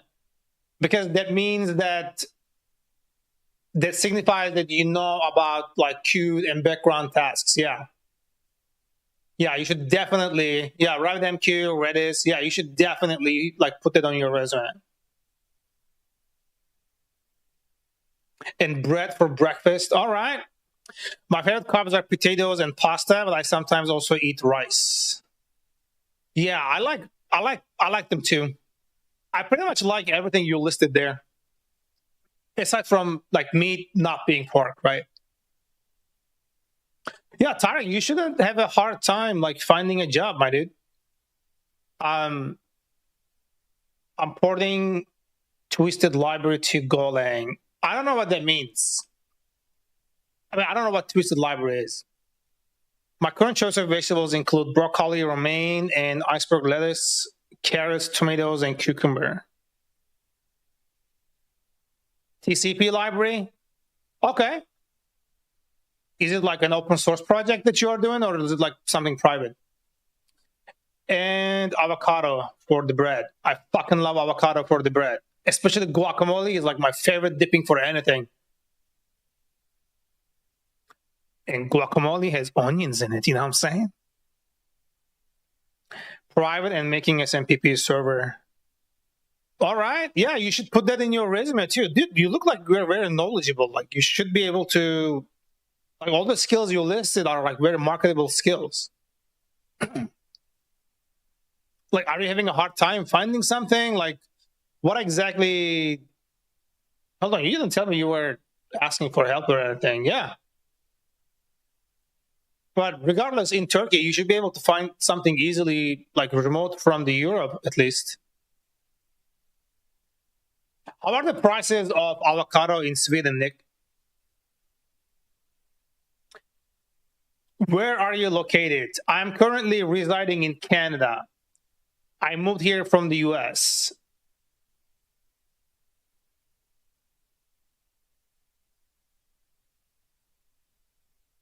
My breakfast is usually a vanilla untranslatable with a fruit muesli. Muesli? I don't know what it is. Like a bowl or two, depending on how hungry I am. Oh, gotcha. From Mexico, how to go there? I have no idea, honestly. I never been to Mexico. I lived in Los Angeles for like 11, 12 years, but I've never been to Mexico because I moved here directly from the US.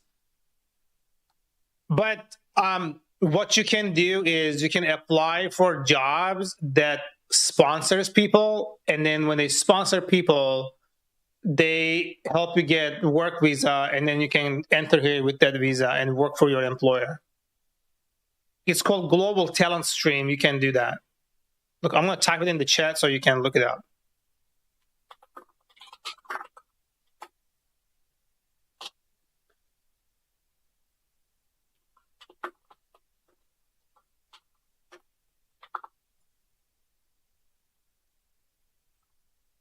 Look, there you go. I posted 2 links for you so you can check them out at your convenience. mixed with fruit, untranslatable. I'm not a big fan of eating fruits in the like as part of breakfast that much. I've eaten like pancakes and waffles that had like bananas and strawberries on them, but again, it's not really like something I really actively get. If it is part of the menu, like part of the meal, if I'm ordering it, I'll bite on it, but like it's not something I really actively eat. That's not a bad diet, man. And potatoes are like eating a potato is pretty much like you get all the nutrients you need.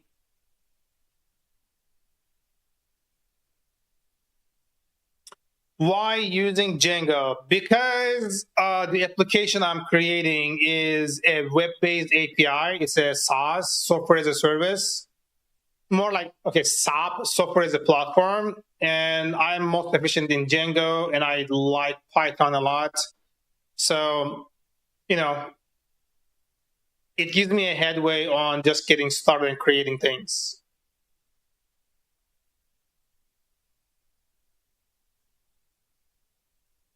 It's quite weird having certain things not having eligible English translation.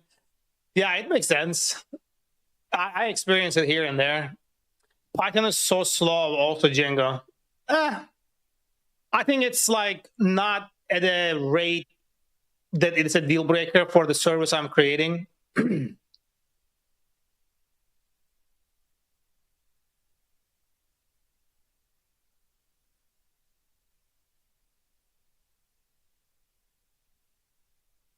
It's more like I'm kind of using what I've got, you know?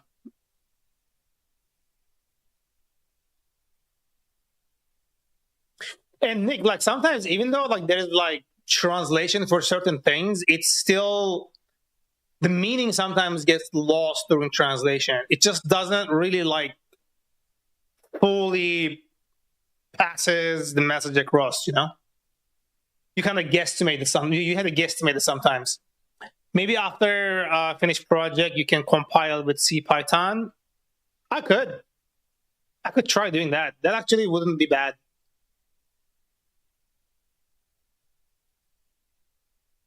Nginx and ASCII. I'm using Nginx, but it's WSGI right now. I think this is running Django.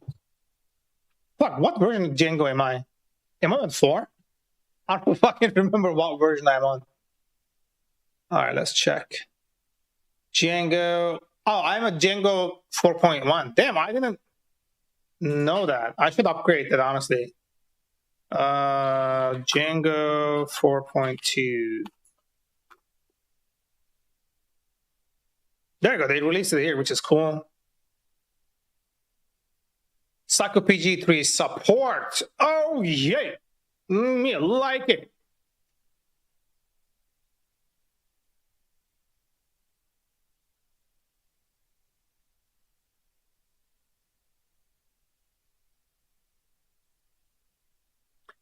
It's not as disgusting as it sounds. It's just a poor translation. Yeah, fermented milk sounds disgusting, but I'm guessing like it's not as disgusting as it sounds. PG-SQL document store. Yeah, I mean the Django ORM supports Postgres right out the box. So you know this is something newly introduced. Like you can add comments on the DB itself, and I'm guessing you can see them on the other side. Mitigation for the breach attack. JSON middle layer includes a mitigation for a breach attack. It will add up to 100 random bytes to JSON responses to make breach attacks harder. Read more about the mitigation technique and heal the breach paper. Cool. In-memory file storage. Oh, dang.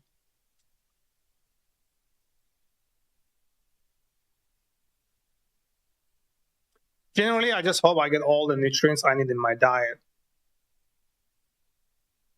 I mean, if it's your base, that's a pretty good approach. And if you can like make your meals, you know, like more flavorful and tasteful, and like, and you're enjoying what you're having right now, I guess that should be sufficient.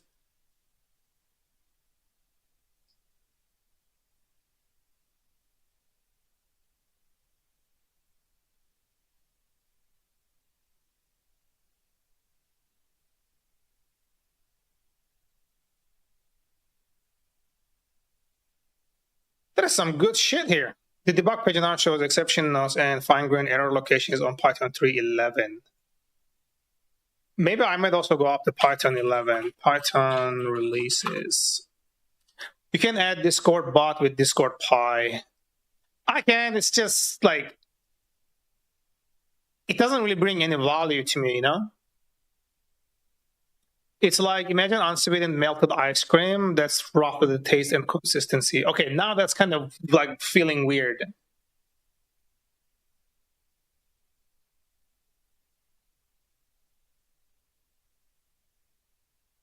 It's like they didn't touch this thing for a while. What the heck?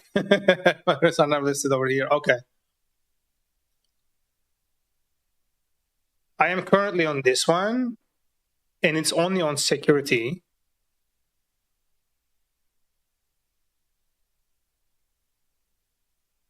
Yeah, maybe I mean, like, it's, when I'm eating ice cream, the melted part of ice cream is like somewhat like, I actually like that part a lot, but I wouldn't imagine it like unsweetened, you know?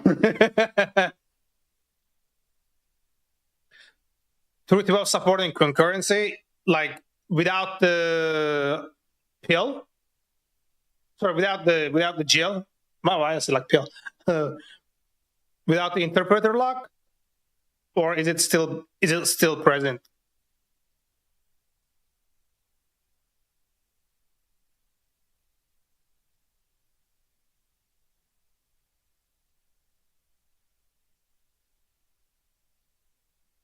Python 3.12.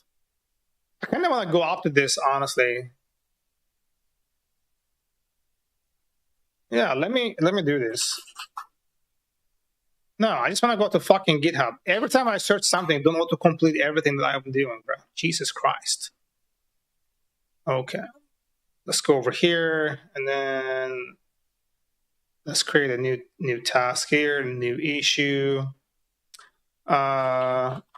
Upgrade Python version to 3.12. I guess straightforward. Sync or async. That's cool, dude. Oh, for like multi-threading here, like when you're, like you can only run one process at a time. So I think I better read these like release and what's new.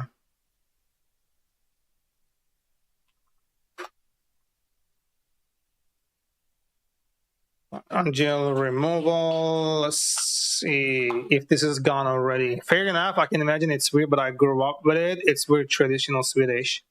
I mean, certain, like it's not about like if it is good or bad. Like, most of the taste, like when you're growing up, it's you acquire it and you don't feel weird about it.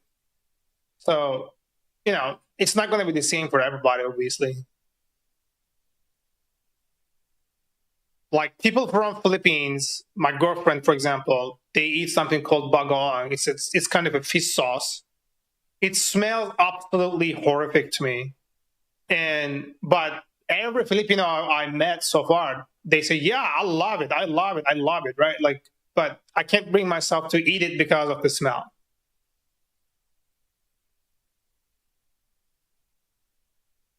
Can you look ASCII? I can check. Let me see like what Python moves to remove the GL and boost concurrency. August 4th, 23, making the global interpreter like optional. PEP 703. What does this mean? Okay.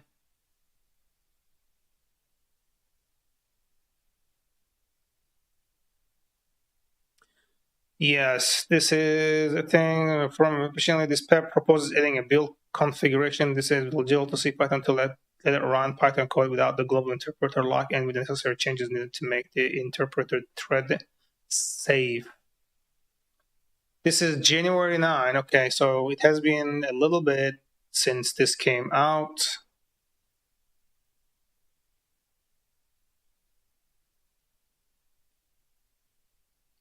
I can imagine things like Naipun Sopa would be hella weird to other countries. I have no idea what that is.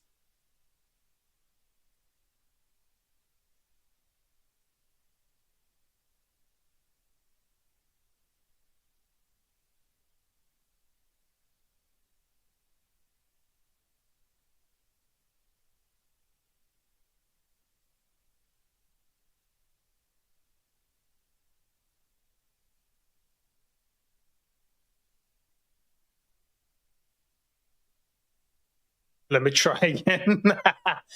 All right, let's see. So yeah, there is a proposal to remove this thing, although I don't see a timeline. This is more like a discussion, and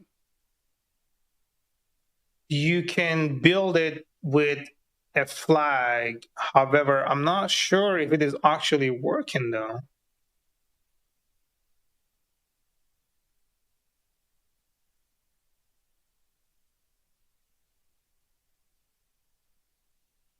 I can imagine things like untranslatable would be in other countries. Oh boy. All right, let's go see here. I mean, Django had the ASCII support since like Django 3, but minimum supported version ASCII graph is increased from 3.5 to 3.6. Yeah, they already have like ASCII support like for a while now. I'm using this for AI because I need CUDA. Oh, I see. As well as WSGI, Django also supports deploying on ASCII, the emerging Python standard for asynchronous web servers and applications. Django's start project management command sets up default ASCII configuration for you, which you can tweak as needed for your project and direct any ASCII compliant application server to use. Django includes getting started documentation for the following is to use Django with Daphne, how to hypercom, and UVcorn. UVcorn? What? Is that like a port from Unicorn?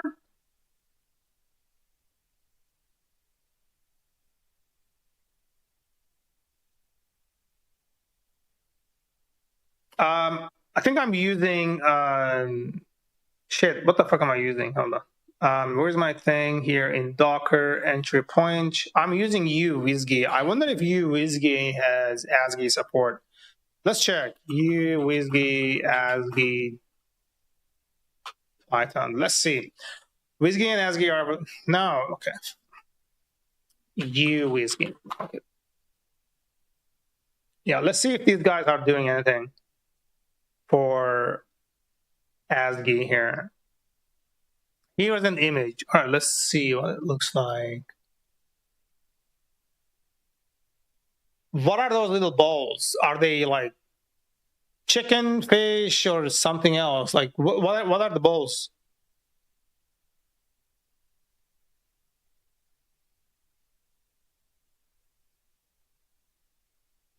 Kind of looks like fine ground chicken balls. Although I'm like only 50% certain about that estimation.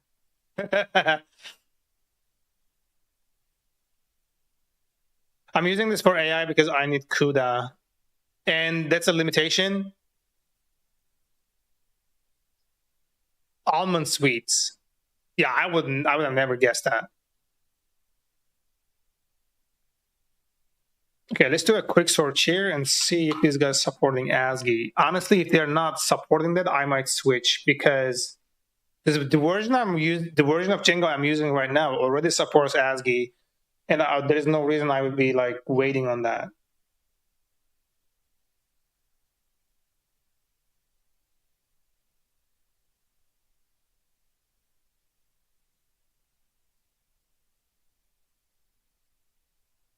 Python, Unicorn, ASCII that application. Okay. I already have the ASCII file here, I believe. I'm not sure if it skipped creating it because I upgraded from like 2 point and then to 3 and then to 4. So it might not have it. Yeah, it doesn't have it. Shit, this is not good. Hold on. Let's try something here.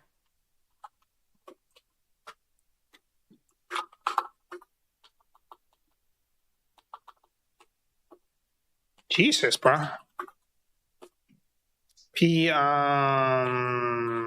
ASCII DJ CD ASCII DJ.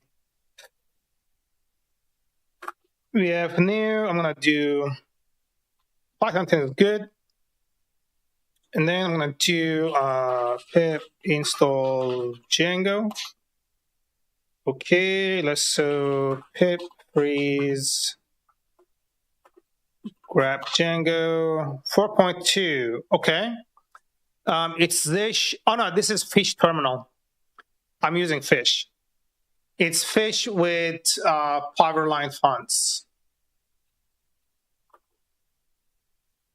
Yeah, this is the one right here. If you're interested, you can look at it. I've been using that since, I don't know, close to 10 years now. I think.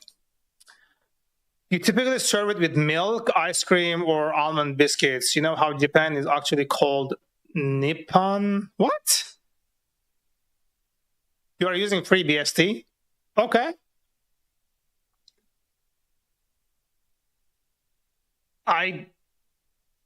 What's Nippon? Like in Swedish, that's the word for Japan?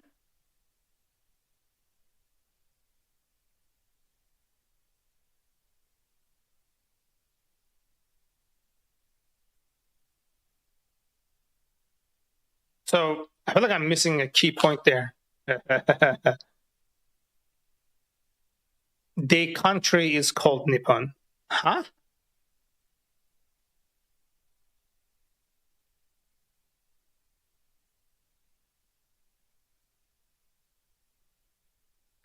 Japan is a mistranslation from an English explorer.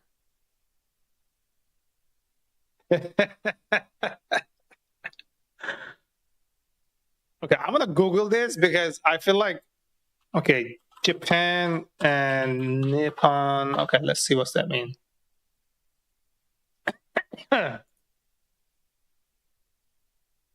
Why Japan is called Nippon?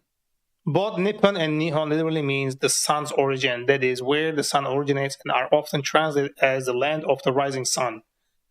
This nomenclature comes from imperial correspondence with the Chinese Sui dynasty and refers to Japan's eastern position relative to China. Okay, now it makes sense. I did not know that, no.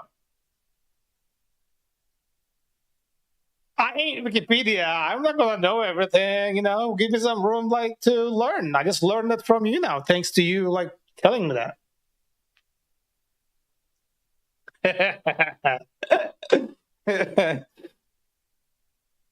That's one of the good parts of conversing.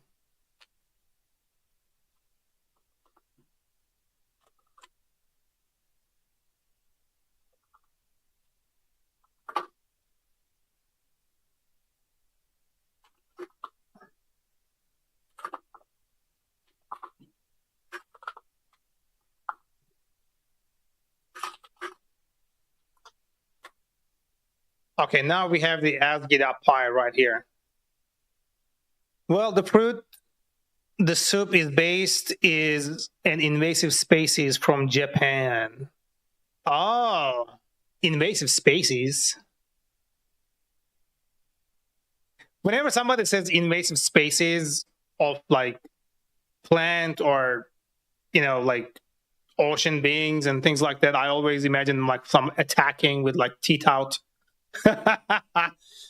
So the soup is called Nippon Sopa. Ah, bro.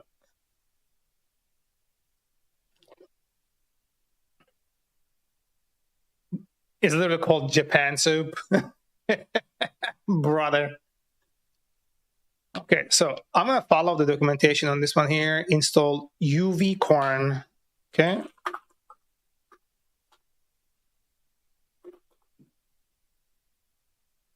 And it wants to run it what? UVcorn ASCII application. Okay, we're going to say UVcorn ASCII demo, ASCII. Oh, this is supposed to be a dot, not a slash.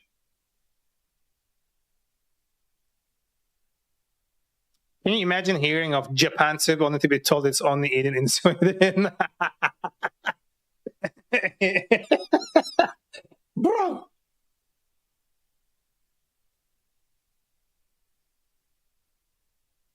So if I go to 8,000 right now, I think I should see the application running there. Hold on, let's close these fuckers, bro. Too many motherfucking things are open here. Okay. localhost 8000. That's not really the thing. 127.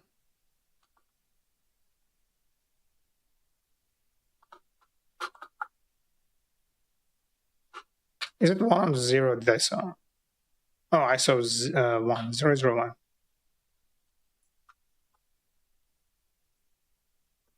I can't type. What the fuck? Ah, I'm missing it. Jesus Christ, bro. Your Docker is up. Yeah, I was on the wrong part. So I was on the wrong domain, wrong host. Sorry, like I'm out of words today. Pancakes, exact. So I'll stop talking about Swedish food. Swedish pancakes, those are damn fine. Good night, comrade. Enjoy yourself, man. I always enjoy talking to you. But you have a good night. I know it's late over there. So this is running on ASCII. Interesting. I actually like that. Okay, let's see if there's anything referential in this thing here. 2 a.m. EU gang? Hell yeah.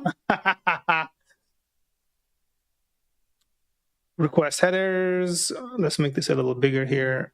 Okay, host, pragma, navigate, and user agent. Yeah, I don't see anything referencing like ASCII or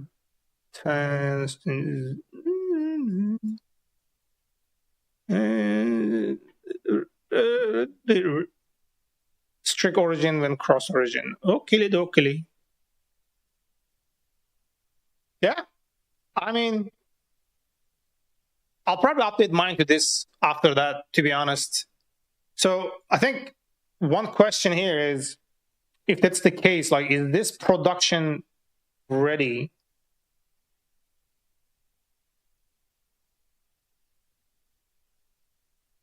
Unicorn is a robust web server that implements process monitoring and automatic restart. This can be useful when running Unicorn in a production environment. To install Unicorn and Gunicorn, use the following. Okay, this is the thing I don't understand. Why do I need Gunicorn if Unicorn is here? So what is the like reasoning behind it? Your API will be fast. Yeah, I mean, I want it to be fast, but I want to understand the consequences of it like properly, you know? We got the whole sun never sets on the Justin stream thing going on here. One American, one European, one Middle East, and one Asia. India causes, right? Yeah, it does. Like there's also somebody talking to me on the Kick, so I'm like reacting to both chats right now. But yeah, India is in Asia, right? So it should count.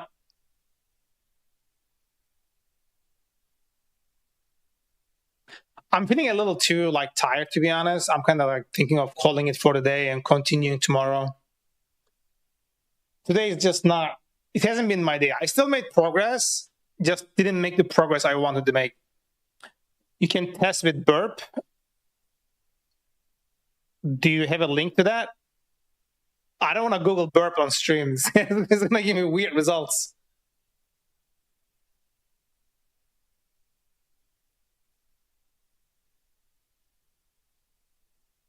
It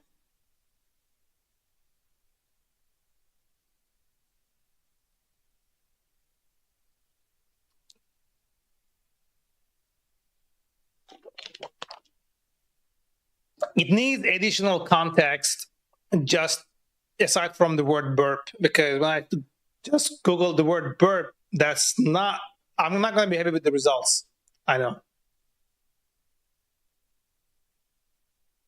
That's why I was asking if you have a link to it, so I can just visit that directly instead.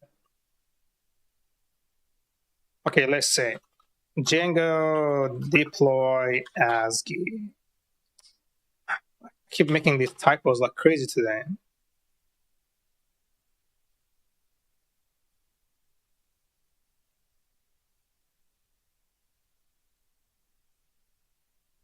Configure creating system with socket and service files with or Unicorn. Burp with interceptor about HTTP requests. Oh yeah, I don't necessarily need that. I don't like those interceptors. I have my REST client here. This is the one I'd like do my things with and then check them in.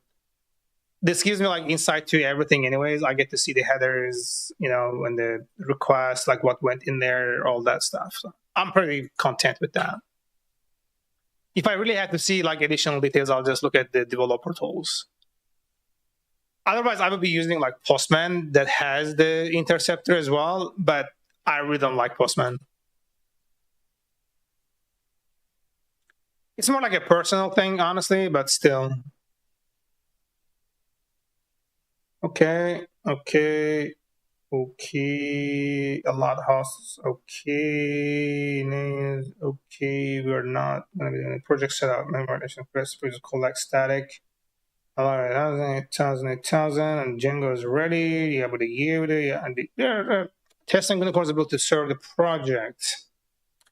Unicorn bind the project at ASCII. Oh, but you gotta pass a unicorn worker to handle the application. Okay, I think I kind of see it now. All right.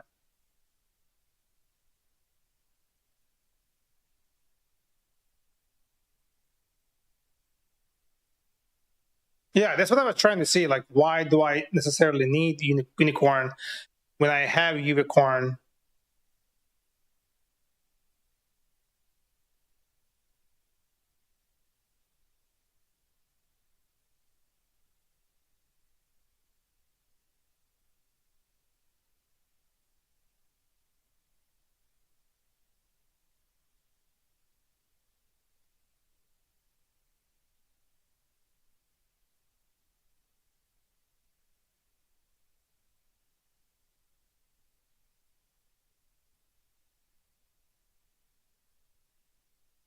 So why is okay? What about Daphne? I used Daphne before, so but I didn't deploy it to production, so I'm not so certain about the production section. ASCII application, ASCII application, okay. And then just run it like this. Okay.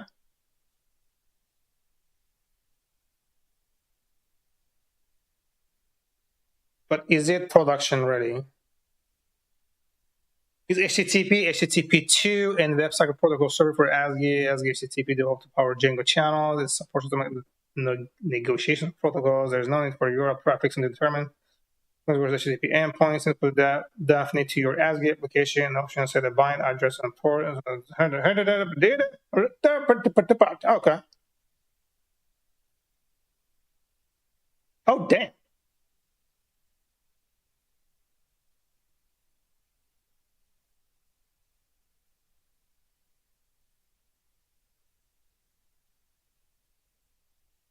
Okay, let's check this. Django ASCII production.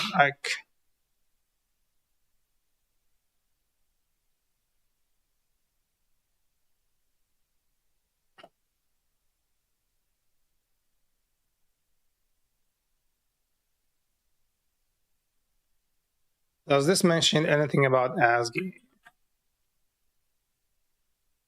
How to deploy with ASCII? Okay, there is apparently synchronous server gateway interface. It's termed as the ASCII successor designed to act as a common interface for async capable Python web servers, frameworks, and application. While WSGI offers a standard for synchronous Python programs, ASCII offers one for both asynchronous and synchronous apps with WSGI backward compatibility in numerous servers and application frameworks. On the command Python project, it creates an ASCII file in the project name directory, establishes the default as a configuration of the application created. You can modify it as necessary for your project and instruct any ASCII compliant application server to utilize. I think it was Daphne. Okay, so this is doing things with Daphne. Daphne is an ASCII HTTP and WebSocket protocol server. It was first created to run Django channel. The project made the program negotiation, so URL fixing is not required to distinguish. Endpoint serves as ASCII reference services. Fuck off, you fuckhead. I'm reading something.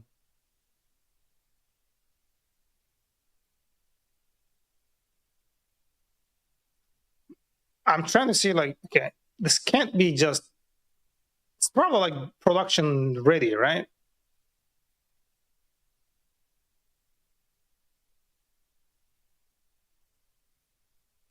Okay, so if I do this, pip install Daphne, I think I typed it correct. Yeah. So I should be able to run it the same way, like straight up from the thing, right? Daphne, and then I will be doing ASCII demo, ASCII and application, I think. Damn, it actually just straight up HTTP2 support not enabled. Okay, that's all right. Hold on. Let's do this. Django enable. Mustafa abi benim uyumam lazım. Tarık sen benden büyüksün. Ben 36 yaşındayım. Sen kaç dedin ya? 43 mü dedin? 43. Sen bizim abimizsin ya. İyi geceler sana. Görüşürüz tekrardan yine. Ben yarın yine buradayım. Gelirsen. Evet. Hadi good night. İyi geceler. Thanks for stopping by. Yardım lazımsa söyle. Ya şu an iyiyiz. Olursa söyleriz. Sağ olasın.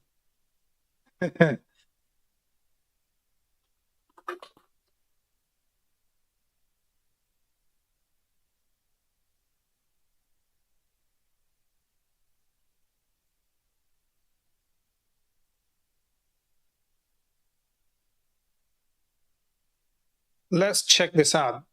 I just saw in one of the tabs that they were mentioning HTTP2 with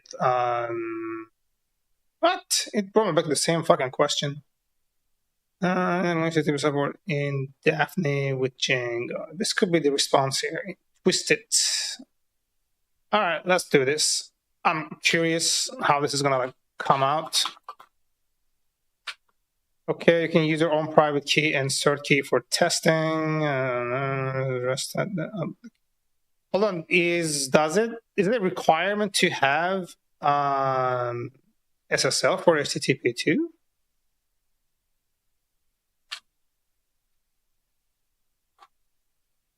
Okay, now it's enabled. Okay, so SSL is not required, but HTTP2 support is enabled, and it's still at the 8,000. So I'm gonna go visit this fucker here and see if this mentions anything about HTTP2.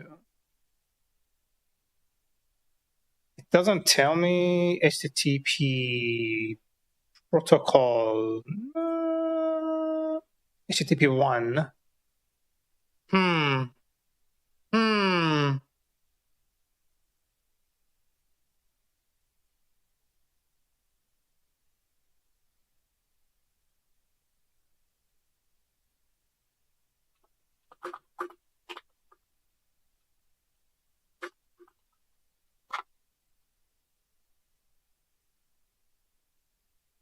Curl http2 domain.com. Okay, let's try this. So we're gonna say curl curl. What was it? HTTP2. Okay, let's say HTTP2, and I'm just gonna say HTTP 127 on 8,000. Okay, so this should tell me what kind of thing we got, right? So get. Can I start this like in a more verbal thing? No. Verbosity expected one argument. As in, like, I'm supposed to be like 2? Is that what it means? What's the highest number I can pass? So if that's the case, and I do this again, HTTP response complete, HTTP 1.1 get request.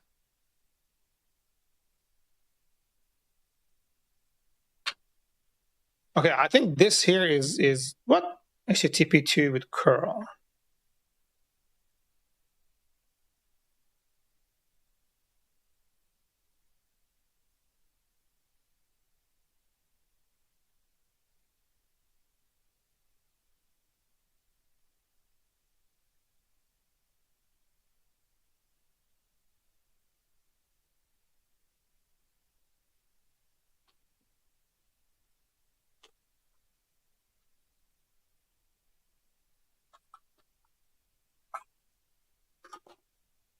Empty reply from server.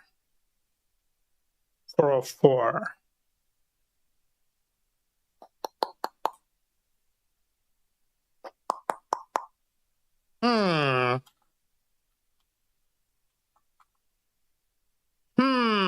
You know what I'm saying? So this loaded, but it's still generated in like HTTP 1.1. So I'm guessing that's not really the case. Yeah, I want to see the HTTP 2 actually like over there.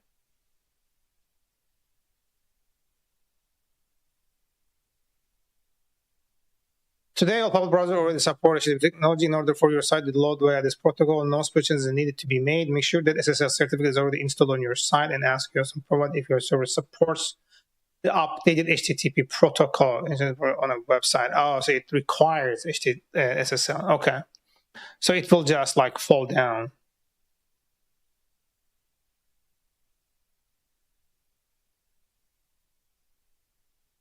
Okay, that makes sense. Because otherwise we are running it perfectly fine. So I think what I'll do the upgrade tomorrow. I'll finish this thing first, the one that I was working on here. I'm gonna finish this tomorrow, and then after I finish this tomorrow, cleaning out the things and code, I'll do an upgrade to ASCII that supports HTTP 2. And I think that concurrency should like greatly help with my API speeds. I'm gonna do, of course, like everything inside a Docker container to make sure that I'm not missing anything, you know. But so far, the progress I made today wasn't as much as yesterday. I still feel good about the progress I made, but you know, it's progress nonetheless. Let's close all these browsers. Like, it just keeps opening up for some reason.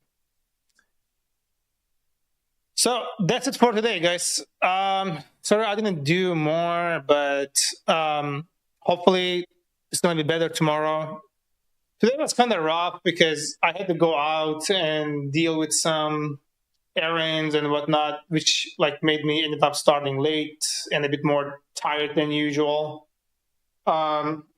Nonetheless, progress is progress. We learned a few things and made a few new friends and had some good conversation. And I think, yeah, we're just going to continue tomorrow. So thanks for watching, and I'll see you guys tomorrow. Good night.